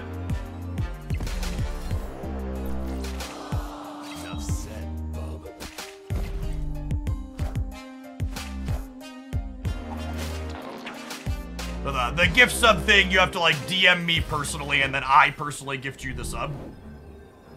It also like basically gives people a sample of non-sub mode, right? Like gets people to try the Discord. It gets people to see what chat's like with not slow mode. So Escaped. you can DM me wherever is most convenient. Yeah, there's 2 separate goals. I get a bonus if you complete stage 15 for the tutorial, and I get a slightly bigger bonus if you play up to power level 10. Power level 10 takes quite a bit, though. I think it's a couple of hours of play to get there. Tutorial 15 is only like 30 minutes.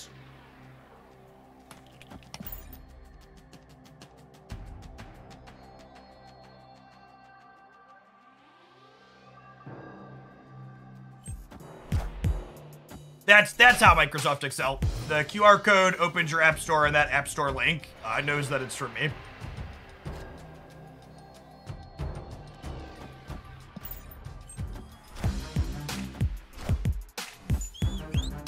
Need to find something that can blow stuff up next turn. Or before the slides, or next 2 draws, I should say. Nice. Okay, so I'm gonna go ahead and Daken into the negative zone, I think, and then we can Deathlock next turn. They're snapping, which is a little scary when I don't have Killmonger yet for their Human Torch, but they're feeling good about the Bifrost, I guess.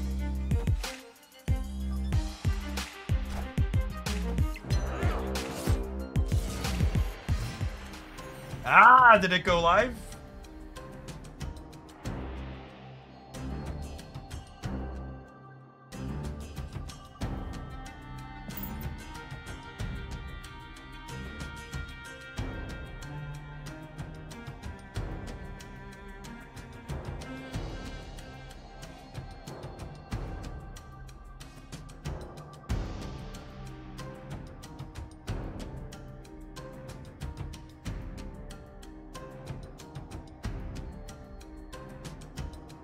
Okay, chat, I know I often ask you to go click on and watch YouTube videos and give them engagement, but I got the privilege to do the Daken card review on the official Marvel Snap channel for this month. So if you could please give that video a watch all the way through, give it a thumbs up, leave it a positive comment.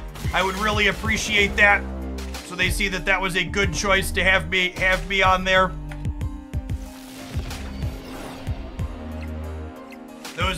Looking at the past ones, their community spotlights look to typically get somewhere in the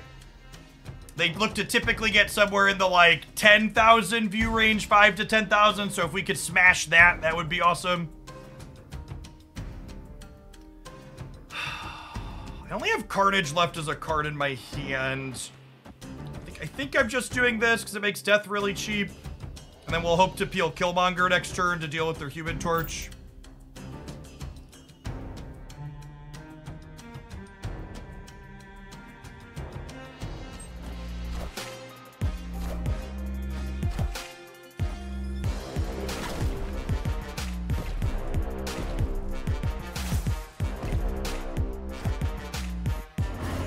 This does mean I can't play left with death, is accurate.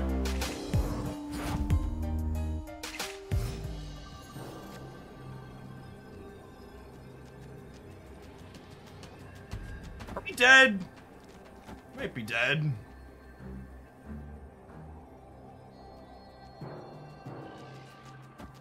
I think they're not going to play into here.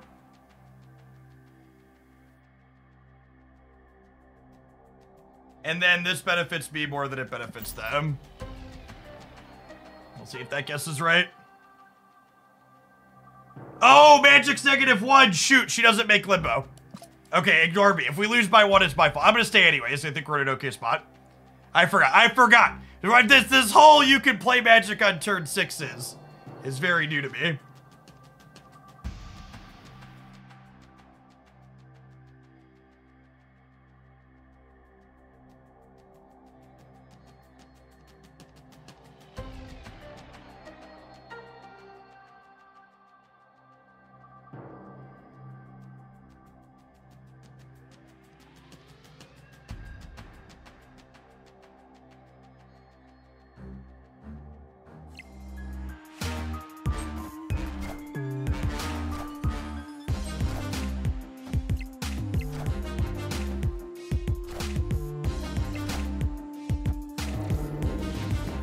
All right, we lost by a lot.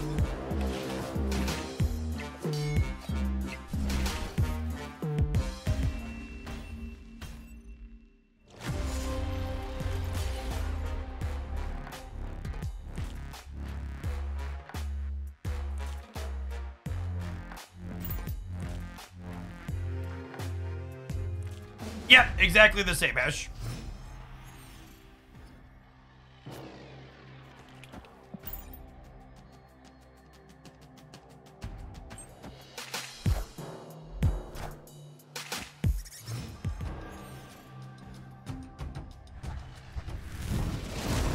Limbo. Things you love to see. It.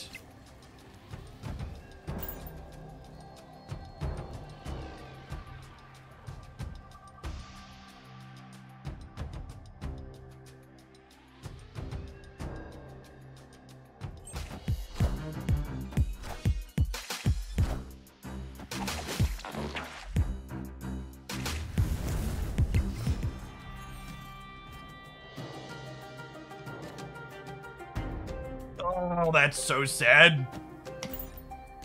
Our hand is so good. Daken Sword does trigger Collector, yeah. Yeah, he's a nice addition to the discard Collector deck for that reason.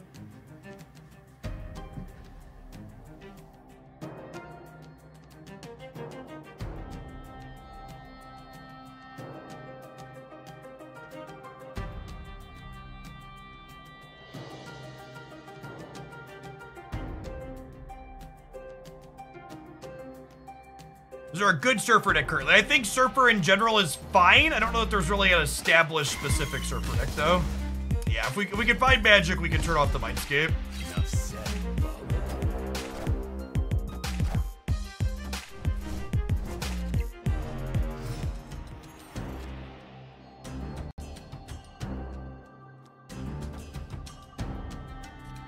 Oh, this would be such a huge gamble.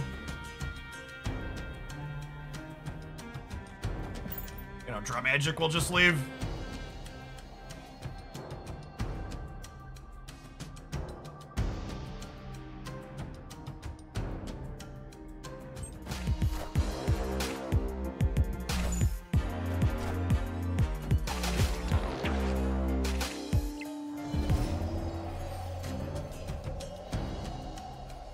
Yep. Oh, that's so sad. Our hand was so good. I don't think they have to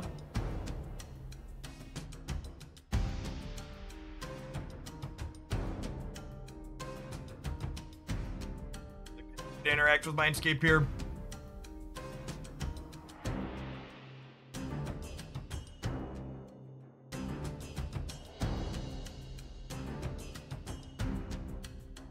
I'm just waiting to see one more card out of their deck with Yondu before we leave.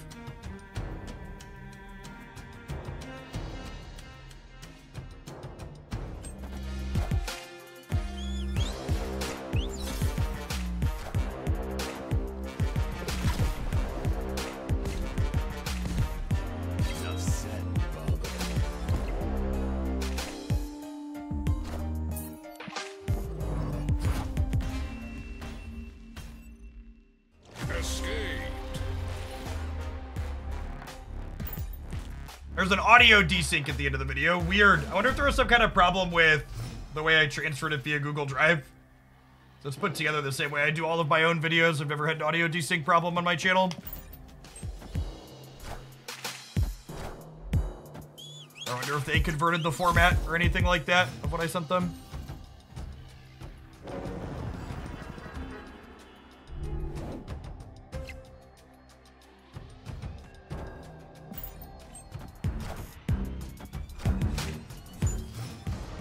That is still processing. No, that shouldn't be the case.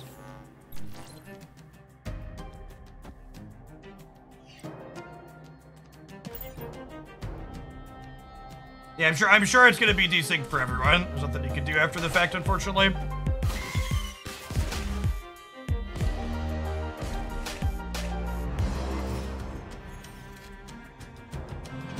Command here for this in a second.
Okay, and then they have priority, so I'm just gonna snap them here, and we'll get to do this with the Killmonger since we didn't play for Baxter Building. Most videos get the most of their traffic in the first couple of days, so a video getting a lot of views in the first 24 hours helps it gets promoted to more people. So typically that's ideal.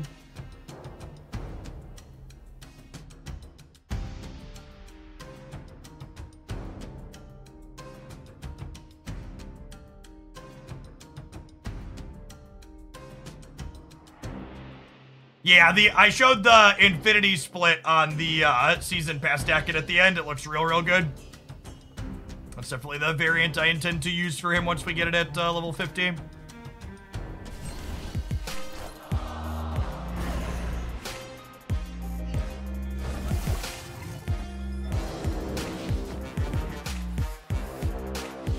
Okay.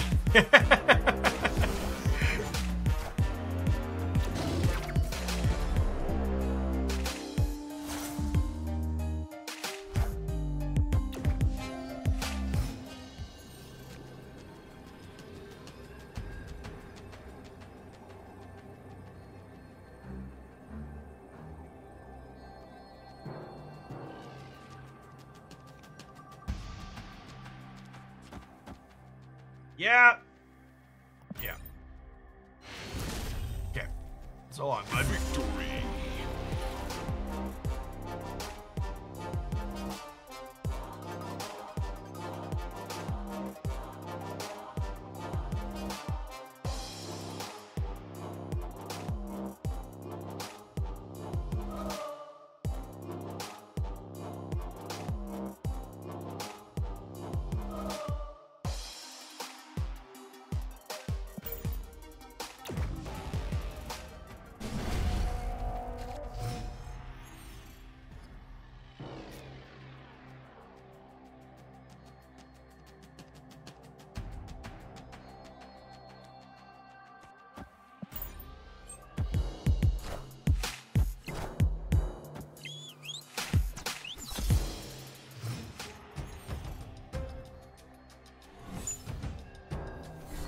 Feel restricted being a one-game streamer, or disappointed not being able to play things like Diablo or Spider-Man 2 on stream, for example? Nah, not really.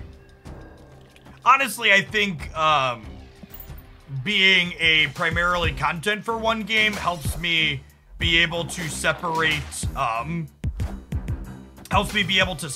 a little bit which parts of streaming are, which parts of video games are like my job and which parts are work versus not, I guess I could say.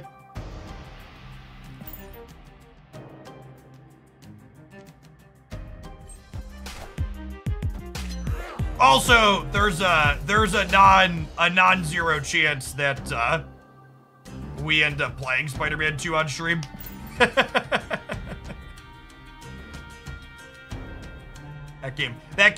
Those games are typically less than 30 hours, so I might carve out 4 or 5 hours a week to play that one on stream when it drops.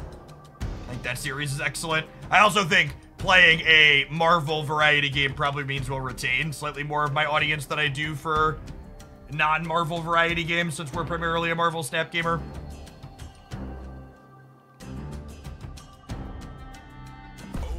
That's true, I didn't snap yet. That's a good show. It's pretty good. Appreciate everybody that liked and commented on the official video. It's up to almost 600 views already, 200 likes. Y'all are great.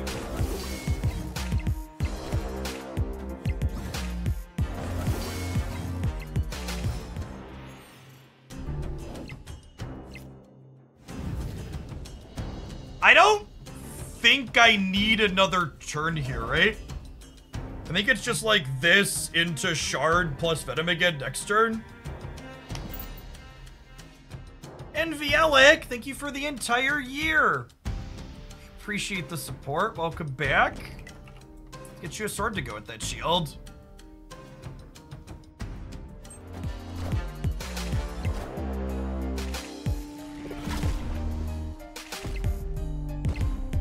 Venom gets to retain the bonuses from like Hellas on our 1-drops too, which is great.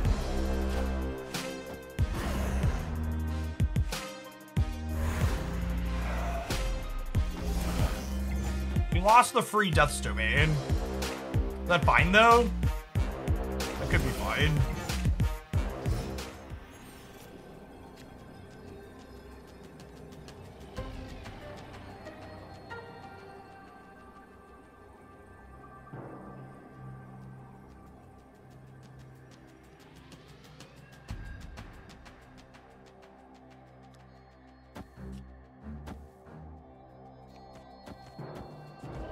What do you think of this?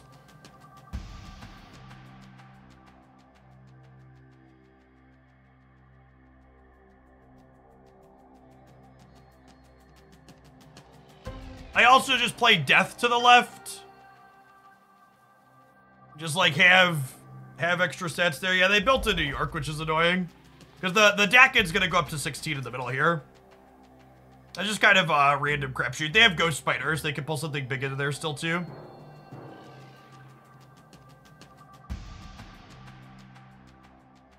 I can put Shard into Death's Domain.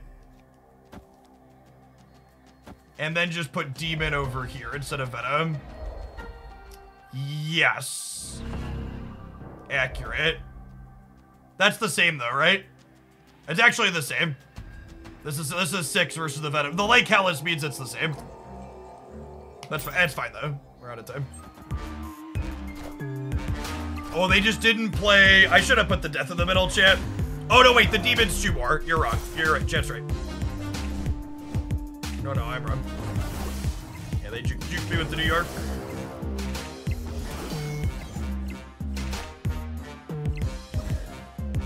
Ooh, that's only a tie there. Did we get him? Oh, we got him. Sick. Victory. I thought they got us, but they just ignored the cloak. So close.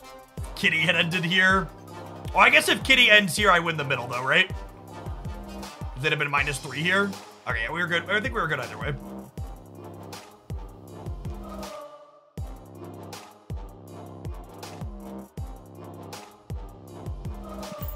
Yeah, the Demon play mattered. We needed the 2 extra points from the Demon.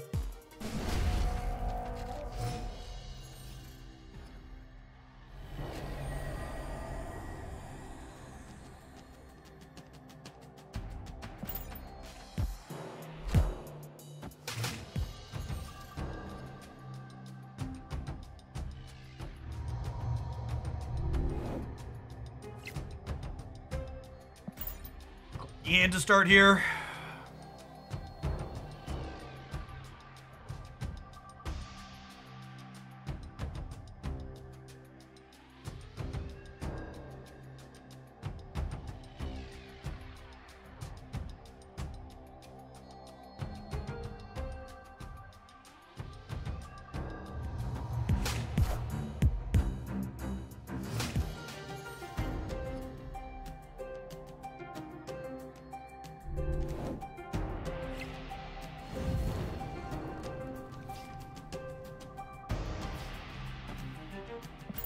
Okay, Magic's a nice pull for us. We get to extend the Space Throne here. Asteroid M's obviously good for them too, though. Poor Bear's okay for us, at least. I'll have to draw a 1-drop here. Rip.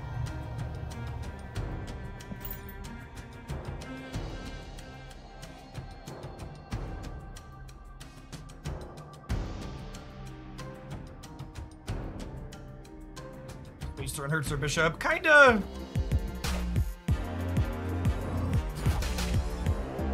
I have a deck that kind of likes to spread out too a lot of the time. What's going on, Robin? Thanks for the 41 months. Appreciate the almost 3.5 years. What's the best Daken deck? Nobody knows the answer to that question yet. This card's got a lot of moving parts going on to it. It's gonna take some time to figure out.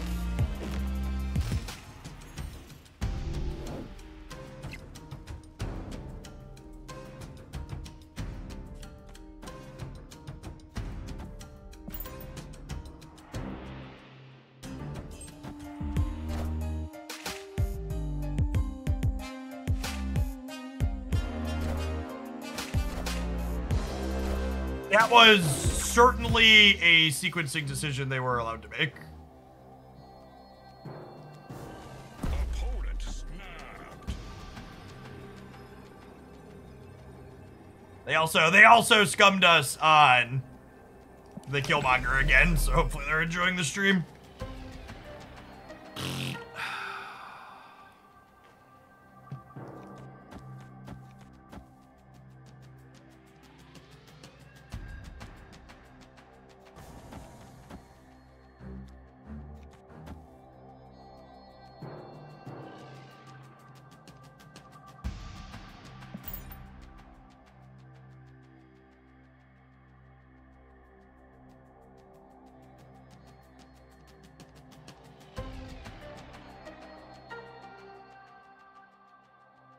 You ever thought about running a delay like poker players often do?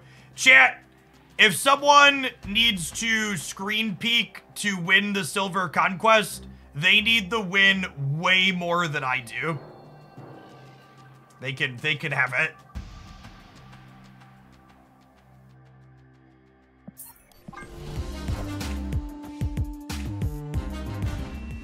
Well, that was a master class of interface. That is definitely what I wanted to do.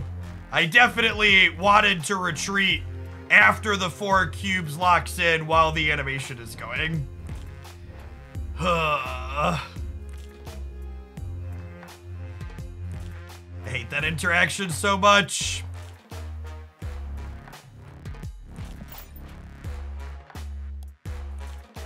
Just decided we were probably dead and should leave and play for the next 2, and then animation. I've talked about this before, but they really should lock you out of being able to snap or retreat inside of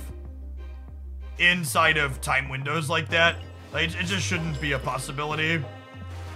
While the animations are playing, you just shouldn't accept those inputs. You have to reaching level 10. Drop me a direct message on Twitch, Twitter, or Discord, whichever is easiest for you, with a screenshot of your account at level 10, and I'll hook you up with a sub gift after the stream.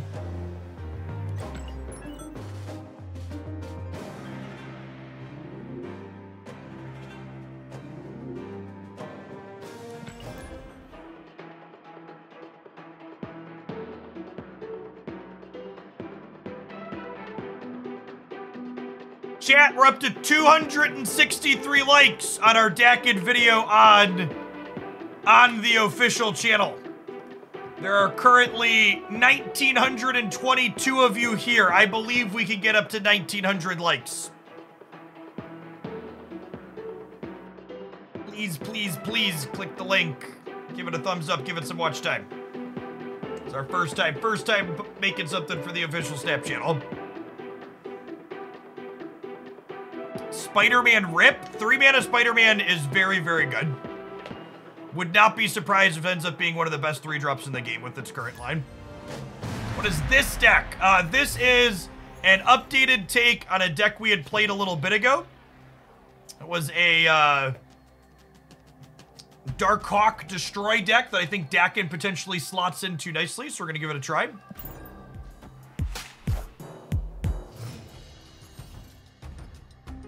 Just playing a lot of good Marvel Snap cards.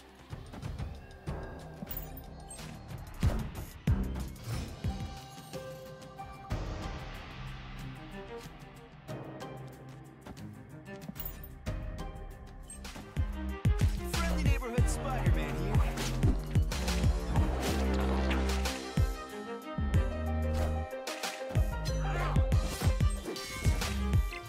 Yep. Well, that's great for us.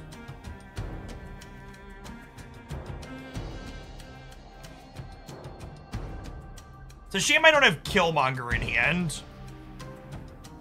If we had Killmonger in hand, I'd be able to play the Hood out, but I think without it, I can't.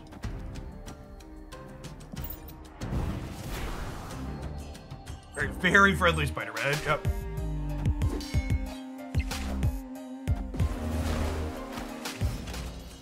Got me.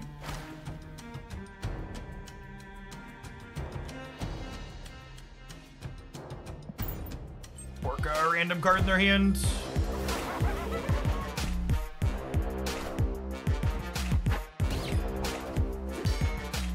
All systems go. One of those gamers, chat.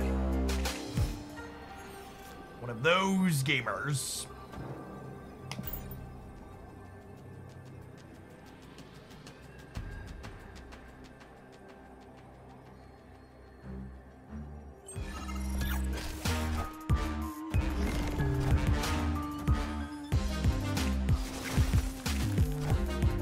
Wow, do we actually lose? We lose by 1 on the left now, right? That's so sad.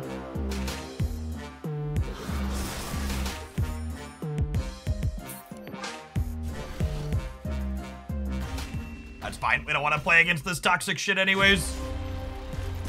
I don't know if the matchup's necessarily bad, but I'm very unlikely to have fun while we play, so we'll move to the next one. The classic Professor X Galactus deck. He mad. Chat, it's okay to just be like, this isn't fun for me and move on without being mad. I promise you, when I'm not having fun and I leave a game, I'm the furthest thing from mad possible. There are so many other things in the world worth getting mad over. My opponent playing toxic lockout cards is really not one of them.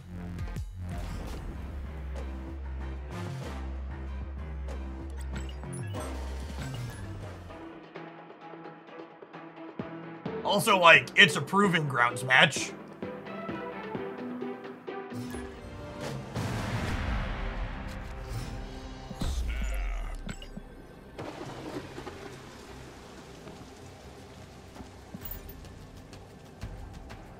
Opponent snapped.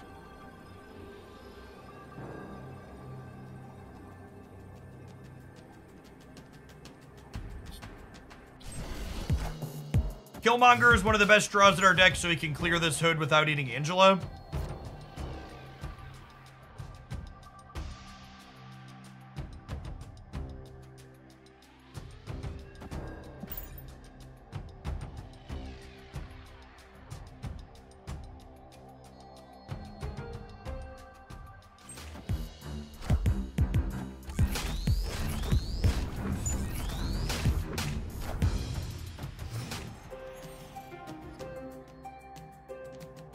It's such a strange, pervasive gamer mentality that if you ever acknowledge having an emotion, you've lost the social interaction. Well, I would like to point out that that's not really a gamer mentality so much as it highlights the fact that a lot of gaming spaces are predominantly dominated by toxic masculinity, which is what that is.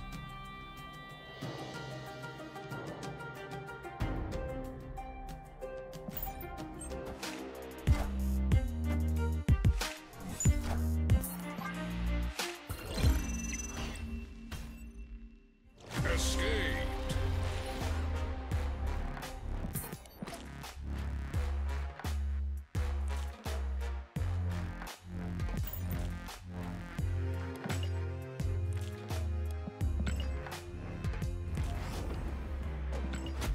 Their deck was a little bit better with the Sinister London than ours was. We're 0-2 deck, chat. The deck must be unplayable.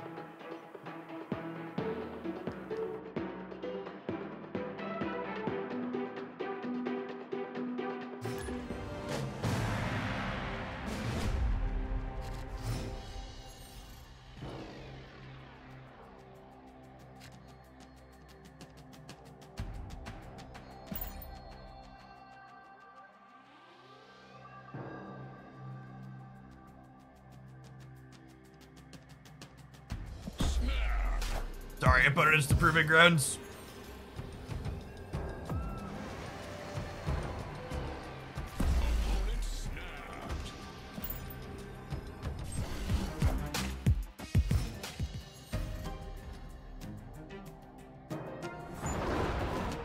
Deck has plenty of 1-drops in it to fish up here.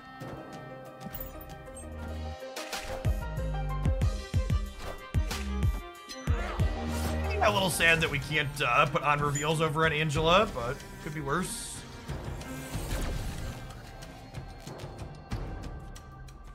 solid. I get to do this. Do I do this or do I need to blow up the shard this turn?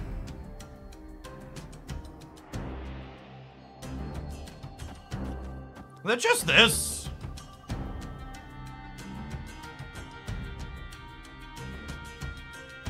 That might be this.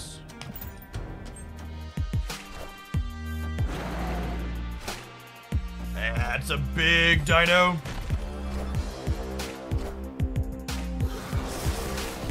Okay. Carnage.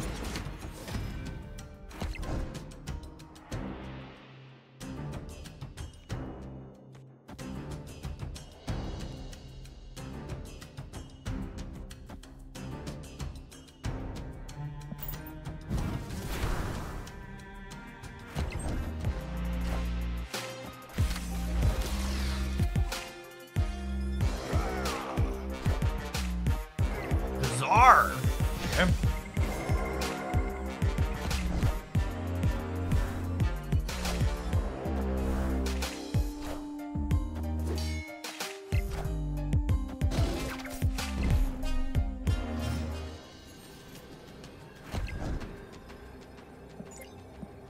They have 8 cards in their deck. They Mind Stone. My Hawk gets smaller.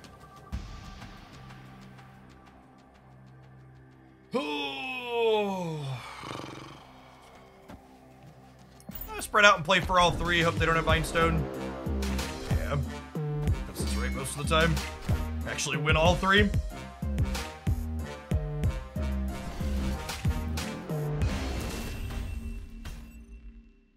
Victory.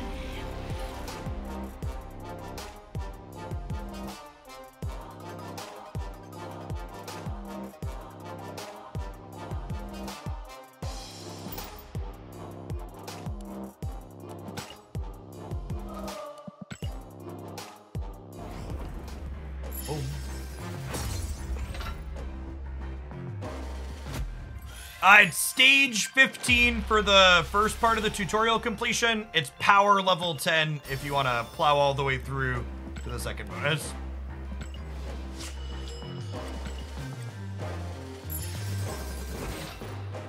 Let's take this one into Silver Conquest. Like this kind of interactive low to the ground deck can be very good. This is the style of deck that tends to do well inside of Conquest.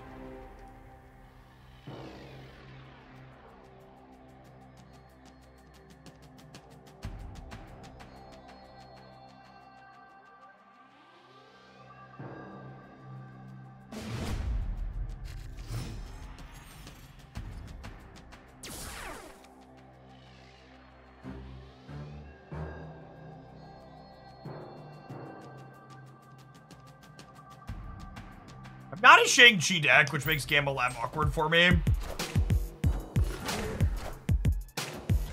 Is Daken a good card? I would bet Daken's a very playable card.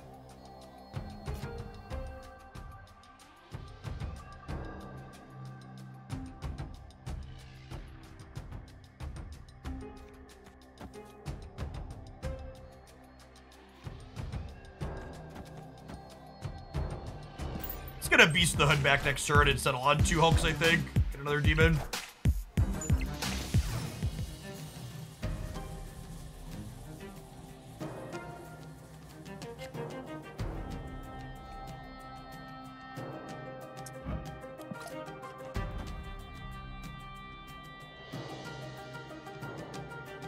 Do I have time? I don't know if I have time to do this. Let's find out.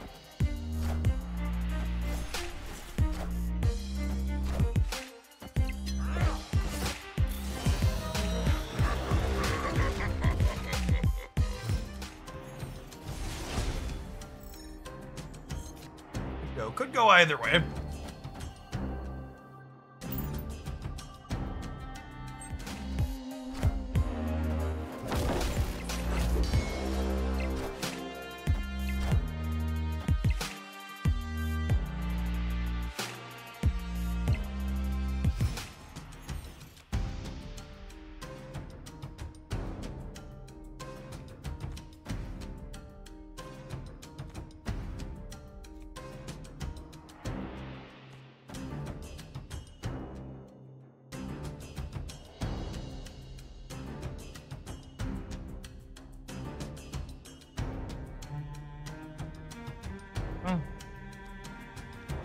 Do I want to eat these middle, actually?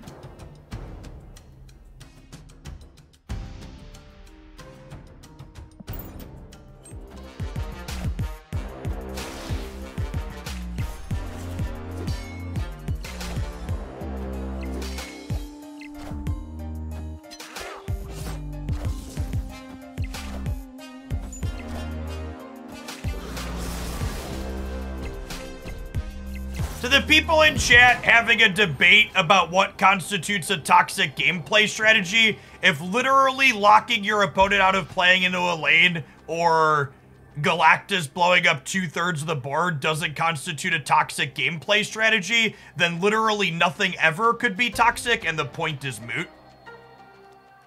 So rather than you trying to have me justify my saying that I think getting locked out is kind of a toxic gameplay pattern, maybe you could elaborate what you think is toxic so we could have a discussion point from there. Because I think we're having a fundamental difference on the jargon more than anything. I think I want to play for New York here. And play for one more cube, see how it goes.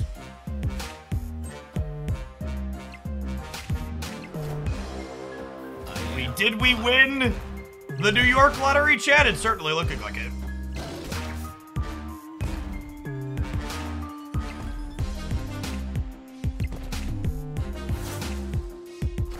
This is my least favorite location in the game. It's just like, then the end of the game is just like the least skillful thing ever. It's just like this giant coin flip.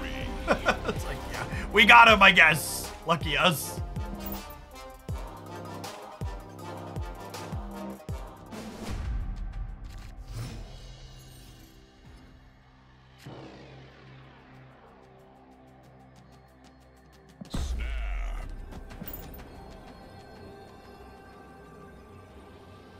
Nova Carnage, Daken into the clothing vats. Also great for us. What's going on, my dude? Can I have this, Daddy? Can you have those? Sure. Just make sure you have something to drink, too. Jacob's a spicy food junkie, chat. I'm not. I'm sure that face is gonna convince them you're not a spicy food junkie. I eat healthy. Daken Jungatarian. Alright, I bet. Daken is a good. You're not supposed to talk about your brother.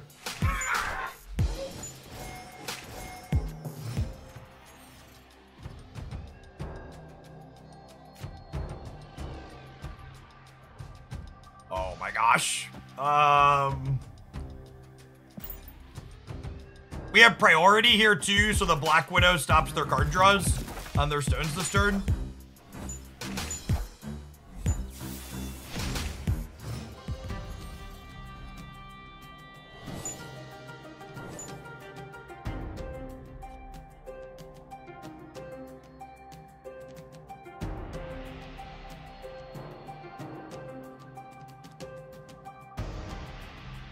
Trying hard to imagine Jeff with that kid's hair. My hair did not look like that when I was young.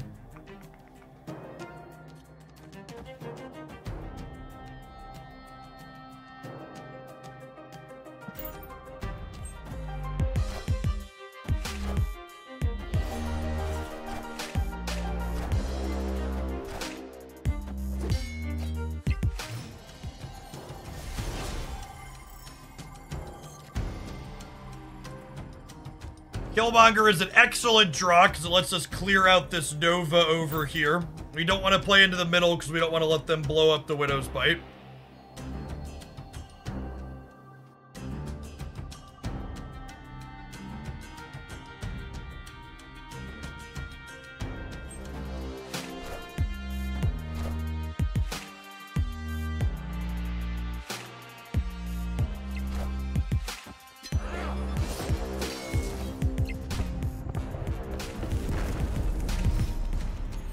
And we have priority going into this turn. Which means that my Black Widow gets to catch card draws off their time stoning in here.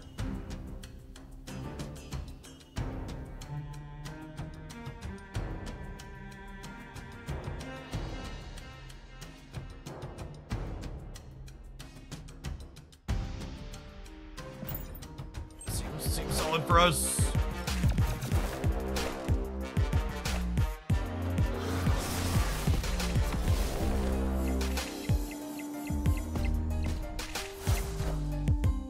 I am Iron Man.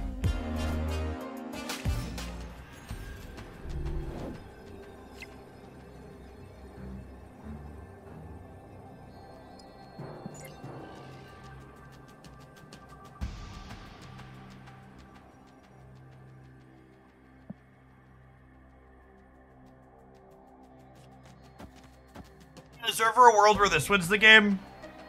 I think so.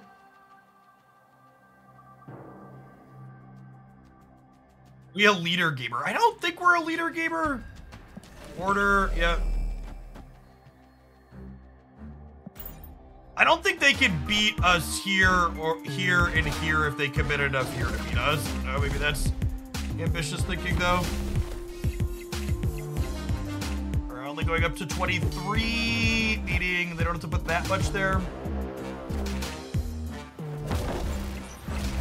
Rip.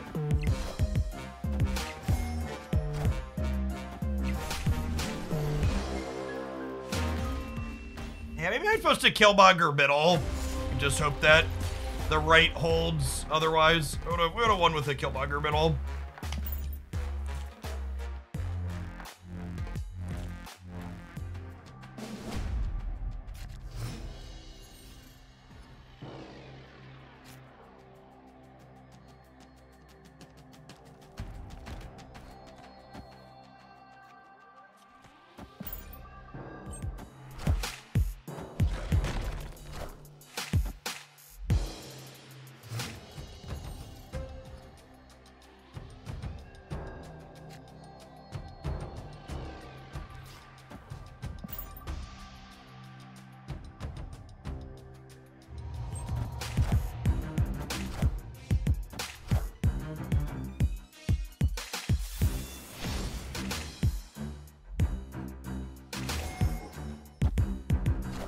Oh, it's actually kind of convenient.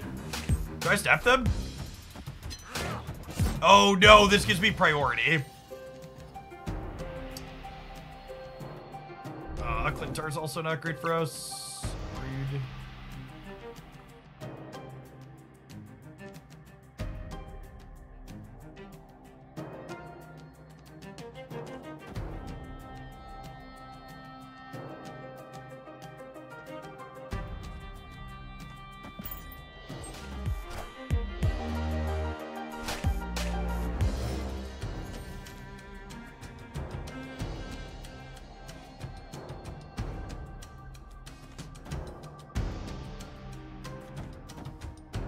Play this here, and then this merges into something negative, but I could go shard carnage here next turn.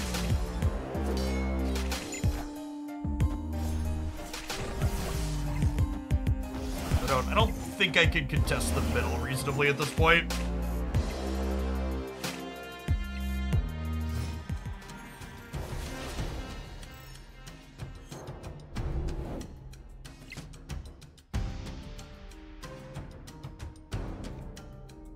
Oh, they took priority.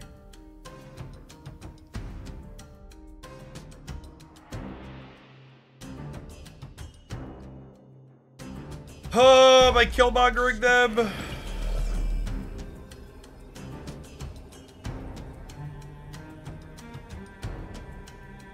This could be a dino turn too, though.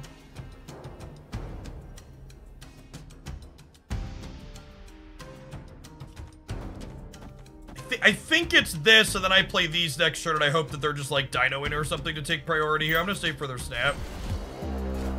If they just like play something big and God.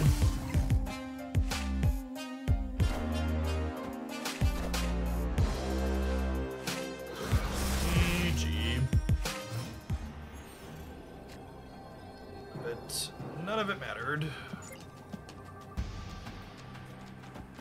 This is only 21 here.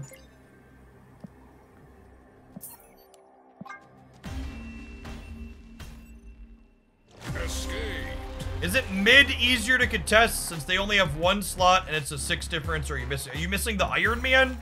Are you missing the bishop that gets bigger every time they play a card? So, like, very clearly you're missing several things. Our deck does not seem very good into Professor X, Jen. Turns out destroy decks are easy to counter.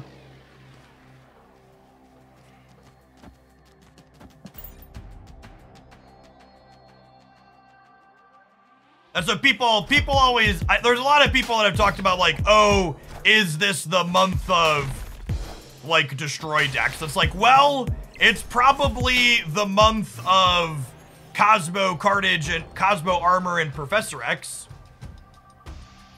It's the month for those cards for sure. And to our credit, we are playing the one card that's good against Professor X that we can play, right? That's as good as we could get as far as counterplay.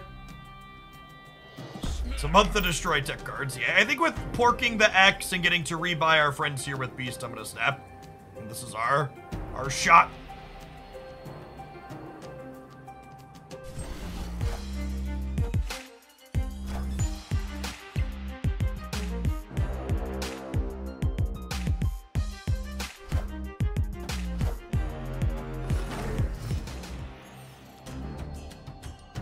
Nah, I don't think playing Echo is a worthwhile thing to be doing.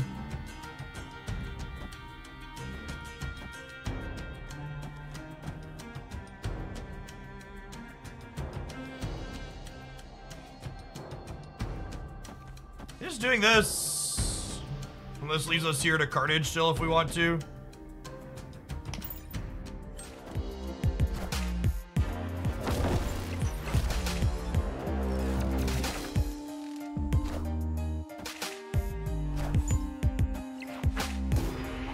Iron Man is gone, lovely.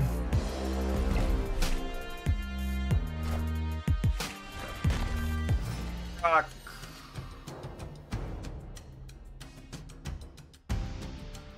There are not any cards in my deck that I can't play if I wait to play this out. However, if they Reality Stone Elysium, I could be in trouble. So I guess I'll play Angela mid because of Reality Stone Elysium.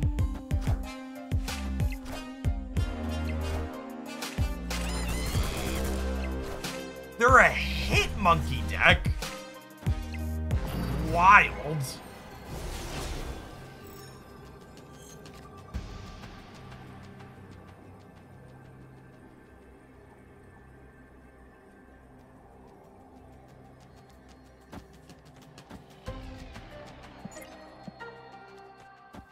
My Darkhawk is 22 in the middle. I think I spread out like this a little bit just so that if they move Hitmonkey, I win. I win here.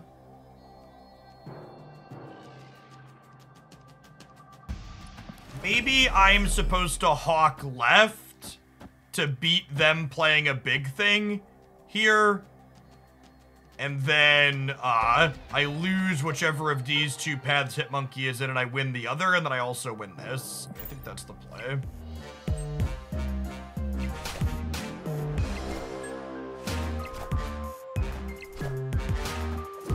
I think we died. No? By one? Oh, so close. We take those. We take those. Victory. Spider Ham. Doing work here. Got rid of the Iron Man and the Professor X. Only reason we could limp this out. What's going on, Gout? Thank you for the 39 months. I appreciate the support. Welcome back. Thanks for checking out the Warhammer promo. I did it. Drop me a DM and I will hook you up with the gift and stuff after the stream today.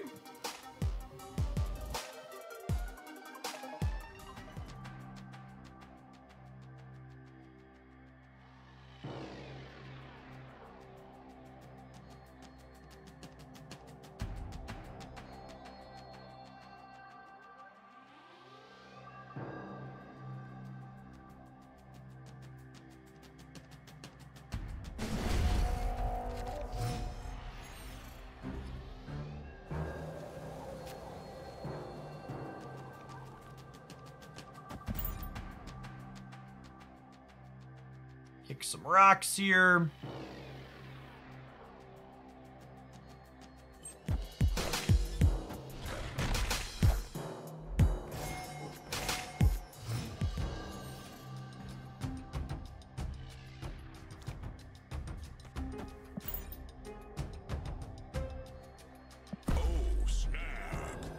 On a snap here, I get to go Angela into Daken into Nova Shard Carnage here. Obviously, this location could maybe be bad for us, but...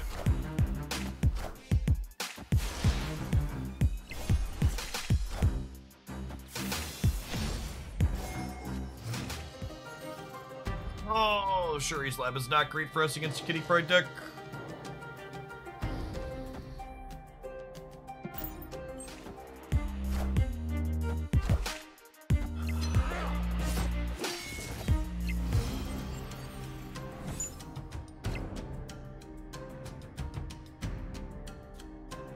Eight.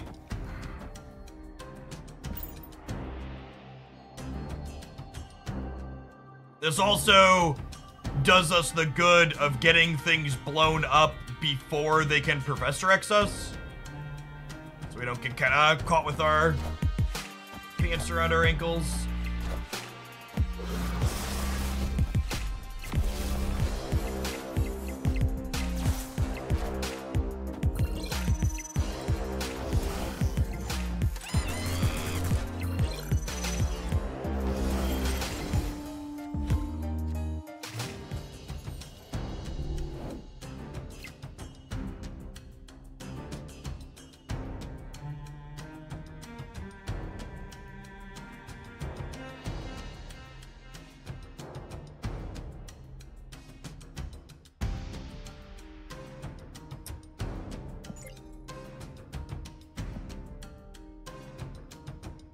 Am I just spider hamming them? I think I want to take away their ability to make a big play here, right? They could be beasting their Hitmonkey back is the problem.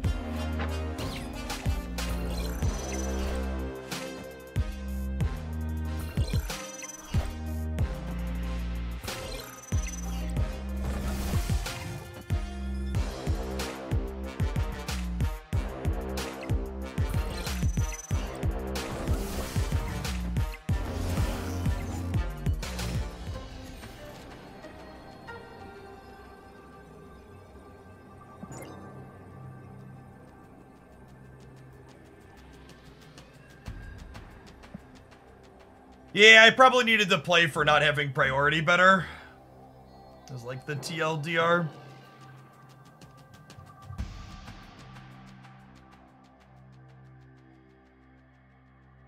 Mess this up. What can we do with my slops after I'm done messing up? Yeah, definitely Lovejoy.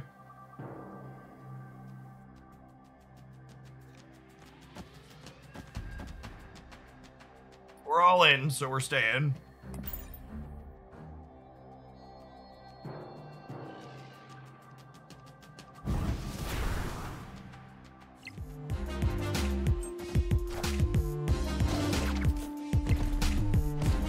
Just didn't play for here at all.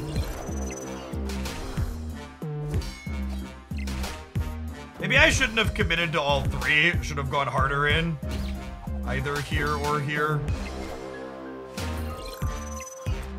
I assume this ends up being a monkey in the middle. Opponent played this match well. Our deck's just like an impossibly hard matchup for us. Bar with no name. Yeah, even if I had put the Mysterio in the middle, we're still down points there. I needed to jockey for priority better. So that way we could have. And we would have been able to Killmonger their Kitty Pride. We get to win whichever path they played that into, plus one of the others easily, and we just lose the Hitmonkey path.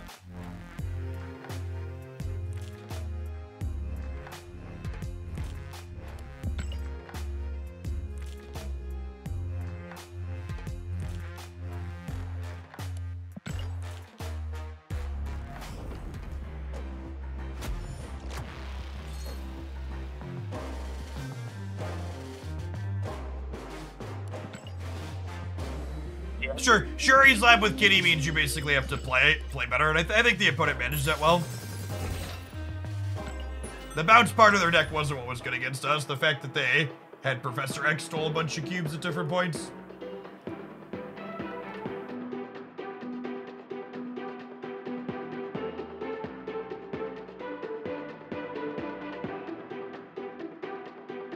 If you're just joining us and you're someone who enjoys my content, I always ask that you check out the stuff that I do on YouTube, but if you could really make sure you check out the Daken video that went up today on the official Marvel Snap channel. Give it a thumbs up, give it some watch time. Their card preview videos usually get about 5,000 to 10,000 views, so if we could smash that, that would be incredible. We'll see where we end up at.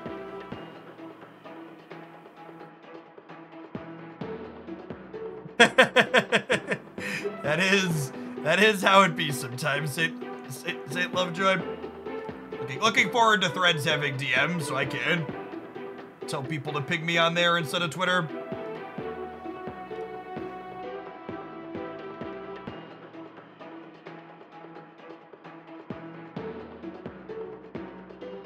I believe watch time is watch time, Spalls.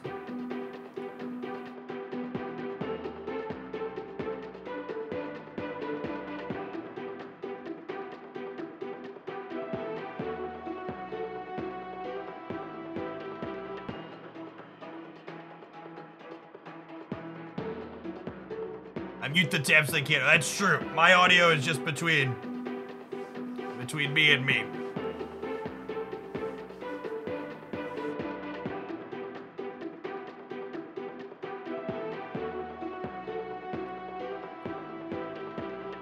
But Ass, you missed the Warhammer. You did not. I think we're gonna start with Warhammer after another match or two, sometime before 3 o'clock. We're gonna do an hour Warhammer today, an hour Warhammer on Friday.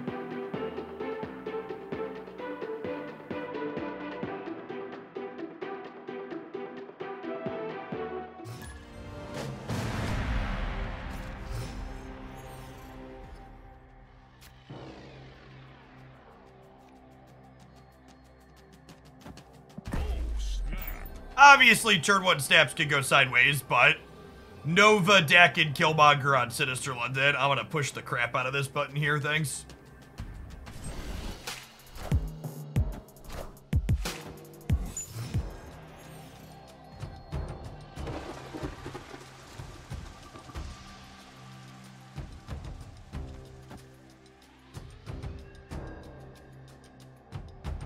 Do I want 2 porks?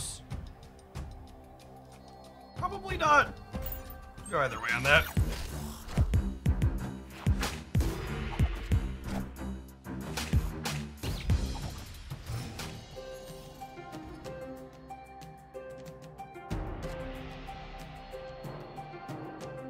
That's sad. Opponent snapped.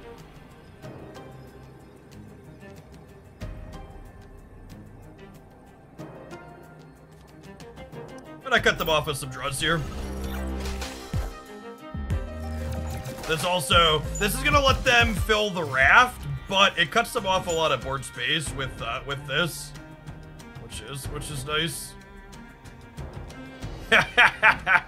All right, Daken goes middle every time, Chip. Easy game.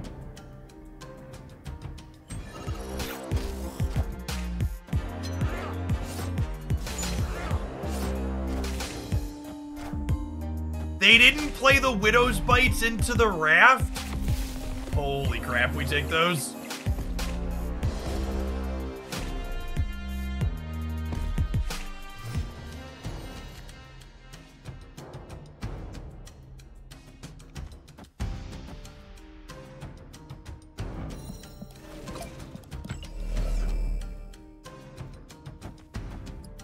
Okay, what if I do this? This gives me a 6-drop, and then it puts Spider-Ham and Daken back in my hand, and then I can Daken again next turn, plus a bunch of Maramasa shards in my 6-drop. Yeah, it sounds great.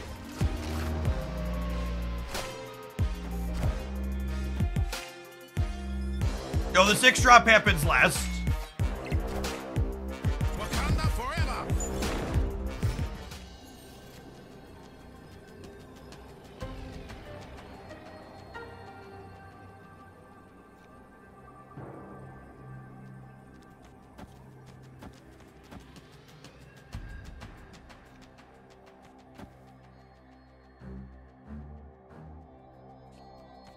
So if I Ultron here, it fills here. No, I want a Daken last because I don't want Daken to end up in the bridge. Ultron doesn't fill the location he is. He fills other locations.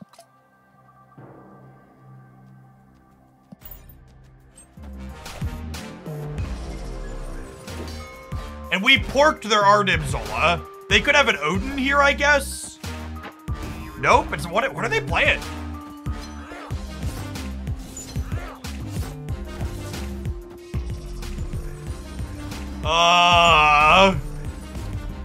There's some leader brain if I ever saw it.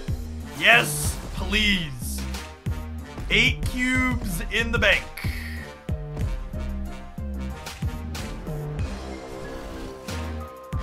Deal Areno.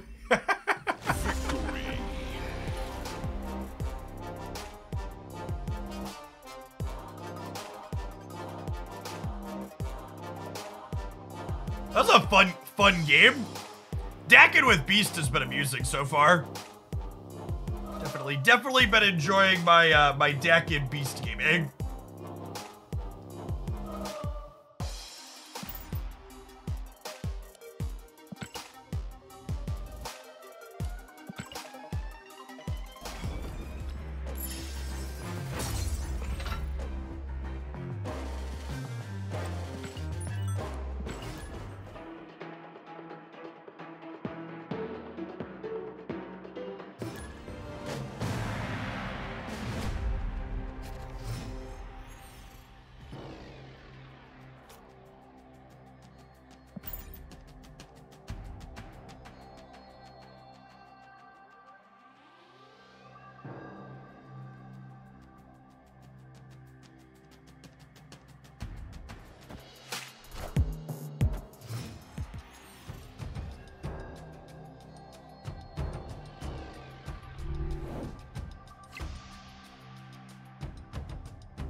Doesn't seem like Hawk comes up often in this list.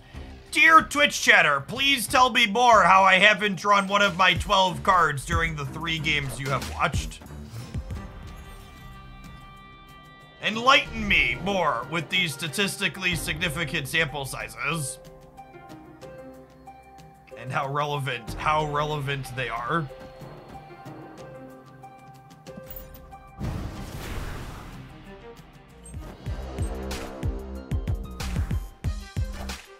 Hey, thanks, human.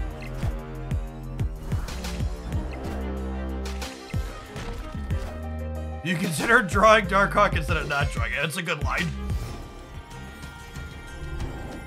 Hood's our best draw here. Carnage ain't terrible.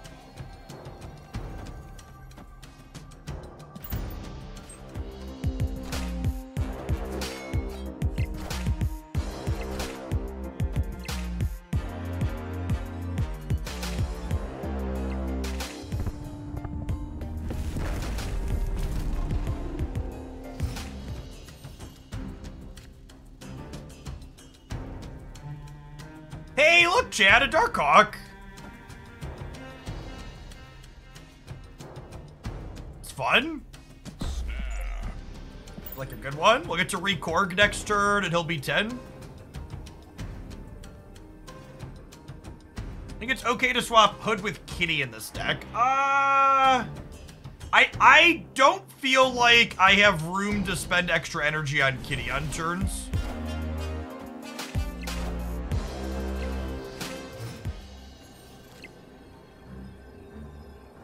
Play for priority. We did end up with priority here. That's a good shout. Probably fine.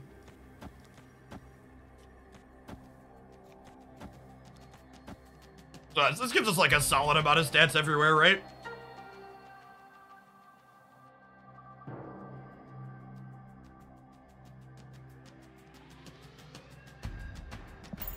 Be a little better if we could Killmonger them, but... Oh, I guess the Killmonger, I could have played Killmonger middle with Korg. If I lose the middle, if I lose by 1 in the middle, I could have had one more with the Killmonger.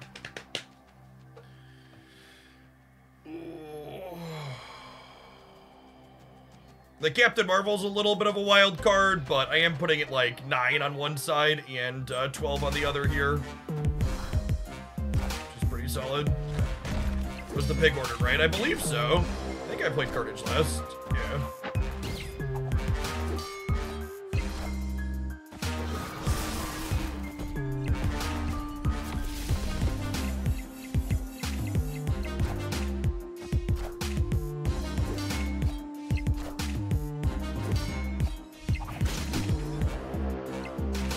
Higher, further, faster, baby.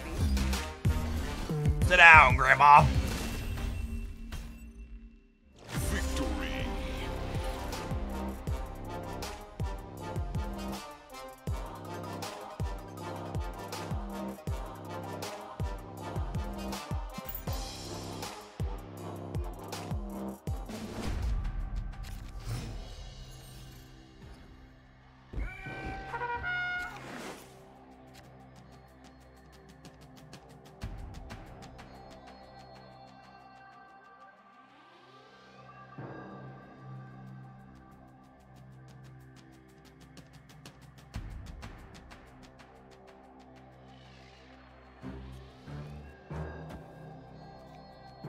I'm gonna open on Korg in the center because Camp Lehi is a path I can cleanly play Angela and a bunch of stuff to.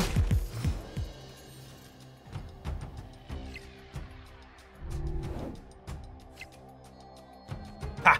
This ending up here is actually good for us if we draw Killmonger. Beast would be a nice pickup too, so that way we can play these out center and then reuse them.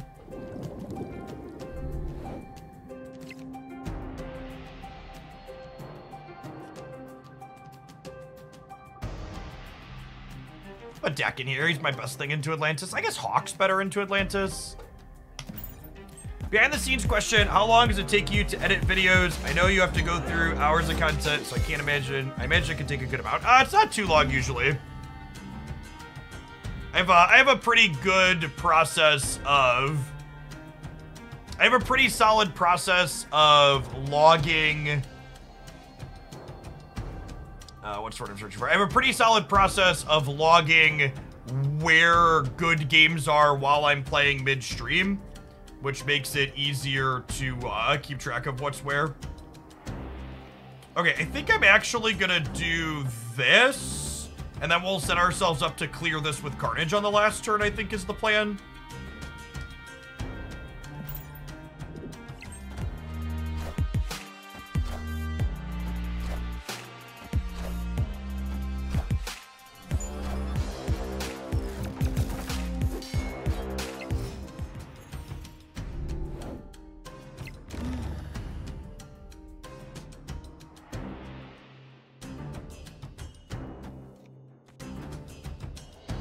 And then we vibe on the demon for now, so that way we can play it post Killmonger next turn.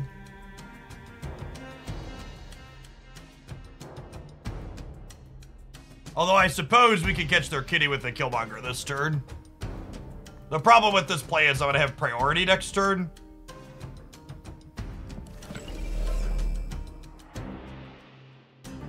Is it actually just this, so I can catch their kitty, and then next turn it's like Shard, Carnage here, and then Demon somewhere else? I think this is actually the play.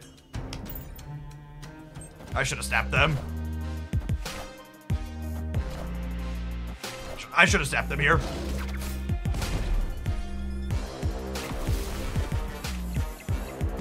It's too late now.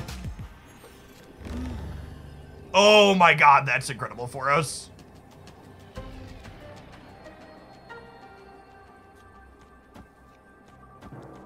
Actually the best draw on the deck.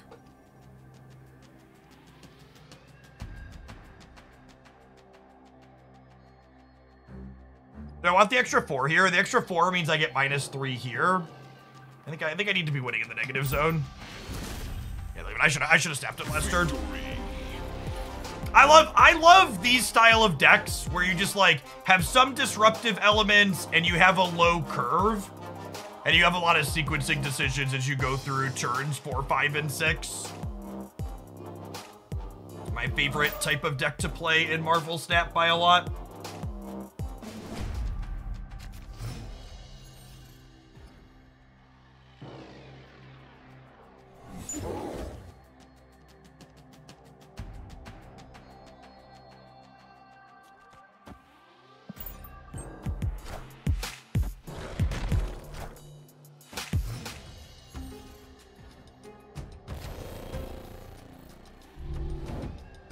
it's kind of annoying because I think I'm still just I'm gonna try and just matrix the danger room. I wanna play out in the middle so we can beast our friends back.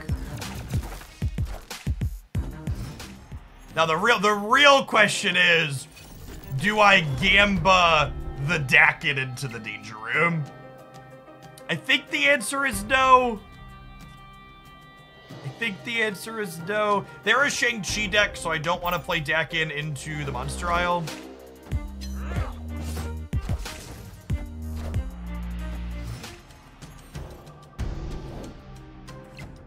Hood was actually the best draw in our deck here, because it lets me do this. And Beast into the danger room is perfect. He's trained in there a lot. He's gonna be able to dodge like the Matrix. What function does Mysterio have? Mysterio is good with Angela. Mysterio is good with Nova. Mysterio is good with Carnage. It's been so long since I played this style of deck. There's been a lot of people asking questions about some of those combinations of things. They've forgotten. These cards can be good.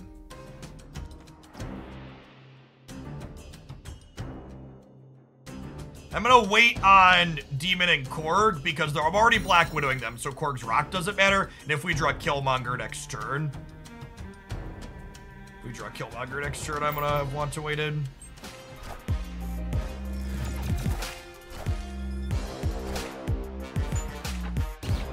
Oh my god, we picked the Shang-Chi! Got him.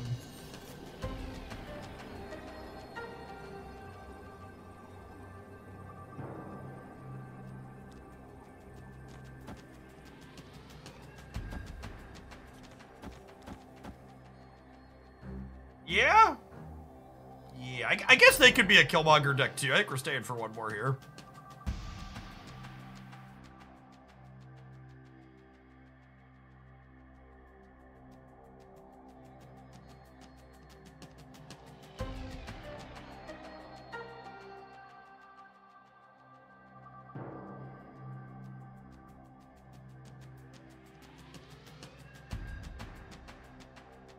Seems like it's been so long since Mysterio's did not hit Monkey Bishop decks. Yeah, it's just a good value card. People kind of forgot like the good value it can provide in a post nerf world. All right, we dodge a Killmonger, we can dodge a ball here, chat.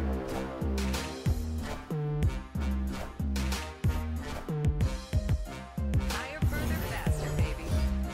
Leading them up. Yeah, you could win the middle. Do Mysterio clones trigger Angela if you play the main body differently? They do, yeah. Yeah, Mysterio is one of the only cards that all three of them count as being played out for the sake of holding the illusion and not letting your opponent know where it's played. I actually haven't had a chance to play with the Phoenix Force deck index yet. They're on my to-do list. How do you DM me a picture of my power level 10 Tachius? You could message me here on Twitch with a image of it uploaded to somewhere like Imgur or Google Drive. You could also do it on Discord or Twitter if you prefer one of those platforms. Those let you embed images directly. We're 10 to 3. Do we just like start bullying them? I think we just start bullying them, right? Especially with Sinister London. I mean, we have Sinister London, Ham, Daken, Killmonger, like... There was a ton of cards dumped in the danger room without triggering it. Yeah, I made sure I paid Broad for this week.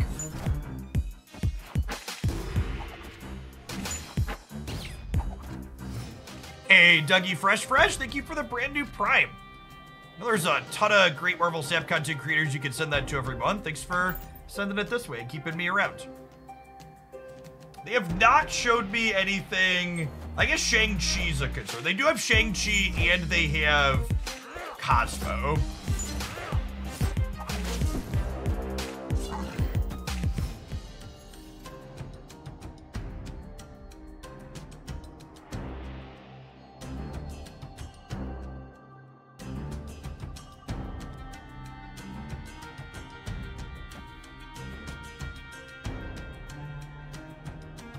I don't know if this is the right play, but we're up a bunch of cubes here, so I'm gonna take the fun play here.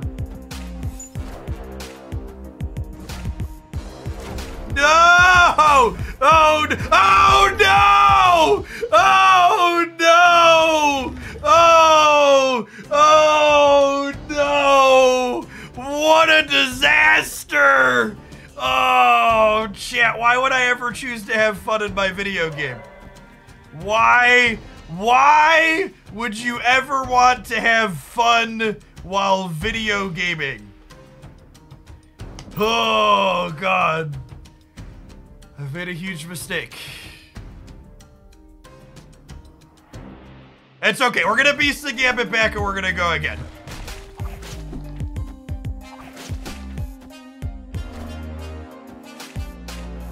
I believe.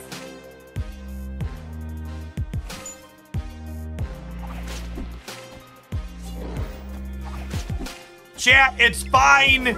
Gambit is just helping us dodge Shang-Chi next turn, okay?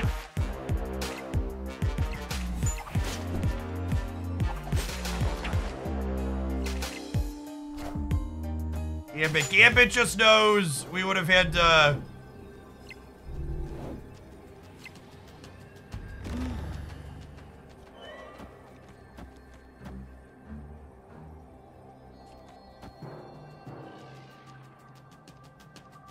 I don't know if my body is ready for this Cosmo, though.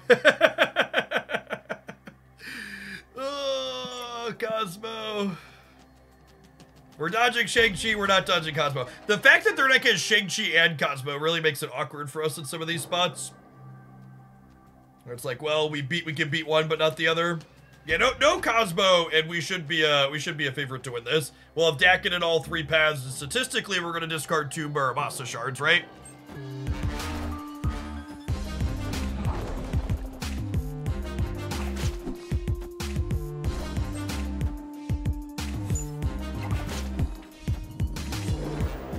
Okay, we need Daken to go right and Gambit to go left.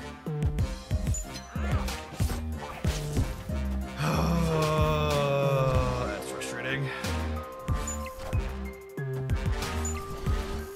Never lucky rubber ducky. What's extra sad is, would we have won the game if Silk went here instead? If Silk went here instead of going left, we would have been 14-14, and they would have been 12. No, we would have lost the breaker. Yeah, we needed Daken to go right and Gambit to go left. That's fine. We took a fun risk and we got punished. We'll win the next one. We're up a bunch.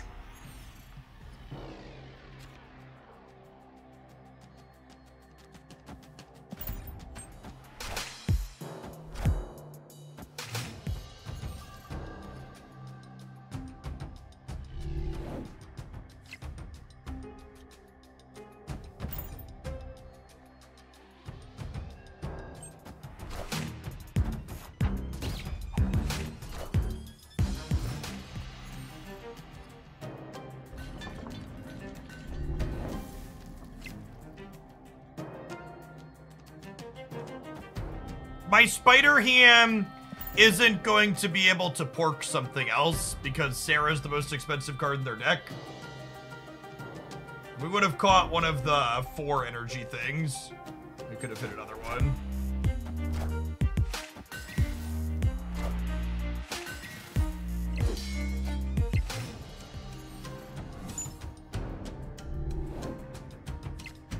Titan actually just doesn't have any text in this matchup. Neither of us have 6s. They have priority here, so they could Cosmos in the center. It didn't happen, that's good. Hey, thanks, Pow Bam.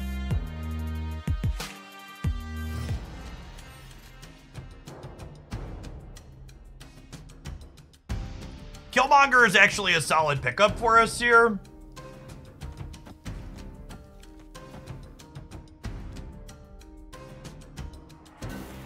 Do I want to get rid of the extra stats here? I don't think so. This kills Kitty as well.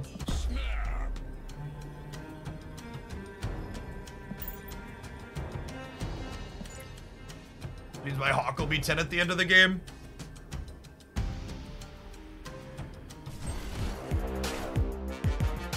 Friendly neighborhood Spider-Man here. Okay, that doesn't matter because it still triggers Angela. They missed their Craven.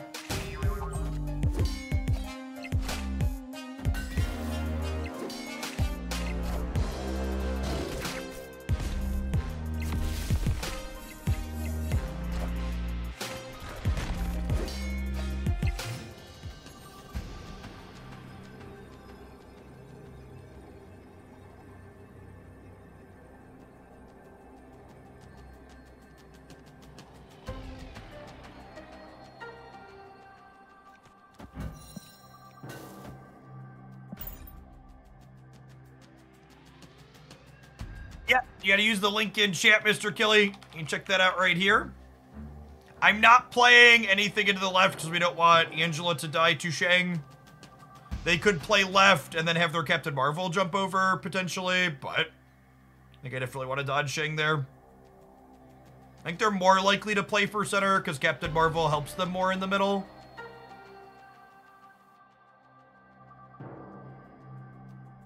Do I want to eat the Hood? I can't play the Hood and Carnage and Darkhawk. Only have 6 energy. And even if we did have energy to do this too, I would rather just play it after, so that way, what's it called? Yeah, so that way it would be +2. We were dead to the Juggernaut there regardless.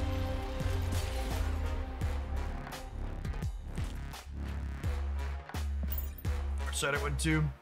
Hey, Uznani, thank you for upping that prime for the 2nd month. Welcome back.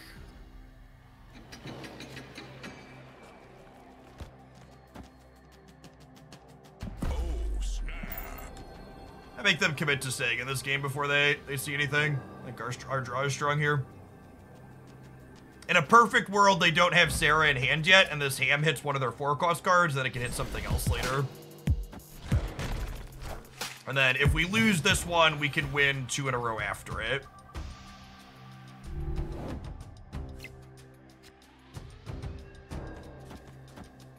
That's actually kind of awkward for us. They're definitely a better Elysium deck than we are.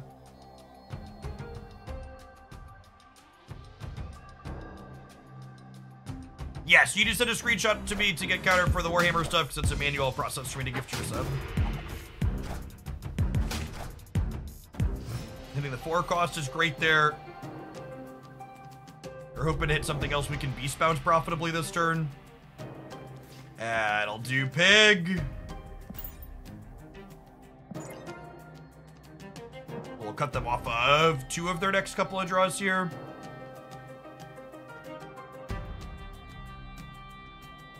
Our Hawk's gonna be huge.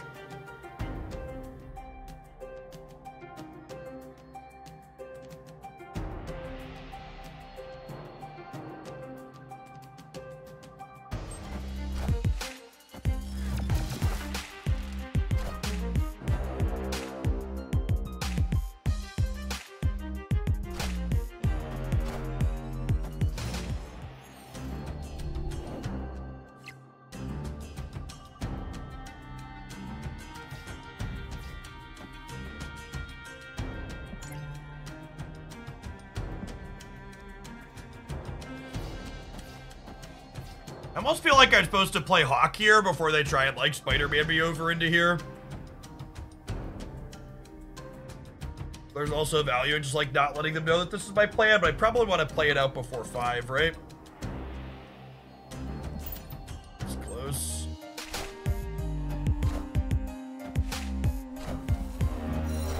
Oh, that's unfortunate.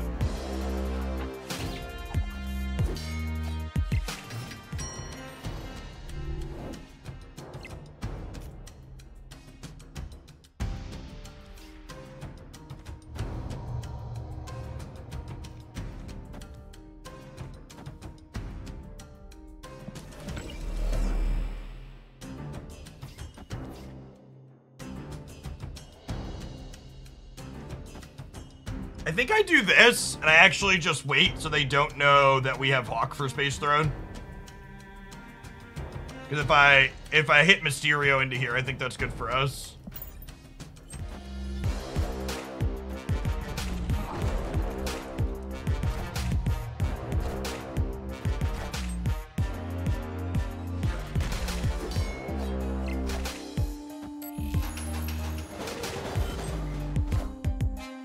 Actually, every single RNG flip possible, just the worst possible.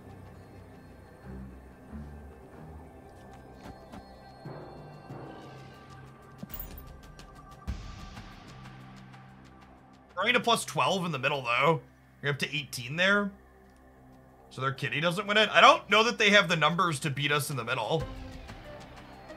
Because we're going to 18 and their deck is like, yeah, I actually don't think they can win.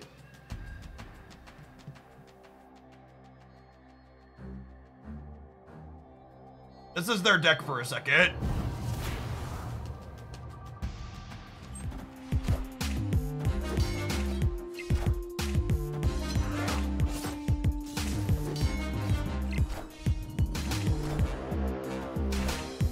Yeah, we beat that. Wild. Victory. They just their deck just doesn't have so. And this is just to toot my own horn here for a second. This deck that the opponent is playing has variations that I've worked on for a while now. And one of the things that everybody seems to cut from this deck that I think is a mistake, especially when I see it play out, is I'm a big fan of playing Gamora in this deck. Just because there's a lot of end game situations like this where you just need a big number. Where you're like, okay, I'm gonna play Kitty in one spot or Miles in one spot, and I need a big number somewhere else. And like this deck list, the way this person has it constructed, they just like don't have any big numbers they can play at the end. Yeah, sometimes you just like need a lot of stats in one card.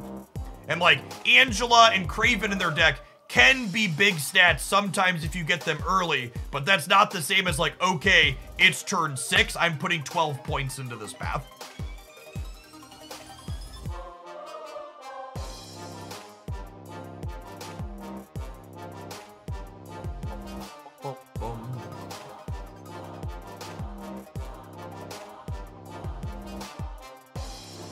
All right, we have been talking about the Warhammer Tachius promo.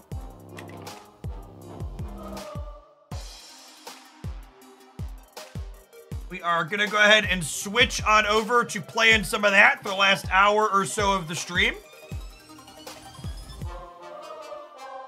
Appreciate everybody that's been hanging out. Get swapped over to that one and show you some gameplay with it. If you want an easy way to support the channel, grabbing Tachius via my link is a great way to do that. As a thank you for that, everybody that completes the tutorial can send me a screenshot of their tutorial completed for a sub gift to the channel. And if you play through up to power level 10, which does take a couple hours, the tutorial's pretty quick, about half an hour to check out the game and get a sample for it. If you're enjoying it and you want to play to power level 10, you can get a 3-month sub gift as a thank you. That one takes a couple hours. Yeah, it's a neat little tactics game. So I am not quite through the tutorial yet myself. I played a handful of levels here before, being like, yeah, it seems fine. So it is a vertical mobile game here. Let's click in here and guide our Space Marine and co around. The Necrons we face grow ever more challenging. We shall hit them harder. We have a hex grid system that our Dorkos move around on. No armor can protect from my mind.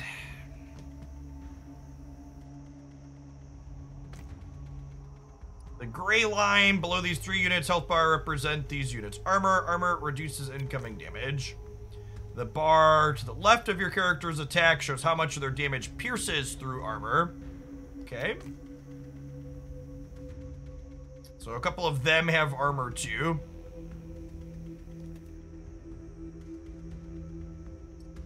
So he is a ranged Dorko. You can blast him and he does a little bit of splash damage. This is also a ranged Dorko. And you can see it shows me skulls. Oh, the little skull at the light. Does that mean it does overkill damage? Yeah. And this guy needs to be up close usually, so he's gonna walk forward if we attack. We do have some hexagons. Range units are forced to use their weaker melee attack if they're adjacent to enemy. Try and keep your range units 1 hex away. So let's take him and back up. Jesus. Bigger attack on this guy. Blast a bunch of them. This guy, para drops some buddies in.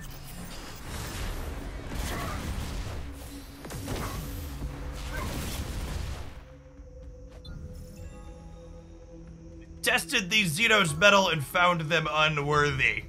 Everybody's unworthy compared to us, chat. We are the most worthy.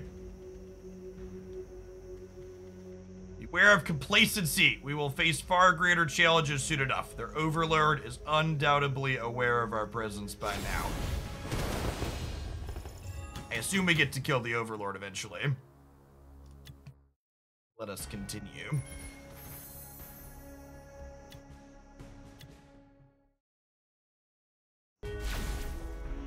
Replacement for Silk in the squad. These are all these Space Marines are Series 3 chat. No need for replacements.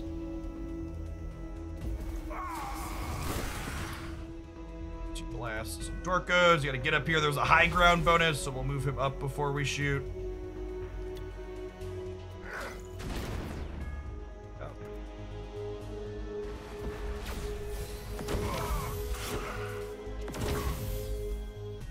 We just started with Techias.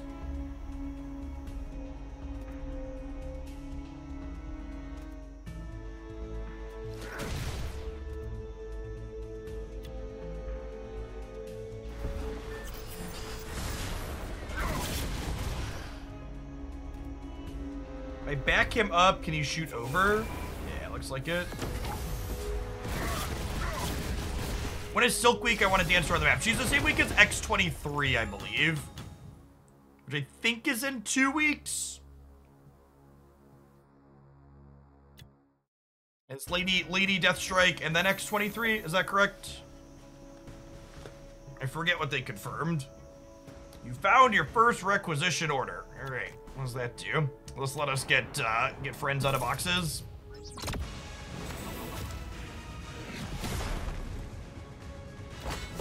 I love me a good friend that comes out of a box, chat.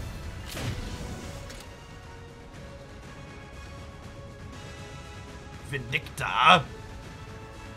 Celestians are our finest and noblest warriors of their order. Inspirational figures who punish the faithless. Gotta get those faithless out of here. The Emperor, we've arrived. We have been told that they made the ultimate sacrifice here. Thank goodness she's alive. We have no time to explain, follow her lead. Let's try out your new character. Drop pod box, same thing, very similar. The purity of the Emperor's wrath shall scour these foul Xenos from the planet. Oh, does she have a flamethrower? It sounds like she has a flamethrower, chat. Deals flame damage and sets the target hex on fire. Non-flying units moving over fire need to stop for a turn and they take damage. Twitch, Twitter, or Discord to collect your sub gift for checking out Warhammer, whichever is easier for you. I would like to see what her ultimate does. Flip up. Alright, you...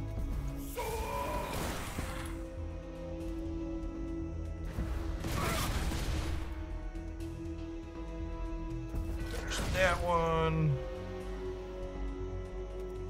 Oh, she hasn't gone yet.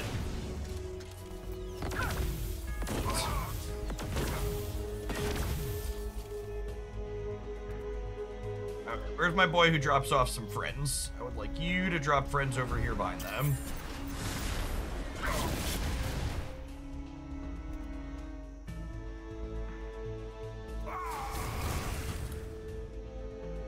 To use your alt and normal attack at the same turn. Yeah, that's different than a lot of the other characters, right?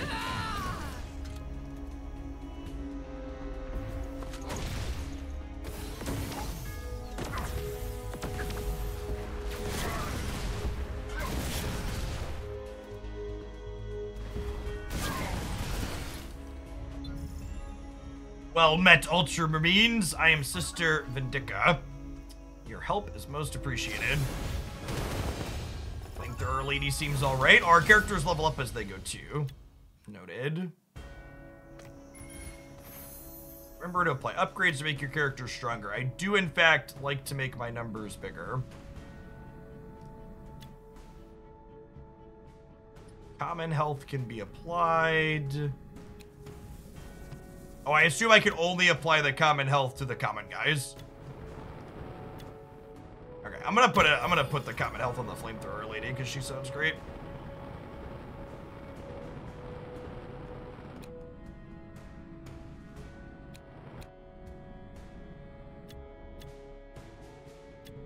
Let's have some upgrades here still.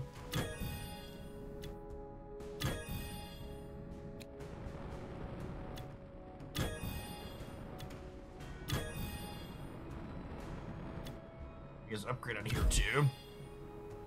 Make death from above a little better. Looks like all of our dots there. What do we got? We got some dots here. We got some missions I can claim.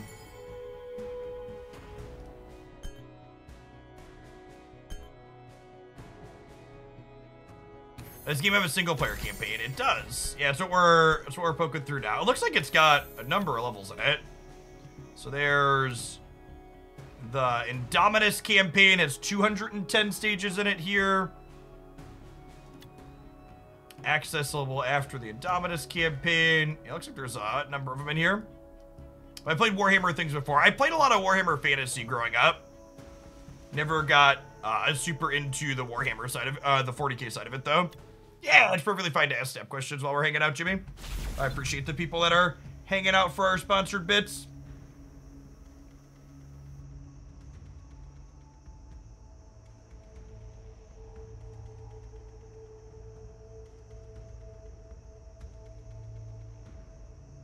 My army of choice. I played Beasts of Chaos, but I believe that's no longer a valid thing in Warhammer Fantasy. I think they restructured with like Age of Sigmar or something.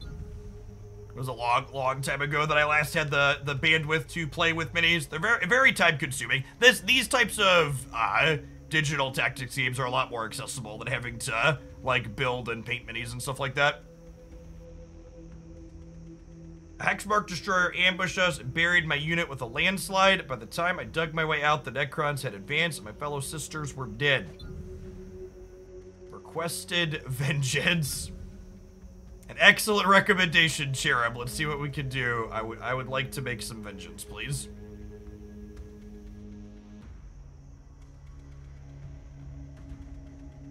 They're re-releasing Old World stuff. That's interesting. What's old is new, right? Yeah, there's F these friends in the background. And blast a bunch of them. Yeah. Pop that one.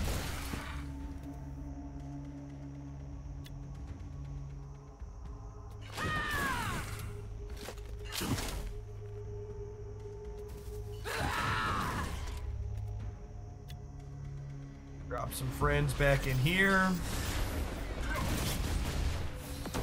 Oh, it only dropped one friend because of space limitations. That's good to know. That makes sense. I didn't realize that was going to happen, though.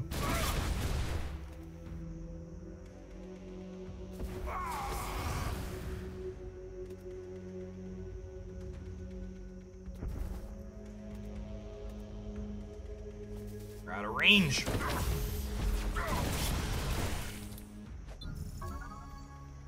Seems like a fine start. Must defeat the Royal Warden commanding these Xenos first, then we can hunt down the Hexmark Destroyer.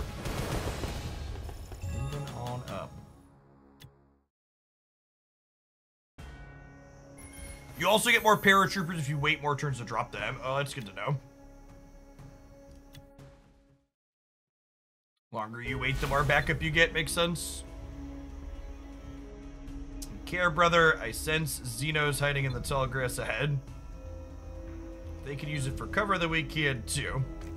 Alright, non-flying units in tall grass gain protection against multi-hit ranged attacks. Noted.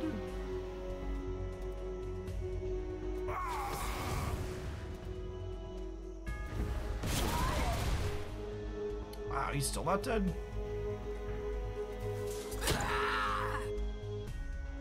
Oh, I stepped in the barbed wire. Yeah, that makes sense that hurts.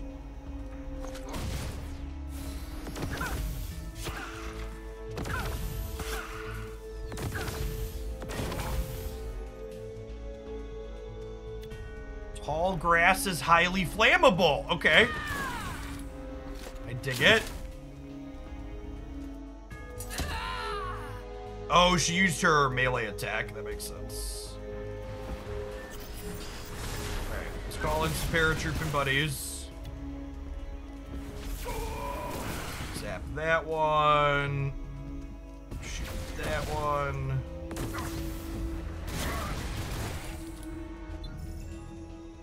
Maybe more of these machines than there seem.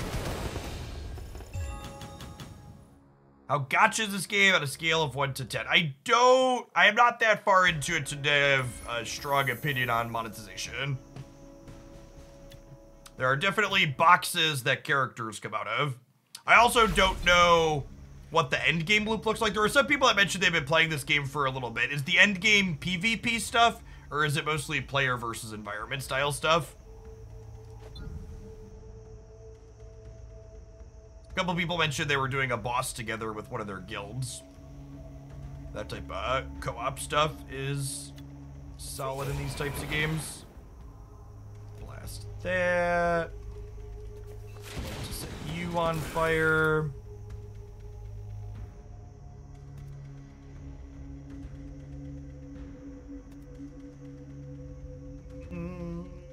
Yeah, let's finish this one.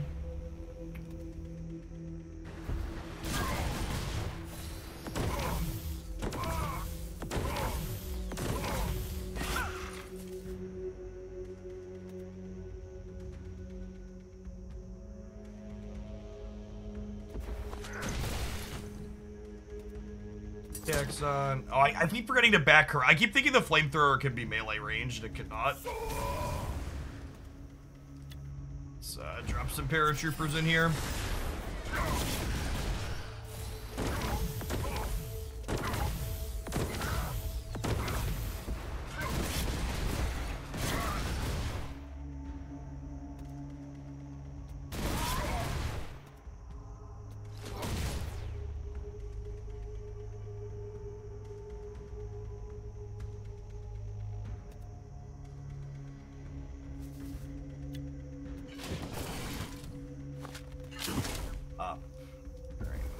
Here, nothing in range.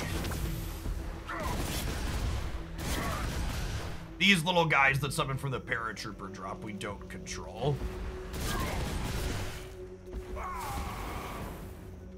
Finishes him.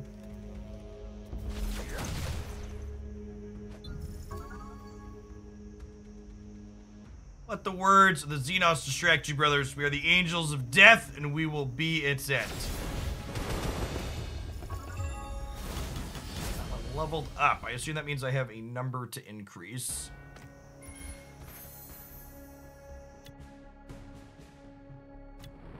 Oh, we have some more gear to put on these people too. Extra damages. From 45 to 50 to 54 to 60.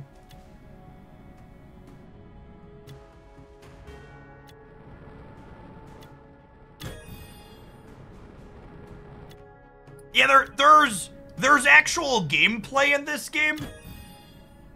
A lot of the time, these RPG style games are just like auto battlers. And I assume the amount of tactics or thought that goes into me clicking on things will go up as the enemies get harder. These first 15 stages are still in the tutorial that you'd be playing through if you check it out to count on the ticker, so I imagine it scales up as you get deeper. Royal Warden is ahead. Adhere to the tactical doctrine. Should I fall, others will take my place. Just keep blowing them all up. The Necrons now have a passive ability called Reanimation Protocols. If they are killed, they have a 35% chance to return to the battlefield as long as they're not the last surviving unit of their type. So I want to try and clear out all the ones that are the same type first then.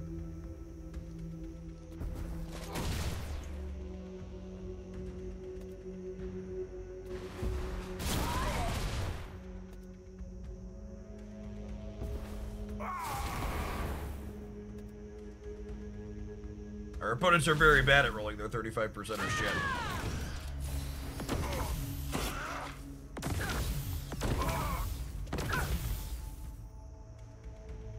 How far do you have to hit for the first bonus? It's just through stage 15. You deal more than twice the damage needed to kill a unit. That unit is overkilled. Overkilling unit prevents it from triggering abilities. Oh, the overkill is why they're not coming back. Got it. So that's why the extra skull. So like this one here, the extra skull means we'll overkill that one. So if I do this one, it has a 35% chance to pop back up.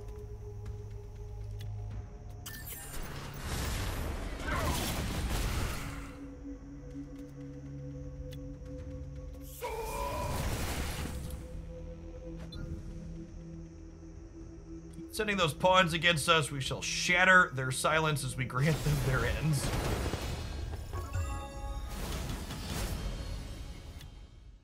Big guy's level 3 now.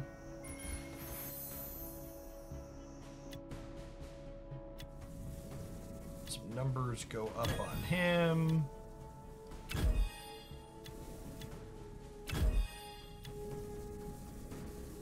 The chief librarian, chat. These monsters are being a little bit too loud. Make sure we take them out back. I have a claim. Campaign crate. Sounds good.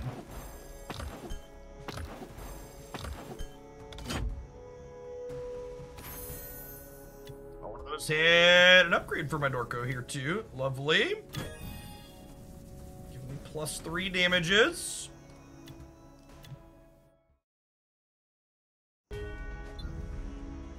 See a victory close at hand. Engage, brothers! Let our fury be the last thing they know.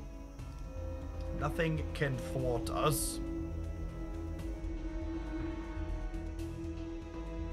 This game has both live PvP and a mode where you play against other teams controlled by a computer. The fact there's live PvP is neat. Usually they're just, games of this style are often just auto battle things. Definitely prefer live PvP personally.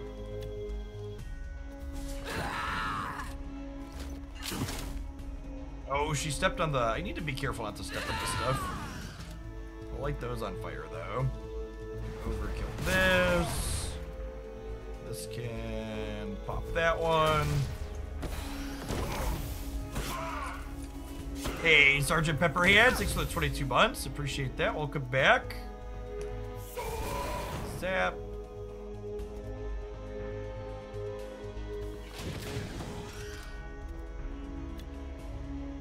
Drop some paratrooper friends back here.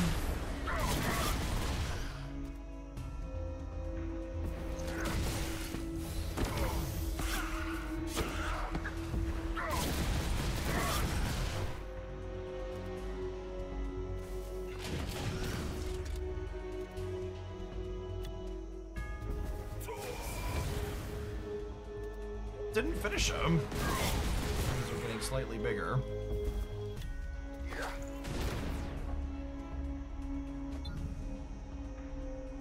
Jurtis!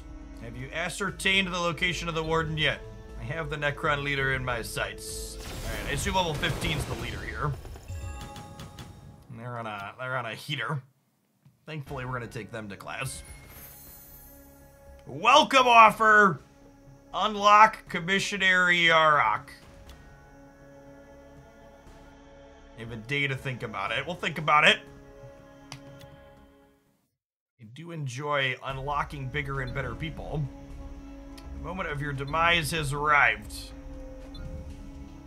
For the Emperor, boss battle. The Royal Warden Makatep's abilities let it boost adjacent units. Try using the Mortis Round ability on the boss to keep it away from the other Necrons.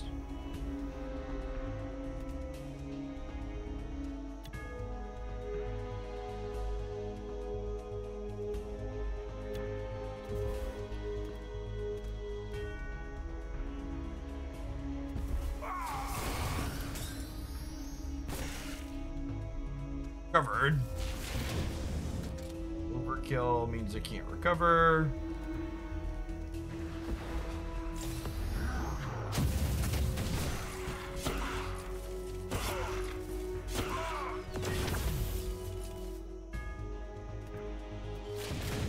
Overkill on that one. Can't quite get that in range yet. Blast here, step back, shoot. Get ready to paradrop some friends in. Take some hits for us as well.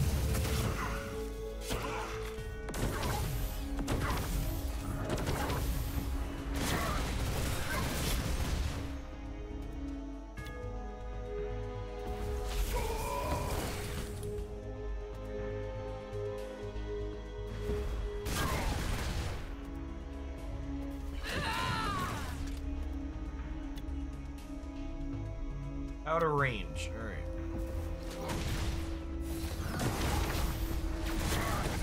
Killed one of our little guys.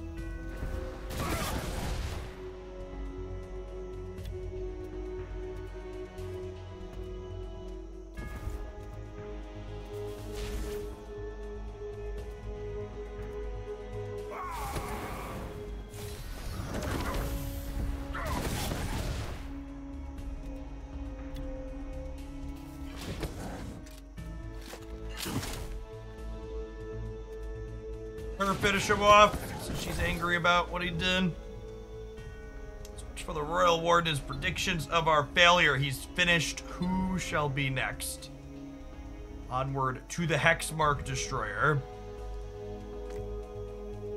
Each time you play this battle, you have a chance of getting some of Makohep shards. Once you have 40 of them, it will be unlocked as a playable character. Oh, that's nice. They give you the ability to farm particular characters. Hey, what's going on, Doofy? Yeah, this is Tachius. It's on Android and iOS. If you enjoy my stuff and you want an easy way to support it, checking it out using my code's a great way to do that. Thank you to whoever just completed the tutorial. Anybody who completes the tutorial can get a free sub to the channel by sending me a DM. Another ability. Heals himself and adjacent friendlies by a bunch. An adjacent, friendly, non-mechanical unit that takes lethal damage has a 90% chance to be saved and brought up to 40 health unless overkilled. It can be triggered once per turn. Oh, that's at ascend to uncommon to have it, so we can turn common characters into uncommon via upgrading them. Complete the time mission before it disappears to get its rewards. All right, so we're through the tutorial now.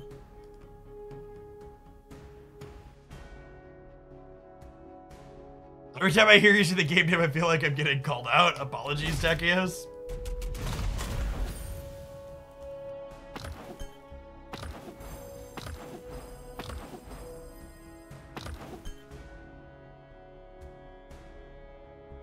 A difference about the way Kitty Pryde and Shuri's Lab with her power works. Shuri's Lab doubles her starting power, so it doesn't apply to the +1 for the turn.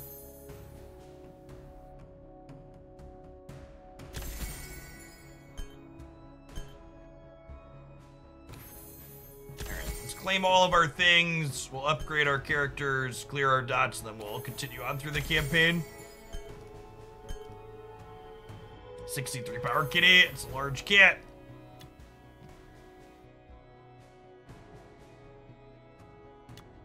Black Legion Mega Pack could get us an epic world claimer.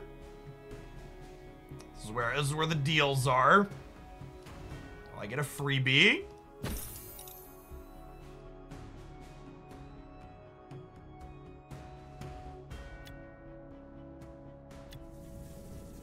Unite Stream win. I actually, people that are old timers like you, Gregorio, they are having another Twitch rivals for Pokemon Unite that I got asked to play in. So I will definitely be streaming a bit of it when we get closer to that. It's gonna be in about 2 weeks. Just need to get reacquainted so I can play with the group of people that are playing with me. I want to upgrade our flamethrower lady.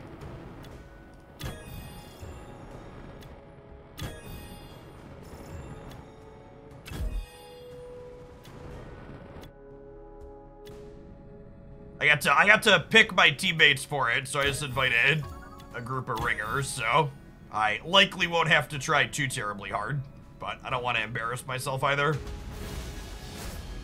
Our power score is up to level 3. We get some rewards.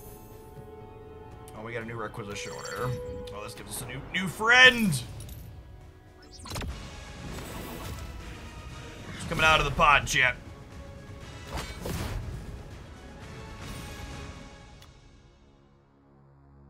You have 10 out of 10 charging to promote the belter. Oh, this is a scripted teaching us how this works. Got it. Promote.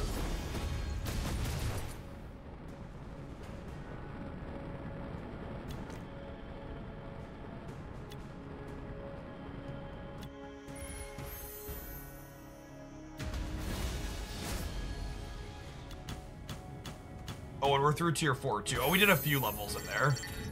Got it. You've unlocked Onslaught.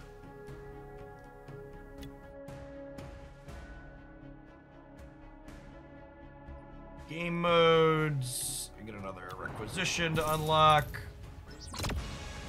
If you were only half listening, DMCA, I mentioned it's Twitch Rivals for a non-snap game. There's a Pokemon MOBA called Pokemon Unite that I played a bunch of in years past.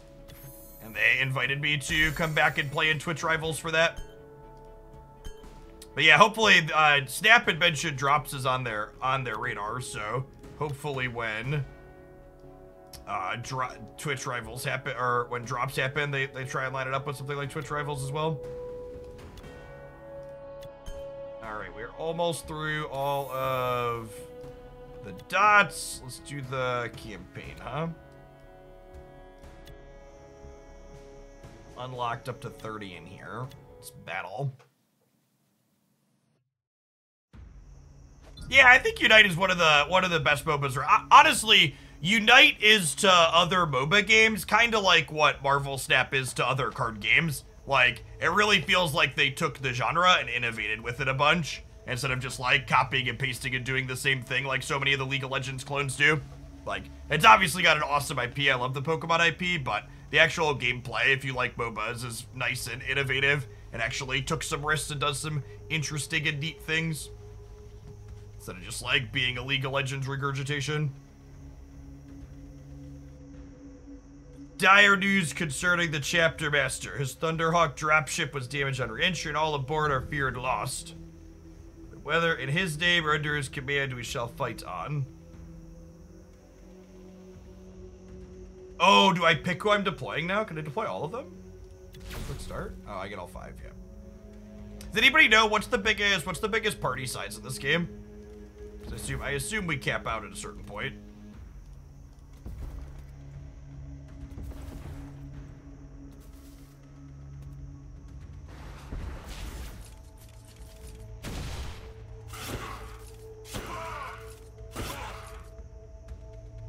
It's 5, okay.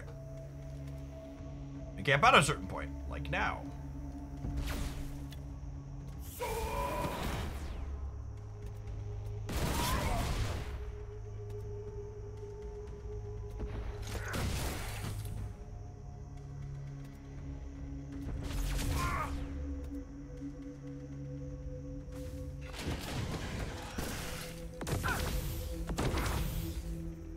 It's interesting that the reminders don't let you know that fire is going to kill something. So like her burning, oh, it doesn't actually assist dying. And sometimes the fire gets it, even if it's not. Tell us about our next target. Hexmark Destroyer is a formidable foe. His mind is sharper than most. We shall not underestimate him, and we shall avenge the loss of your sisters as well. We're going avenging, chap. Hell hath no fury, like a space marine scorned, right? Manual of War. Tap on a character, wants me to pick him.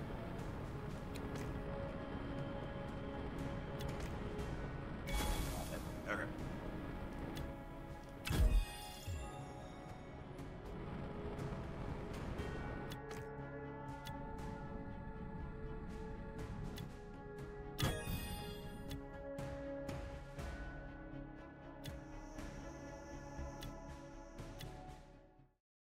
just gonna run down the campaign in our session this afternoon. Since a Necron installation in the cliffs ahead and it is occupied, we must root them out. We shall not allow them to remain. Necrons are obscured by a cliff. Move your ranged units atop the cliff to attack the Necrons.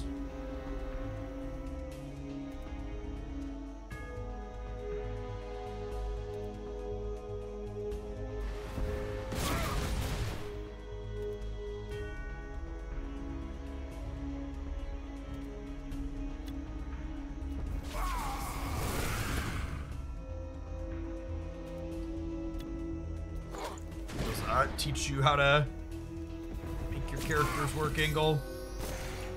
Oh, take back.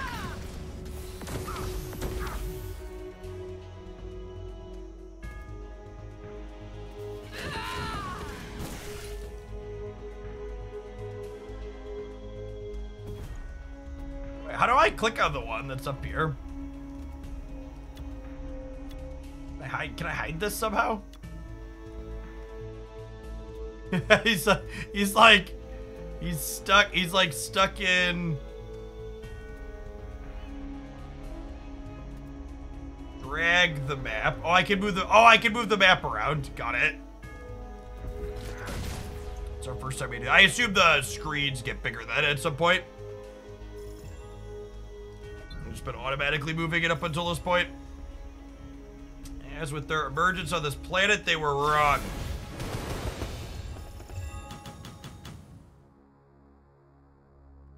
Some of the modes have more than 5, but so far it looks like you deploy and then extras come in as reinforcements after a death. Okay.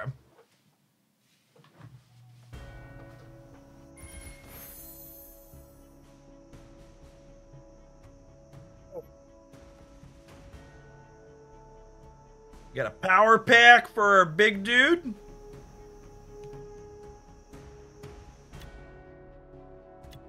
Assume we can farm those types of things as well.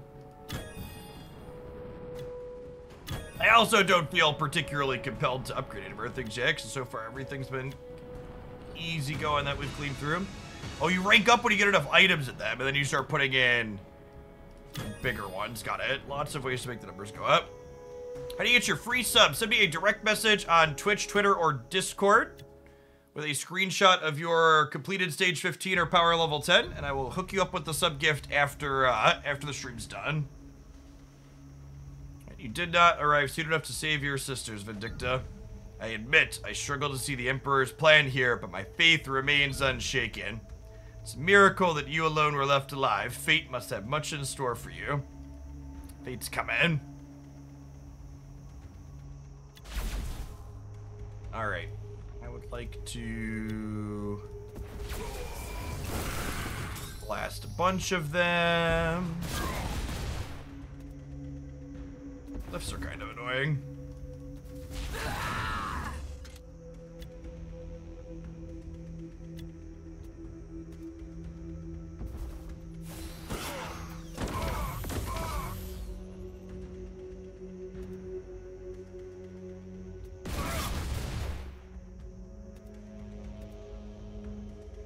Do I have to, like, plow through here then? I don't think any of these Dorkos can really get up here, huh?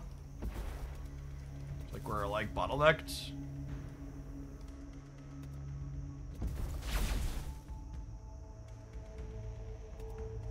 Oh, he can hit them. Okay.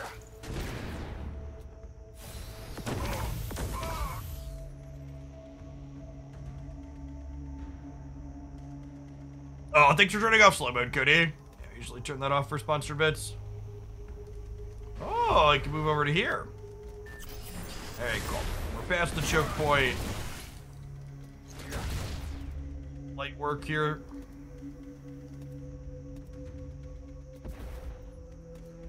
Oh, can these people not jetpack down? Oh, do I need to put them... This guy is like a jetpack to go over. The rest of these people need to walk down here and through. I think they do.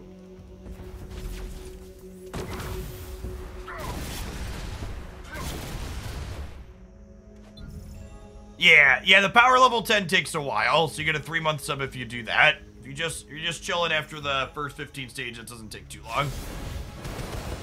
But if you're into it and you're jamming, like we are here, feel free to run it all the way up.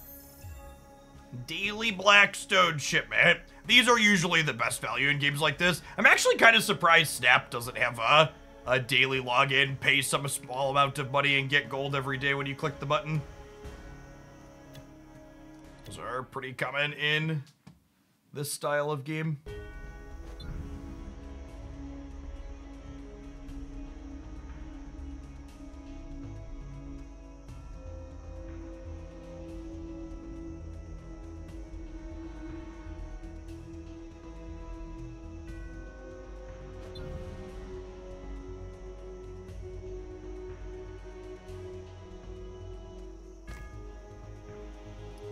By round 4, to achieve a lightning victory, you get twice the coins.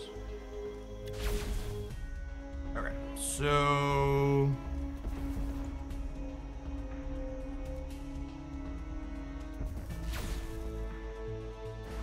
yeah, he gets to jump across.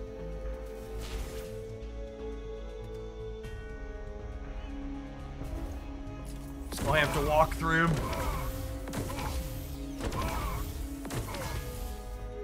Power of flight. Send him back over here. Drop in some lads. We'll run this through up this way.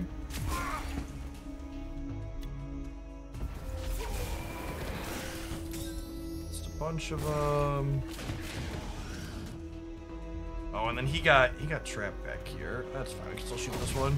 I probably should have had her flamethrower up this way.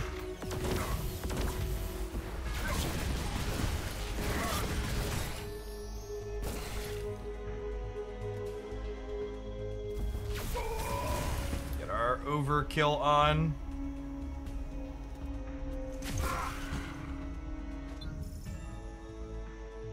We are the Ultramarines, the son of Gilliman. Whilst we draw breath, we stand. That's a good factual statement. I also stand while I draw breath. Whilst we stand, we fight. Whilst we fight, oh, there's more to it. We fight, we prevail. Nothing shall stay our wrath. Good, good, good.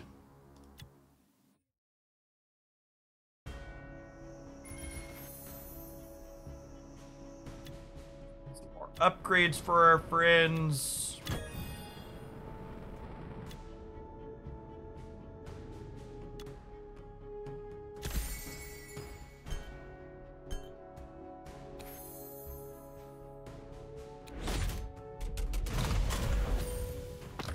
Mission crate.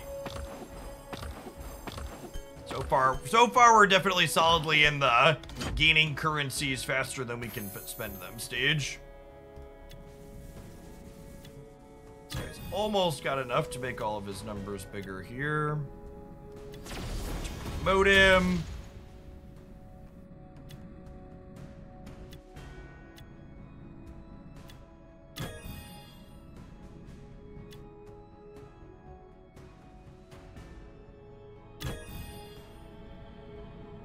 Yeah, usually there's a certain point.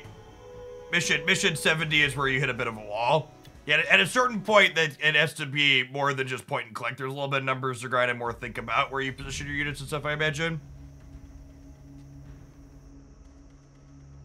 I in charge of the Xenos. I might think this is a fine place to stage an ambush. I sense my suspicions are correct. We can simply let our foes come to us. Unlike the Necrons, we are needed elsewhere. We must press forward. Oh, there's a lightning thing in every round now, so there's a bonus for not just doing it, but doing it faster.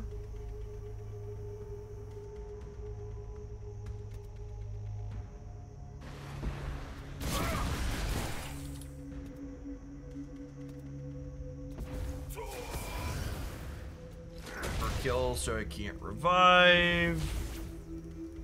Light this one on fire. Burning! What's going on, Red Ranger? Thanks for the 44 months. After dude, hope life's treating you well.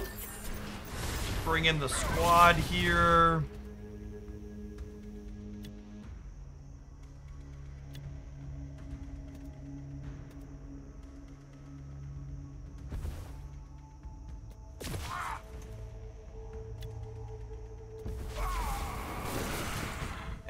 across a bunch of them. Finish this one off. Slide him over. Sniper, good sniping. Since more foes dangerous in our path, we shall set them ablaze. I'm really vibing with the flamethrower lady. She's a big mood. Some of the characters just want to watch the world burn, chat.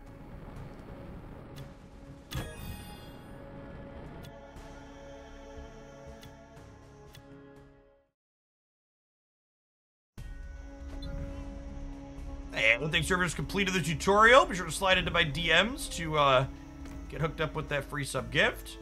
New enemy unit, the Death Marks. With their active ability, they can charge their next attack for extra damage.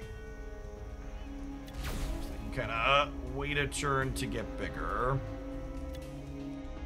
Let's figure out the little ones quickly to start.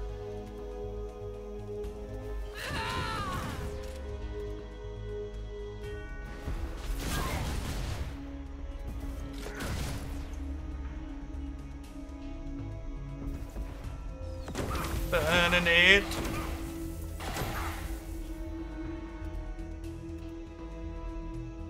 Send this lad up in here.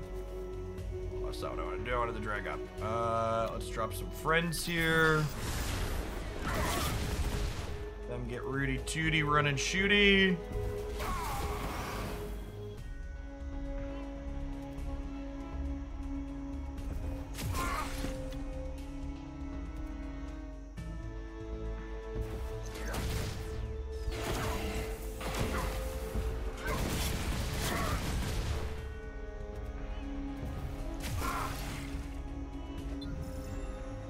Good work. The more that we destroy, the nearer our target draws.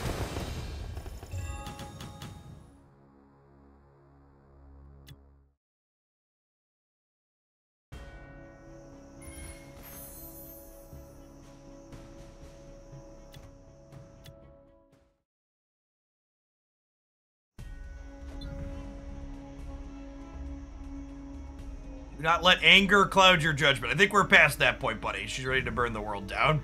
This is not anger, this is vengeance. That sounds healthy, right?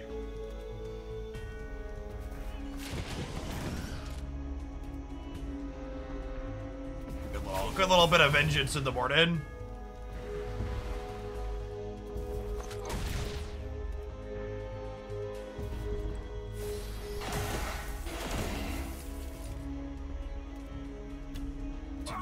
Super, clean these dorks out. Grab some friends. This is Space Sparta. It does have some big Space Sparta energy.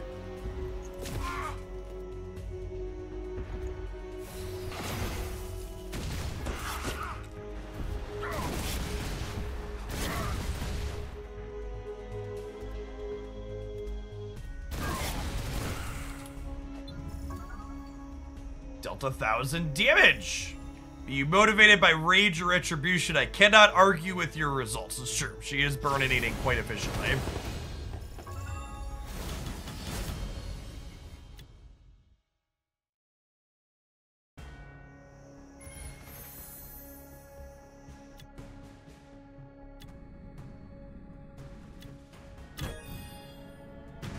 Let's rank up. Let's upgrade his rounds. Just put a couple more in here.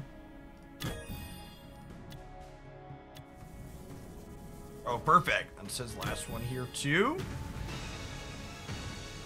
Numbers, almost triple digits here on the health. Armor goes up. Health, there's our triple digit marker. We're power level 5 now. Ramping it up.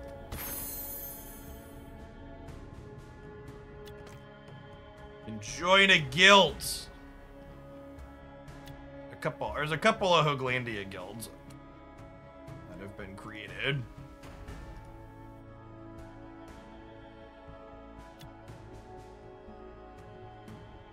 That one's full.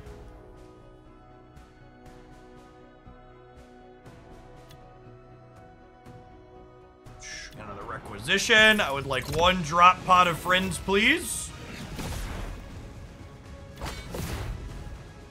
Ooh, those are upgrades for...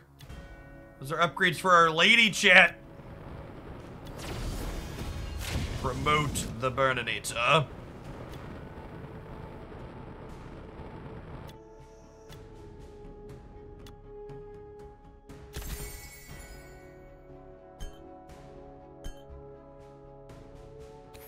Burning later. Hoglandia 2.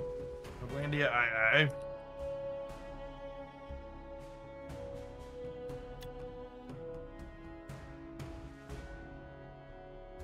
Ah! Get that chat. We have a guild.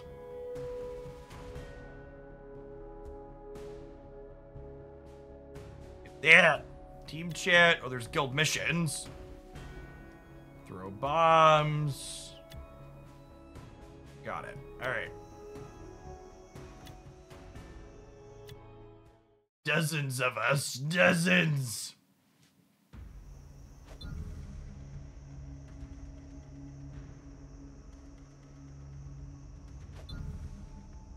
We need not your abilities to suspect that, yeah. Good chance there are stuff ahead. The death marks are evolving right before us. Death marks can now crit. My body is ready to get RNG'd out of a fight.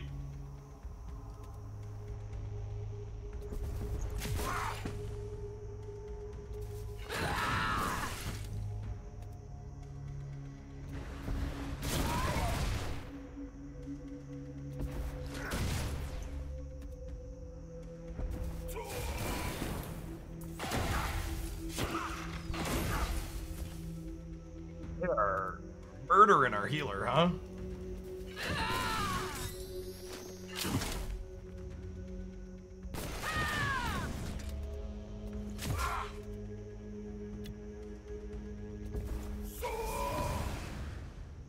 His ultimate didn't KO them for the first time ever.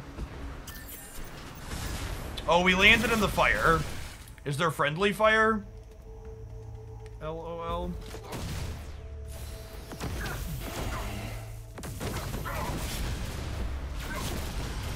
If you're someone that had already installed Tachius or checked it out from a different source, I ask that you please don't ever try and game the sponsors by making new accounts or reinstalling again. I appreciate you just hanging out for the stream while we're here, but if you are someone that has already played Tachius before, the promo does not apply to you. Matters not how they change, their end shall all be the same.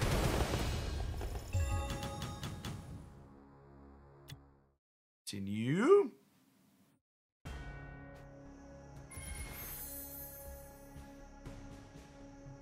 Guild credits bundles. Support your guildmates. All members of the guild immediately receive 15 guild credits. Oh, so the whales support the entire guild in this game. Noted. Ooh, she got a weapon. Make sure our flamethrower lady gets all the nice upgrades. The tutorial finish. The tutorial finishes when you finish campaign level 15.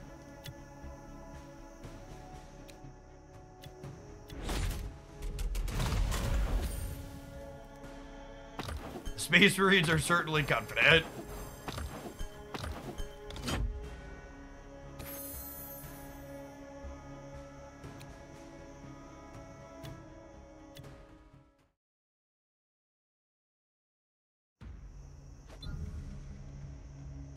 Xenos are circling around to come at us from behind. Which direction they come from does not matter. Wherever they meet us, they shall be destroyed. Deploy the lads.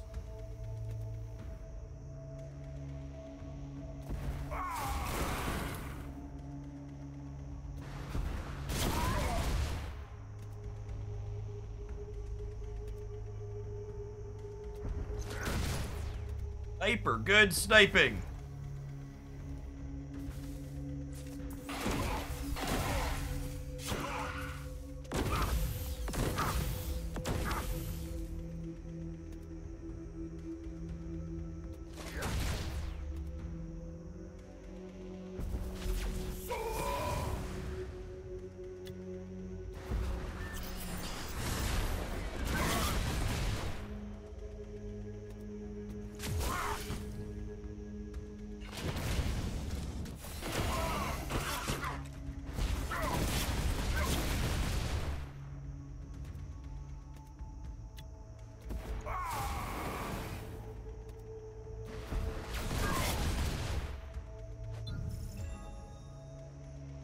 If they bear some fashion of actual intelligence, perhaps this could teach them a lesson.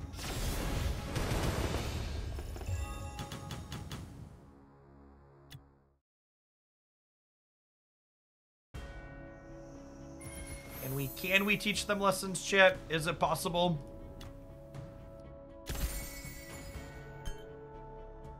Okay, working our way towards the enemy. The first boss in terms of pieces.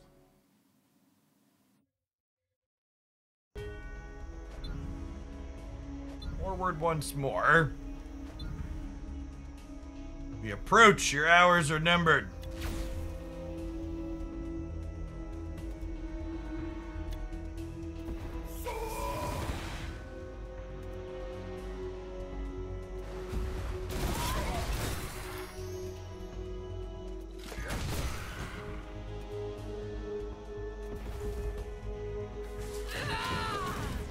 Burn that one down.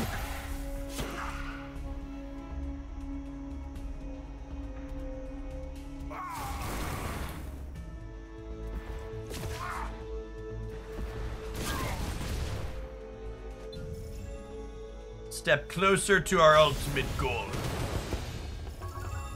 Looks like there's bosses every 15 levels, so I assume the person we're advancing towards will be soonish.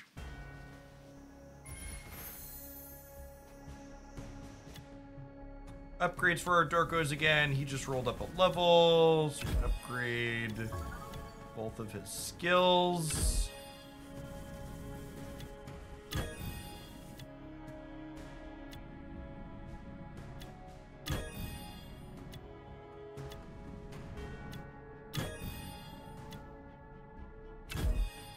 To use the heal yet. I assume that'll be relevant at some point though. There's a bunch of things towards summoning him. I assume once you get different characters from like different types of armies, you can mix and match when you're deploying.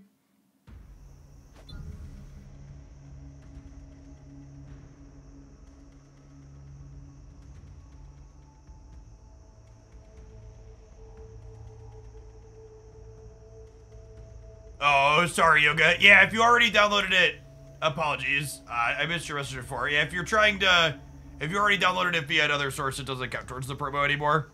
You gotta use the promo link from the start. Or the QR code that comes up. You can't mix and match the campaign, but there's other game modes that let you mix and match. Okay.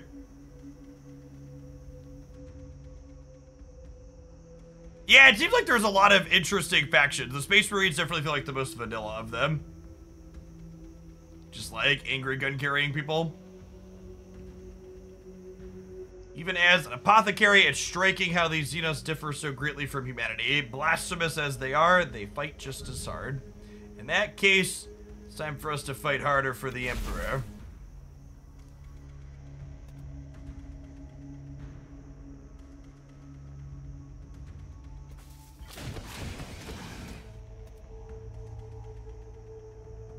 We gotta walk through the middle here, it looks like. He can fly up and over. The characters with flight seem real good.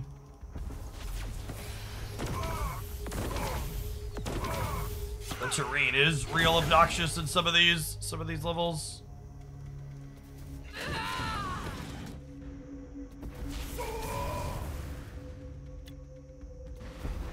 Drop some friends from behind. Oh, I didn't have another square. I did that earlier where we only had one square. So I only got one friend. You can play with some together like the Space Wolves and Space Marines. Okay.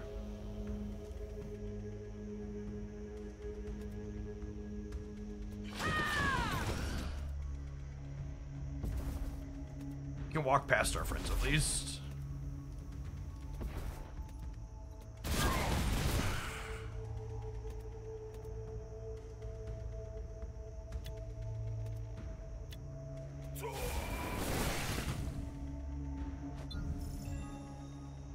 Matters not, one of our foes are made, they shall be torn apart all the same. Flame Lady blasts it off.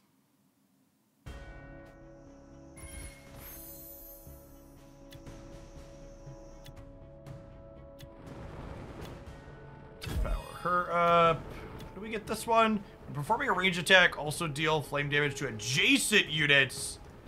Did I get her to uncomment yet?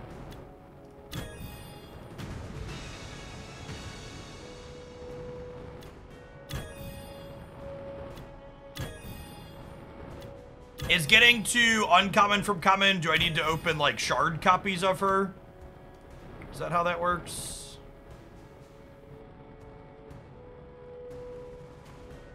Common, ascension, uncommon. Yeah, looks like it.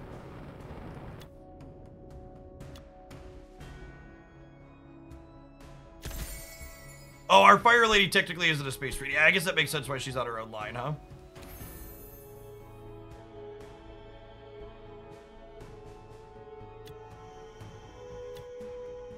Alright, heading towards stage 30 here. Slow and steady.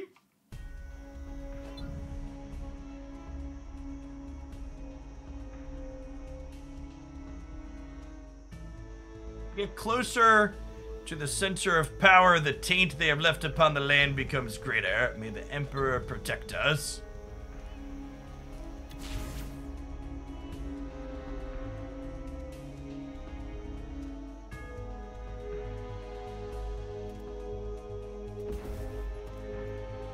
I can fly up.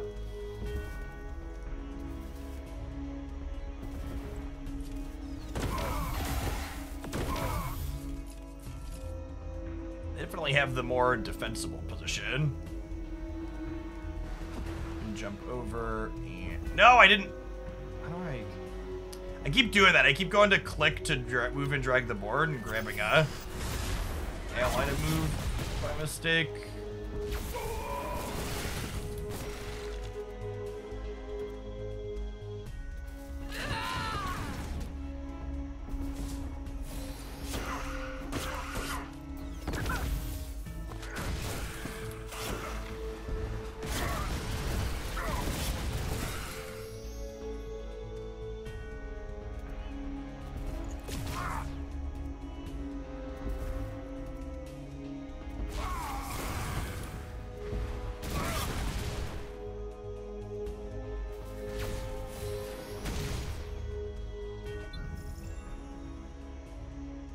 Can sense the Imokesh growing closer. Not much further now. That was, okay, we got to level up on him. At 27 or 28? It's 27. Upgrade. Yeah, we still have 3,000 coins here. Plenty of those to go around for the time being. We're power level 6. Some flamethrower lady points. Unlocked the hero arena. That's the PvP. Battle other players and rise the ranks to carve out your name in the Hall of Fame. Got it. Unlocked a battle pass. I just like to drop another frontier. Drop it like it's hot. Ooh! Mechatep, we got a Necron.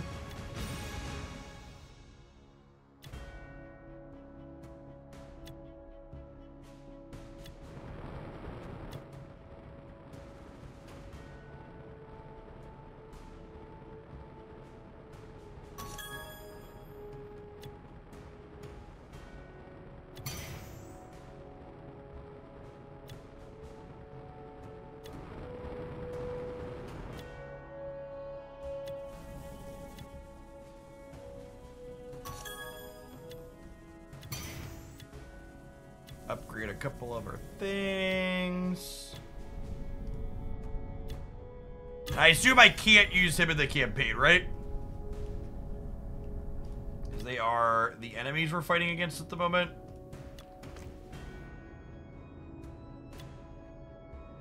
Free side and a premium side on the battle pass. You cannot. Yeah, that makes sense.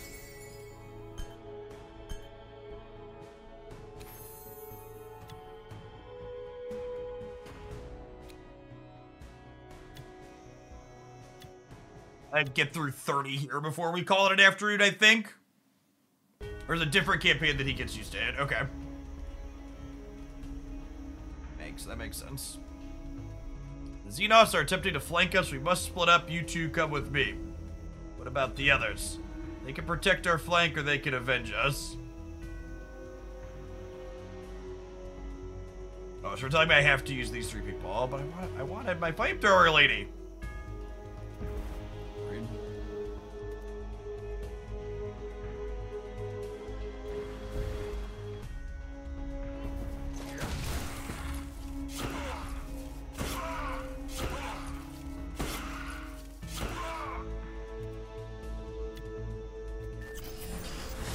Like sprints, please.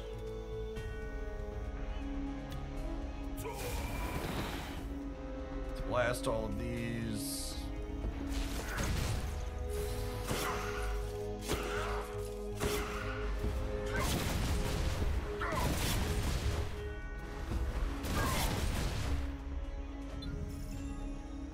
Brothers, Vindicta, we have made our way through.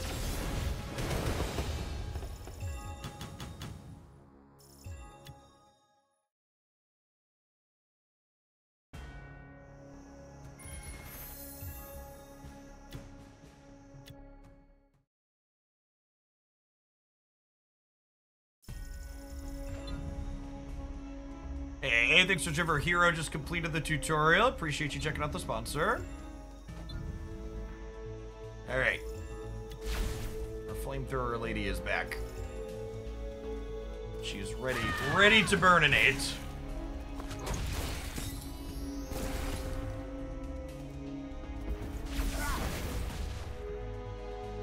Send him this way and then he can like jump back up over.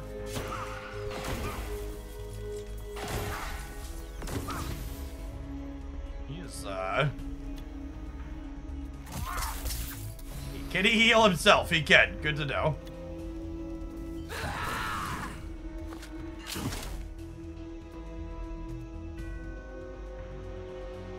Let's jump here. Deploy troops.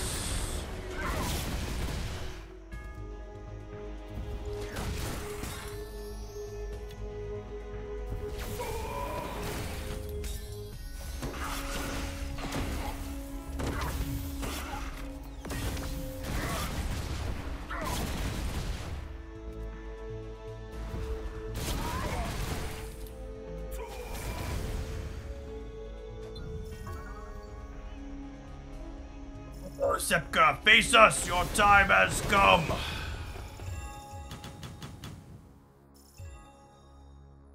Ooh, did we get some of her shards from doing that? Is that what those say at the bottom?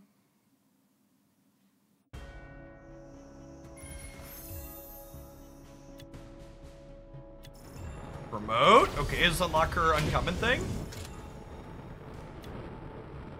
No, still common.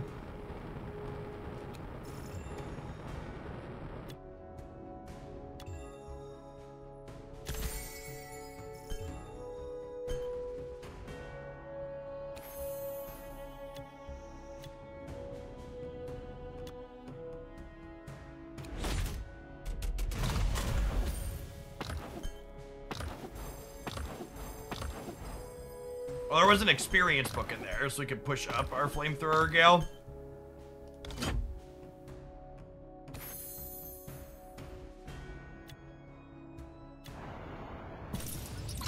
Position drop.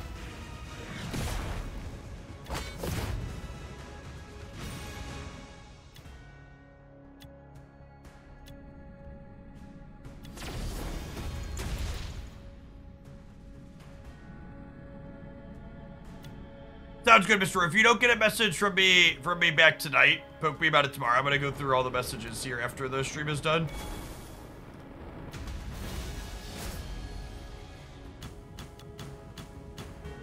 Get all the gift subs sorted from the people that sent them over today. Found 10 requisition orders. Oh well, that sounds lovely. I would like all of the drop pods, please.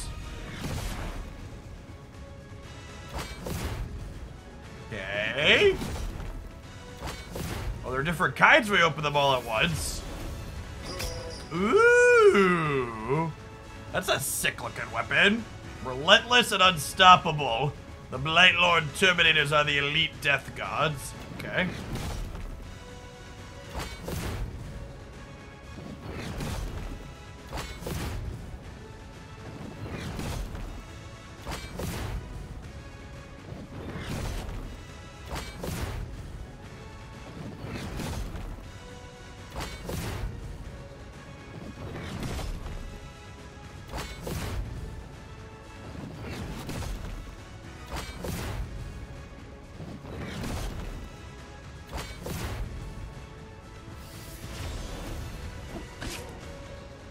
Ooh, another Space Wolf.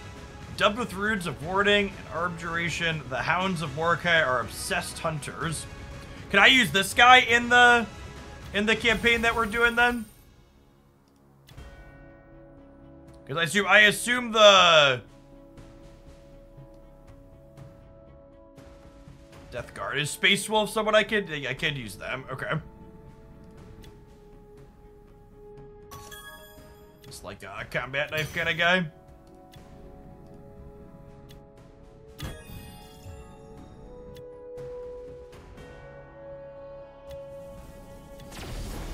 To promote him. Oh, we got enough to promote him twice. Look at all of our stars.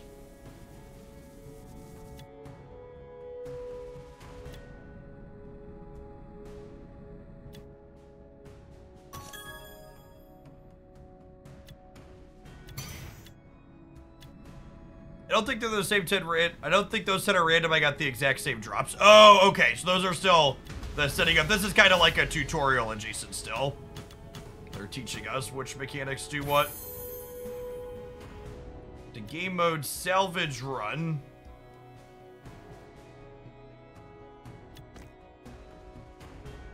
Collect rewards here while defending yourself from grots. Okay. They're a little random. I didn't get the Space Wolf. Okay. Whoa, Jen, are you telling us Silences in Mind sample size of 2 wasn't definitive? I'm pretty sure we had a sample size of 2. You're trying to tell me that there's probably more to it than that? I don't know. I don't know.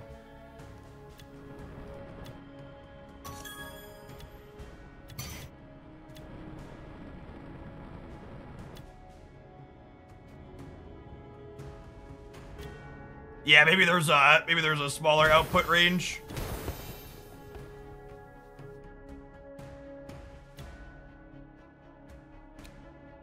All right, let's do 30 in here, and then we'll call it an afternoon. I'll be back with more Snap all day tomorrow. If you're someone that's interested in checking out the promo, getting the free sub gift, that's gonna run through Monday night.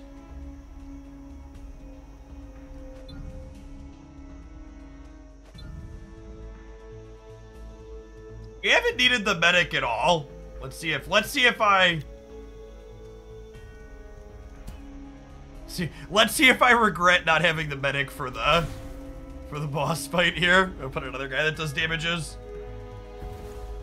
Just to see how he works.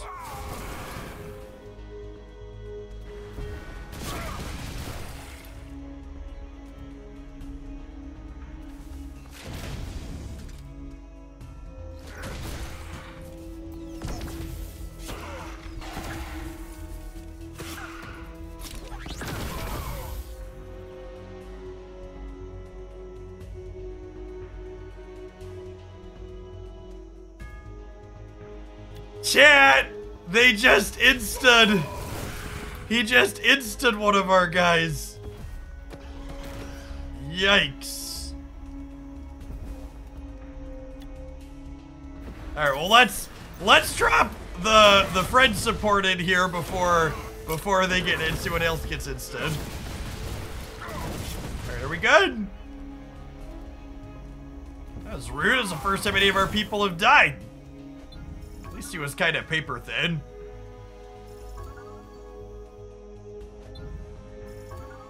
Merely a tool of their doom. It is the... I love how every time we eliminate someone, she's like, nah, it wasn't that guy. It was the next one. More vengeance.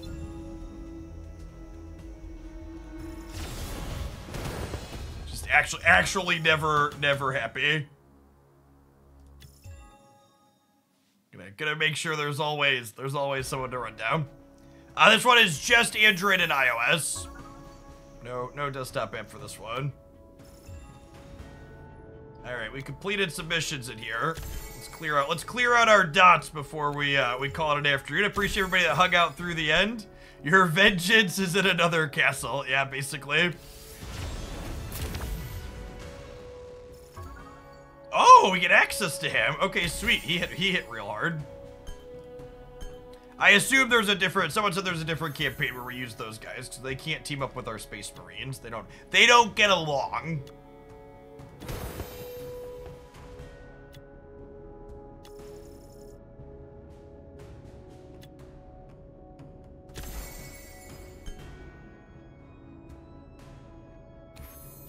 Every boss is a character you can unlock. Okay.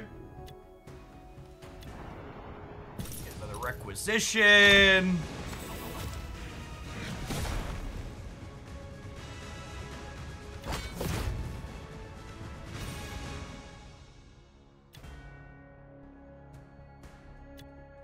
Yeah, we're not quite. I played probably 20 minutes-ish off stream, and then we played for a little over an hour today on stream, and I'm halfway through power level 8 here, so getting through the first tutorial campaign, 15 missions, like 30 minutes or so, getting up to power level 10 probably takes over 2 hours. Is what I would guess, so. If you're enjoying it, plow through to that. I'm happy to hook you up with 3 months. Otherwise, get that first sticker just a little bit of time. I'm signing off. There's the links for the Warhammer stuff. I will catch y'all around tomorrow morning. We'll be bright and early with some more Marvel snapping again. I appreciate it as always. Peace, folks.